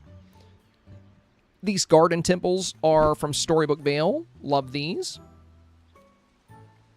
And we have the cherry blossom goofy stall. So yeah. Oh, and in this little crevice over here of the meadow, we have the turning red temple. This valley, before I look at all the biomes, I'm going to tell you right now because I know people are going to ask. No, nobody lives here. It's just me and Mulan. Nobody else lives in my valley. All my other villagers are crammed onto a floating island for aesthetics. So yeah. All the houses here are premium. That doesn't stop them from showing up and walking around, though. Alright, so that's the meadow. That's the meadow build. Now for the plaza, we have 2 Wandering Moons, because it is my favorite premium house. I love this house. Absolutely beautiful architecture. The red hanging lanterns, it looks so good. We got some pink lanterns to fit with the magnolia and cherry blossom vibes. We got some pink and red flowers down here. Some more magnolia petals. To stick with the Eastern theme, we got some bamboo. And more of these turning red lanterns. We have the stone lanterns from the Magnolia STARPATH. And then back here on both sides, you're going to find a selection of the Mushu fireworks, a small fountain, and a little garden where I keep all of the biome's natural flowers. That way they don't spawn all over the place. So there's a little garden here on the left with the magnolia bench, and there's a little garden over here on the right with the magnolia bench. And both have like an even mix of the flowers kind of scattered within. To prevent wood from spawning all over the place, I tuck most of it behind the magnolia walls here. That way there's not like a bunch of random wood around the trees. At the main entryway, we have these archways from the Majesty Magnolia STARPATH. We have these craftable dragon statues. We have some of these magnolia branches. These turning red panda statues. This Mulan-themed partition. And in the past, I actually hid this plaza because it didn't look like it fit the biome. But now that I have the cherry blossom version, I might get rid of this wall. I don't know. But I still like the wall, actually. I think I'll keep it. But yeah, the main reason this wall was here was to hide this plaza well because it didn't have any cherry blossom vibes, but now it does. So, you know, there's the plaza. Next up, we got the Summit Plateau. Now, for the plateau, this dragon is probably not going to live here. I placed this here when it was in the premium shop because I wanted to look at it, and I just left it there. But I don't know if I like it there. Probably going to get rid of it. Anyway, here we have the Reflection of China Temple and our Dreamlight trees. You know, it just looks really good with the sunset backdrop. You know, the little sparkles following and the yellow light in the back. We have some Zen gardens here at the front of the build. Then we have more of the turning red panda statues, more of the garden temples. Sour Patch, thank you for the bits, my friend. Dran says, hi, could you share some of your creativity and pages with me? What you're showing is amazing. I love it. Oh, thank you, my friend. And of course I can share. Of course, of course. Mikasa, Sukasa, my ideas are your ideas. So if you ever see something here you like, you are more than welcome to use it in your valley. Or in your dream snaps or anything that, you know, to that effect. I gotta get this out of the way before we continue. There we go. That's better. Okay. And those same magnolia walls we had throughout the meadow and the plaza, those go kind of all the way around the plateau. So even when you're in the meadow, it almost looks like a big castle. So these walls wrap all the way around the Summit Plateau. And what's really fun is you actually see it on both sides because we have the same wall right here in the forest. So we have magnolia walls here, here, here, and here.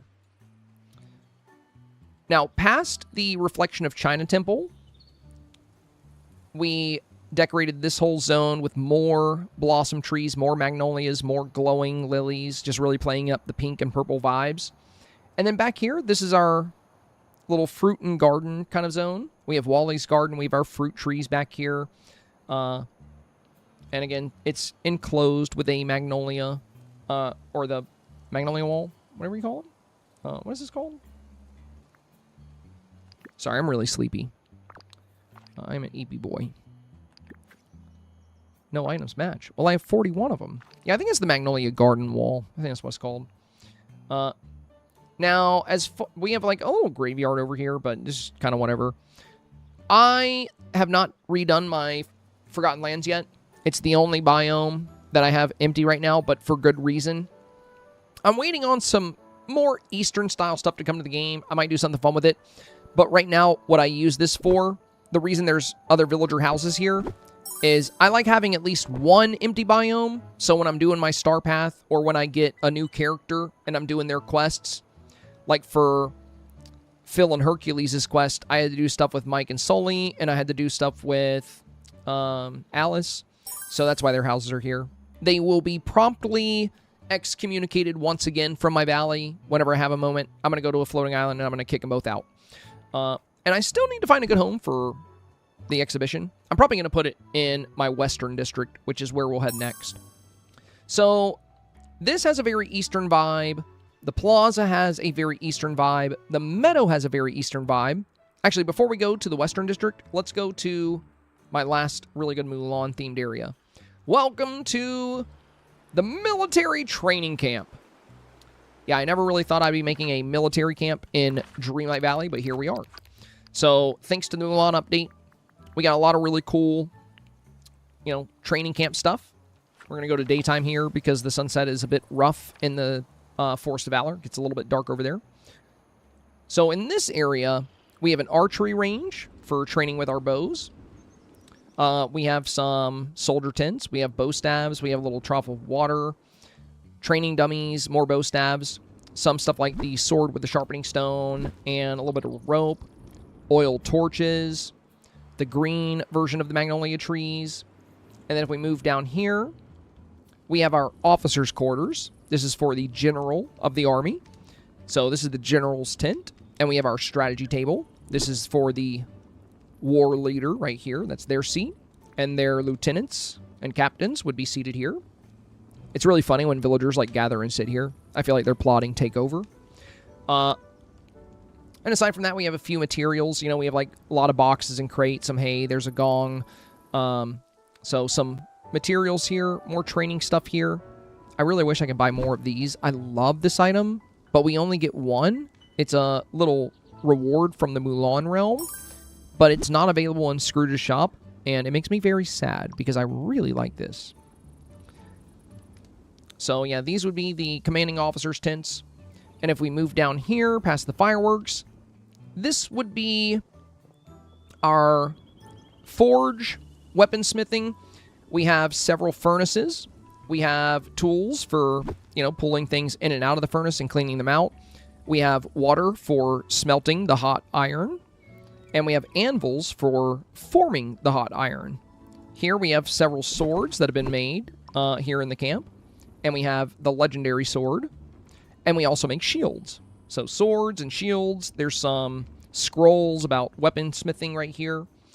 And in the back, we have lots of supplies. Coal and wood and iron and whatever you need to make weapons with. And some carts to move that stuff around. As well as some sandbags for fortifications. And some rope. Armor is not just metal, though. It does have some fabric work to it. That's why we have the loom here. And what's really fun about this weaponsmithing area is that it's essentially one big crafting area. So, of course, I would have a crafting table here. So whenever I'm in the Forest of Valor and I need to craft something, I can go to the area where the soldiers work and craft right here. And we have these two little dragon incense burners right here. So when you do open the crafting table, you get smoke rising up. It's pretty neat. We got some more training materials here, like the training dummies, some carts, some sandbags, some burlap sacks, some bow staves. A little bit more of a villager area over here for the soldiers. We got a little cooking station, a little bow and arrow, a little shield, a little place for a bath. Now, missing a part of the wall because I was doing my STARPATH. I always have to take my walls down to do the fishing tasks. There we go. Now, over here, of course, since we have the whole military camp, where else would Mulan live? You know? So, yeah, here we have Mulan. Oh, you can buy more now? No way! You just made my entire night. That's awesome. Dude, that's so cool. Thank you for letting me know, Sparse. Thank you, thank you. Dude, I'm going to do that before I log off. I did not know. I did not know. How exciting. So yeah, this would be Mulan's little area. So she lives right across the bridge from the training area. And we have some more Zen gardens, lots of magnolia petals, more garden temples. Oh, Mushu's dragon statue is supposed to be here, but I used it in a Dreamsnap, so it's not there right now. And also, we're missing a piece of my wall. Ignore the holes in my build right now. It's from doing StarPaths. So, you know how that goes.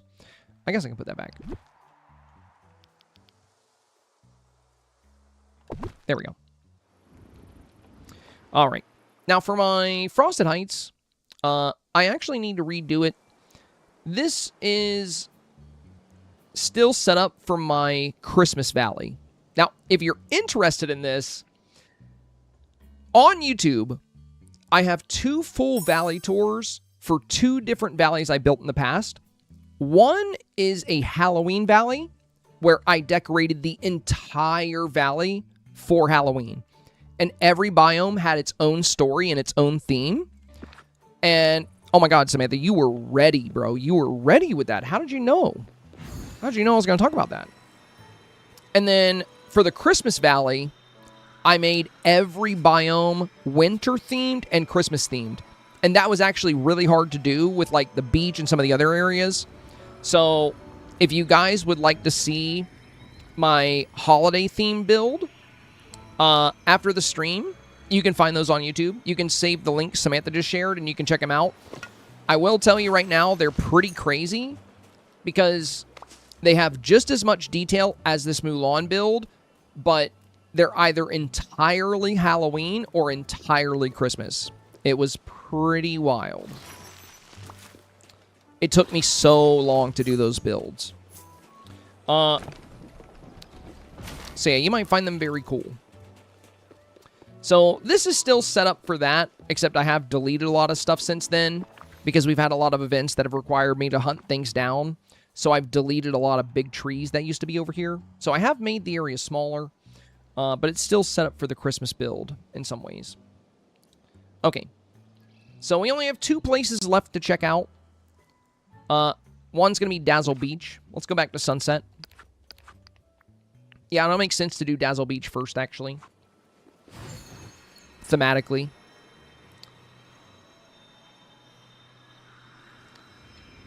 So, sadly, there aren't any more Eastern-style houses in the game.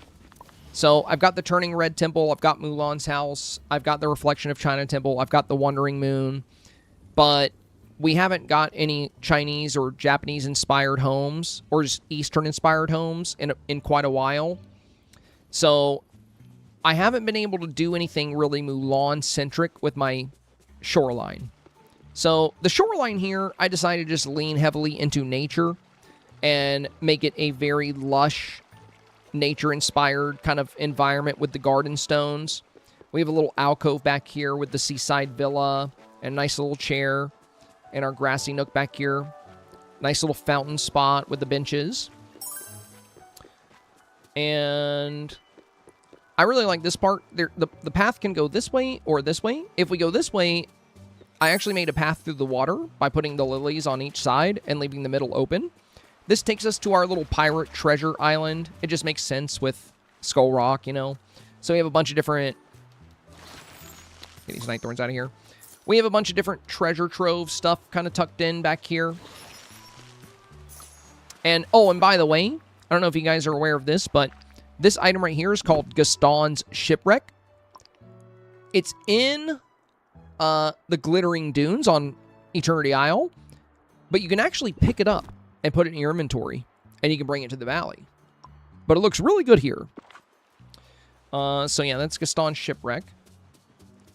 And let's get this out of the way. So we came through this path. We're going to go back across this way. I love how Maleficent fishes. It's so funny how she just zaps the water. Probably one of my favorite villager animations, to be honest.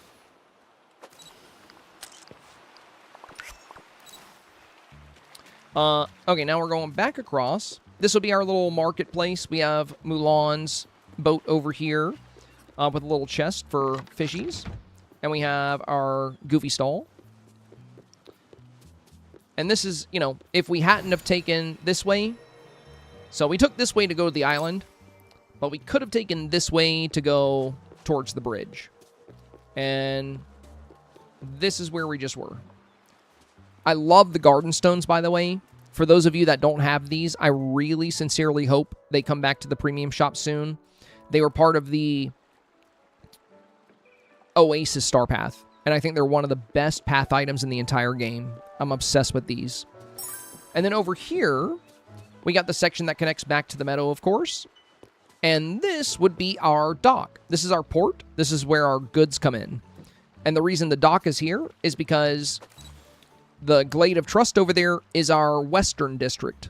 This is where, you know, since our whole valley is in the east and it's very eastern themed, we get a lot of goods from from the ocean. So a lot of stuff from the west comes in and it gets unloaded and then it gets brought for shopping in our western district. So this is the western district, and the main reason it's so western is because I can't hide Tiana's Palace. I can't hide Daisy's Boutique.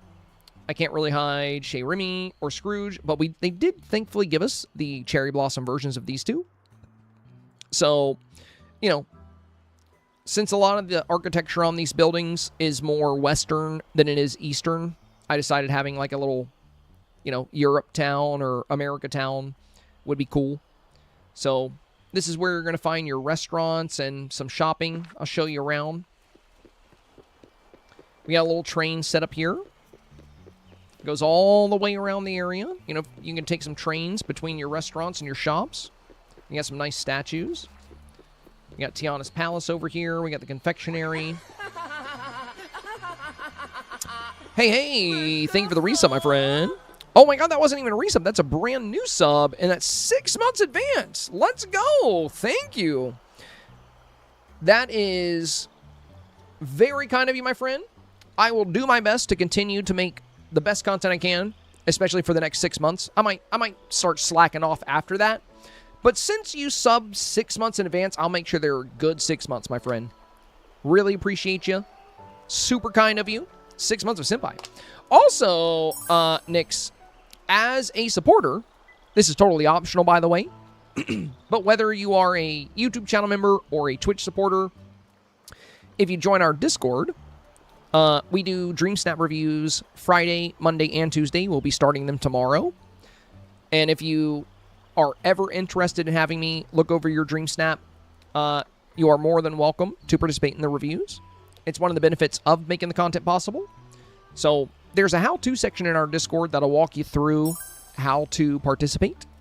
But yeah, welcome to the supporter family, my friend. And again, you know, the Snap reviews are totally optional, but if you ever want to join, you have that right as a supporter. So yeah, we have this nice little gazebo over here. Now, I am really sad because inside this gazebo, I used to have red hanging lanterns, and they made the entire inside glow. But with the last update, they got rid of them being able to go outside. And to show you what they look like when they glowed, that's what this is. This is the red hanging lantern. And you see how it's making the tree light up? It's making the clock light up. It's making this tree right here light up. Now, I have seen for some people on Xbox, apparently, they still work. But I don't think they were ever supposed to go outside. So they finally changed it to where they're indoor only. So I miss them. I miss them so much. I hope they add an item to the game I can put in here to make it light up again. We also have Tiana's little water tower here.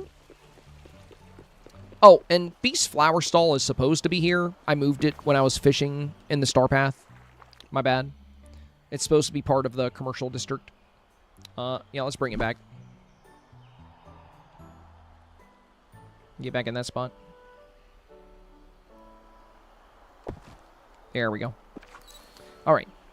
And now for our shopping district. Of course, we have the Scrooge shop here. And then we have all of our stalls. So Tiana's stall, Kristoff's stall, some additional market stalls here. Ooh. Get my daily onyx. Aladdin stall. Goofy stall. And then just, you know, some random goods and items hanging about. In the back corner over here, we got Daisy's Boutique. We got our little sushi man whipping up some sushi right outside for some al fresco dining outside of Chez Remy. We got a nice little apartment complex. Pretty expensive to live here, though. Very expensive. You're right in the middle of the shopping district. You got Chez Remy right next door. I think these apartments are going for like, I don't know, I think like 3,500 star coins a month. That's actually cheap as heck if you think about it. They're going for 5 million star coins a month.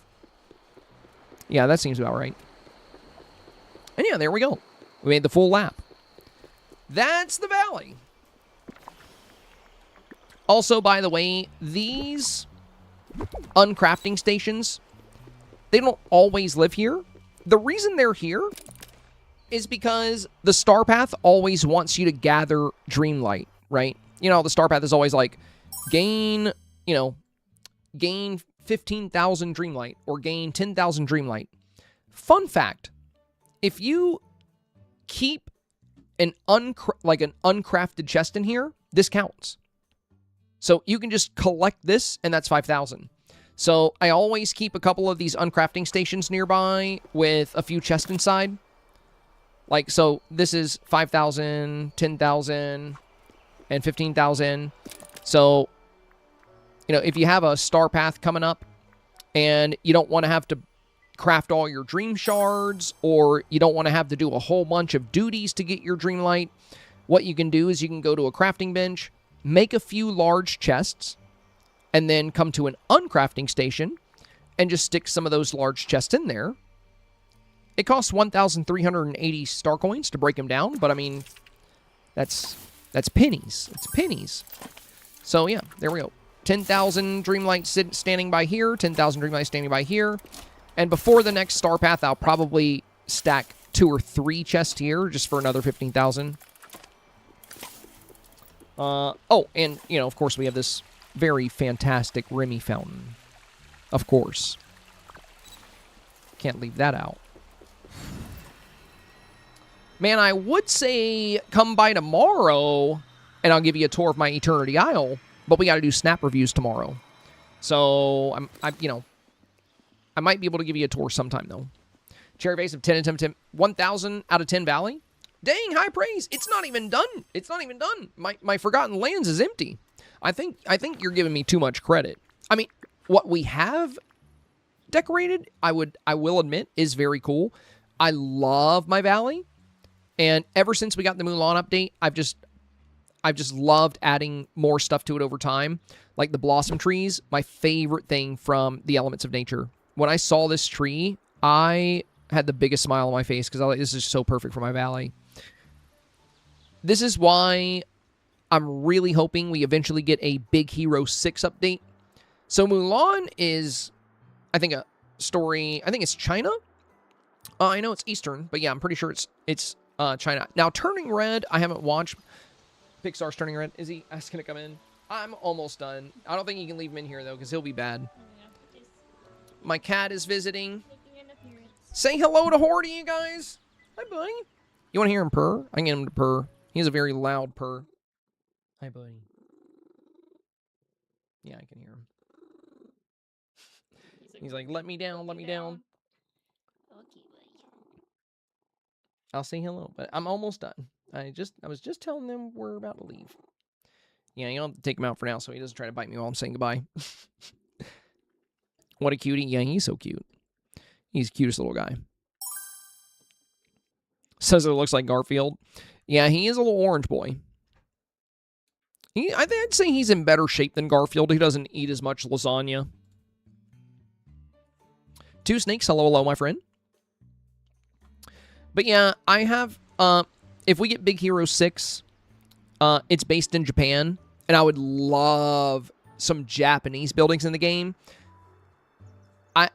I would probably finish the valley if we could get a few more. I don't know. I kind of like my Forgotten Lands being empty for now, though. It is rather nice. But if you guys liked this tour, you should definitely check out my Christmas Valley and my Halloween Valley. They're pretty wild. Turning Red is actually based in Canada. Oh, I've never seen it. Where are the characters in Pixar's Turning Red from? Is it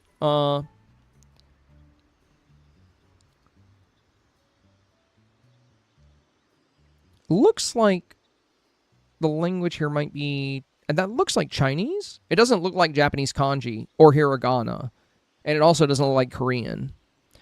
Do you guys know?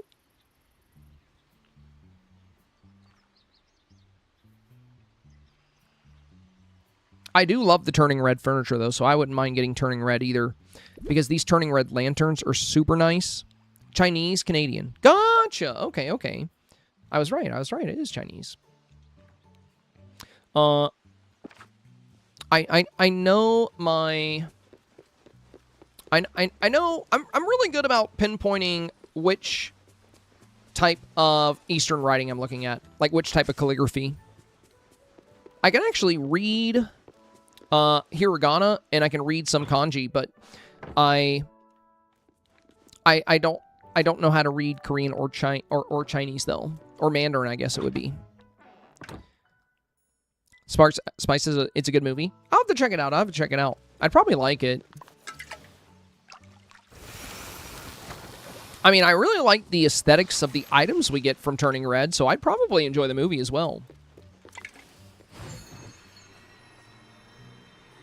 But yeah, at some point, guys, remind me. You can learn the Korean alphabet in 5 minutes, trust. Oh, yeah? Interesting. Honestly, it's kind of the same with hiragana, which would be like the Japanese alphabet. But what's tricky with Japanese would be kanji. Because kanji is just, it's basically high society. Kanji is used a lot more, or in like very formal settings, kanji is used. And kanji is tricky because it's a different symbol for each thing. Like there's a symbol for a house. There's a symbol for a wife. There's a symbol for certain meals. Some kanji are very common, like kanji for like different bathrooms or kanji for different directions can be very common. So not everything is going to be spelled out with... Basically, when you spell out a word with hiragana, it can be really long. So kanji was developed to basically make, you know, to squeeze a lot more onto a paper or onto a sign. And some kanji are very common, but there's a kanji for like so many different things.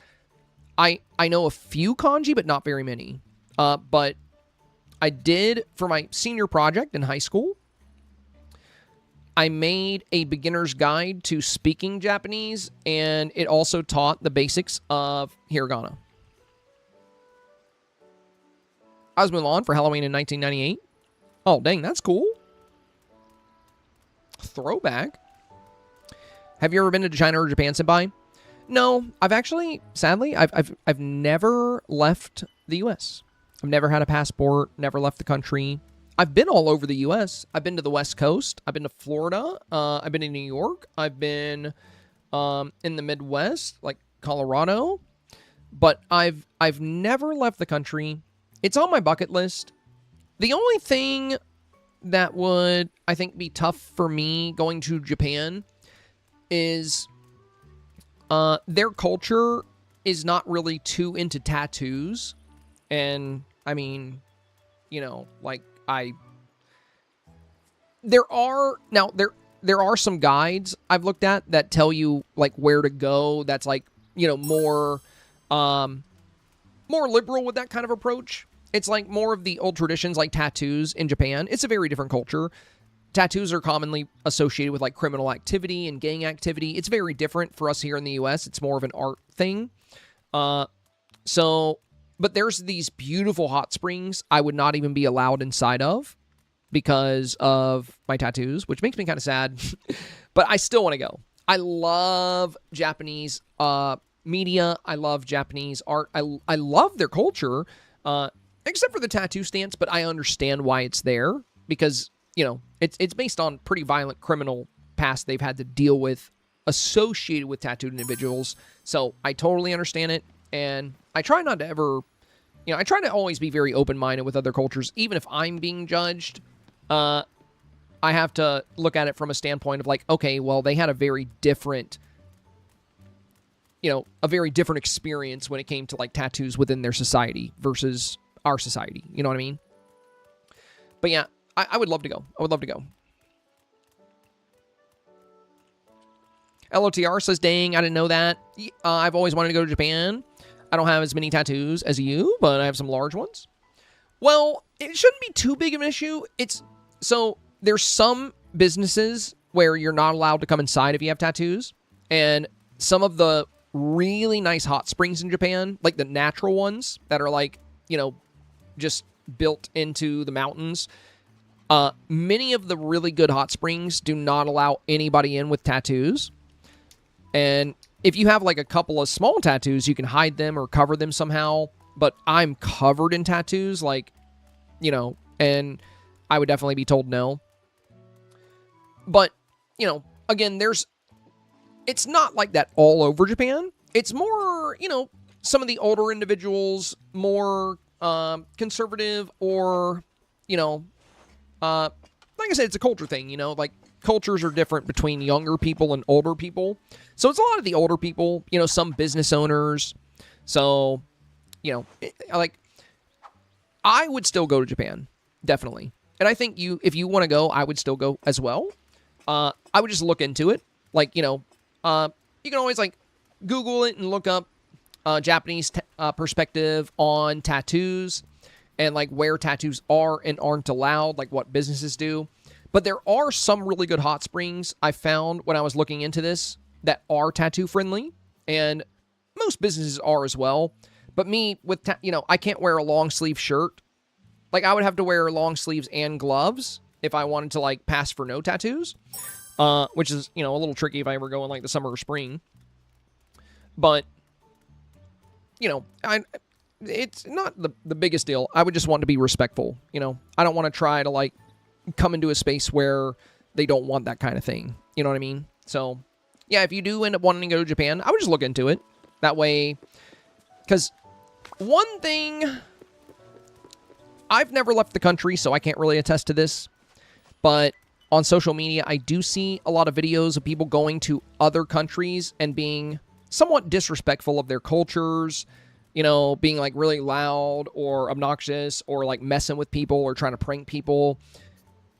And I don't know, if eventually I would love to travel a little bit and check out another country. And if I ever do, I'm going to dedicate several months to like really trying to understand the culture so I can be as respectful as possible while I'm there. You know, I just feel like that's a great way to do it. And I have a lot of love for, you know, the art and everything that comes out of other places. So, I would just want to appreciate that and, you know, pay my respects while I'm there. Well, you guys, with that, I think we're at the end of the stream. Be sure to drop by tomorrow because we have a pretty fun day planned. We're going to be getting into snap reviews. So tomorrow, we're going to knock out as many of these reviews as we can. We don't have too many in right now because this challenge is a bit more tricky. I think a lot of people were waiting for my guide today. But if you guys have time tonight, you know, if you can knock out your snap tonight or tomorrow, even during the stream, on Friday, there is no deadline because we're not going to, you know, we'll review as many as we can. Keep in mind, if you upload for a Monday review, it needs to be in before 3 p.m. And keep in mind, the deadline for all reviews, primary and secondary, is 3 p.m. Eastern Time on Tuesday.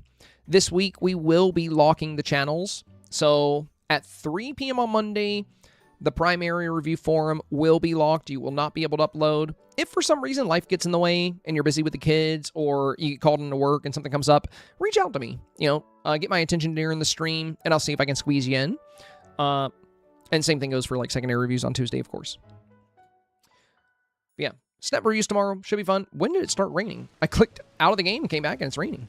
Also, don't forget, if you haven't scanned this QR code right here, if you have Steam, I don't know if it's directly linked to me. I don't know if they can see if people wishlisted the game through my QR code or if they have different QR codes or if it's the same QR code for everybody.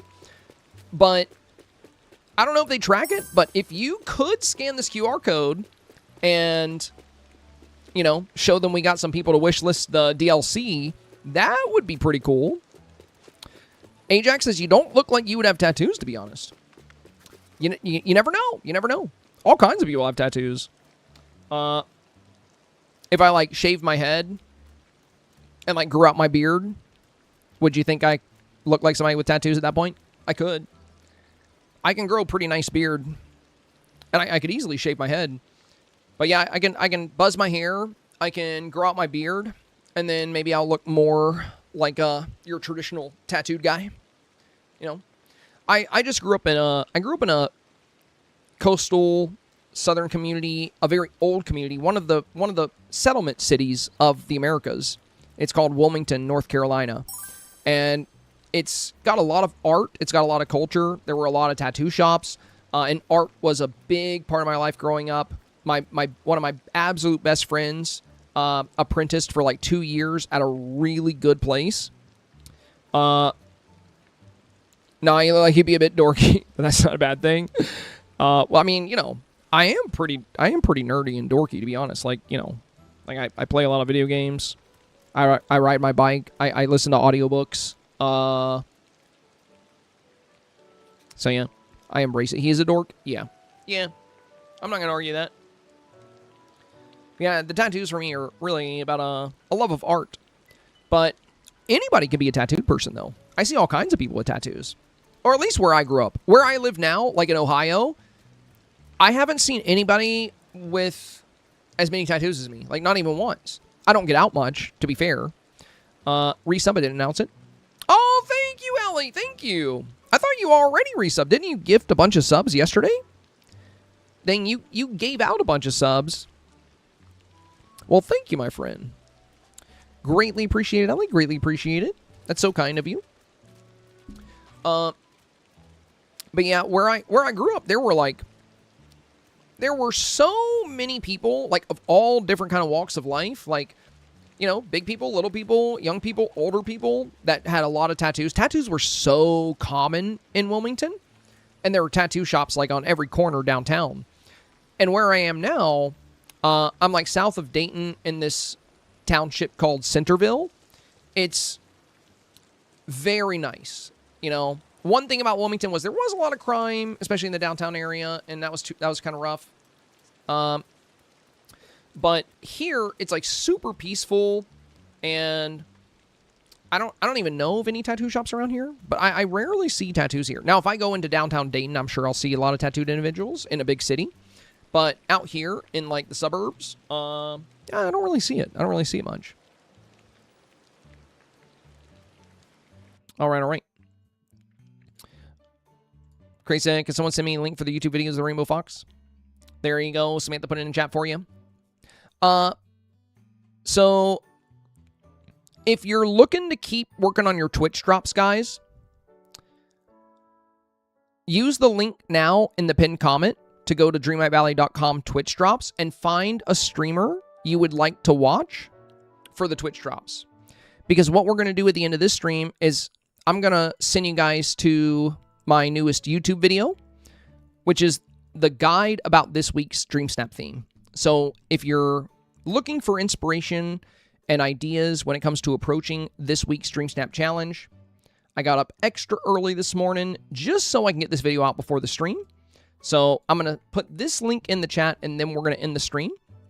Oh, you're in Fayetteville? I was born in Fayetteville. No way. I don't have any memories in Fayetteville because I was born there, and I was there for like the first year of my life. So I don't really know anything about it, but that's where I was born. That's crazy. Yeah, I say born and raised in Wilmington because that's like really when I was super young, like in elementary school, like first grade kind of range, and like preschool, I was in Wallace, which is in Burgall, which is right outside of Wilmington. And then in like, I think second grade or third grade, I moved to Wilmington. No way, dude. Mags with the 6-month sub as well. You're the second person to do that today. Dang, 6 months advance. The pressure is on. I got to keep the content strong for a whole 6 months. Thank you for the advance, my friend. That is super kind of you. I really appreciate that. Welcome to the supporter family. Great to have you. Great to have you. All right. Let me give you guys the link to today's YouTube guide. And again, if you're still working on your drops, like I said, you can use that link in the pinned comment to go do the Disney Dreamlight Valley Twitch drops. But if you have not seen today's video, when the stream ends, you can click on the link here in the chat. And you can follow that link to the Dreamsnap guide from today. Already watched and liked those Lunaires? Of course you did. You're just a gem, aren't you? I appreciate you. I appreciate you. All right, you guys. Thank you for the amazing stream. And again, a very big thank you to Gameloft and Dreamlight Valley for sponsoring today's stream. So cool that they did that. You know, they not only reached out and included us in drops this time, which I just wasn't expecting. I was so thrilled. But they also offered to sponsor 2 of my live streams. And I've never done a stream that was sponsored by like a big studio before. So it was a huge honor. And I'm really glad you guys were here to be a part of it. We have another sponsored stream coming up the day after the DLC drops. So I believe it's going to be July 9th. And we'll have more Twitch drops then as well. So if you guys have enjoyed your time here, you know, I hope to see you for the Twitch drops when the next cycle starts and for the next sponsored stream and maybe when the DLC comes out, because I'll probably do some speed builds so we can put them on YouTube. But what I would really love is if some of you guys choose to show up in between and join the community and hang out. You know, looks like a few of you guys will because some of you guys have joined the supporter family. So fantastic, fantastic. Happy to have you. All right. It was amazing today. Thank you so much for being a part of this, you guys. Wonderful, wonderful week. I will see you guys tomorrow to wrap up the week with our Dreamsnap reviews kicking off. Again, if you would like a Dreamsnap review tomorrow, if you'd like to get it done before Monday so you have time to build a secondary review, you know, just you can upload it between now and sometime during the stream. We'll get as many of them done as possible tomorrow. And yeah, I think that's about it. As always, stay safe, stay awesome, and stay healthy. I will catch you guys on the next one. Have a wonderful evening. Ta-ta for now.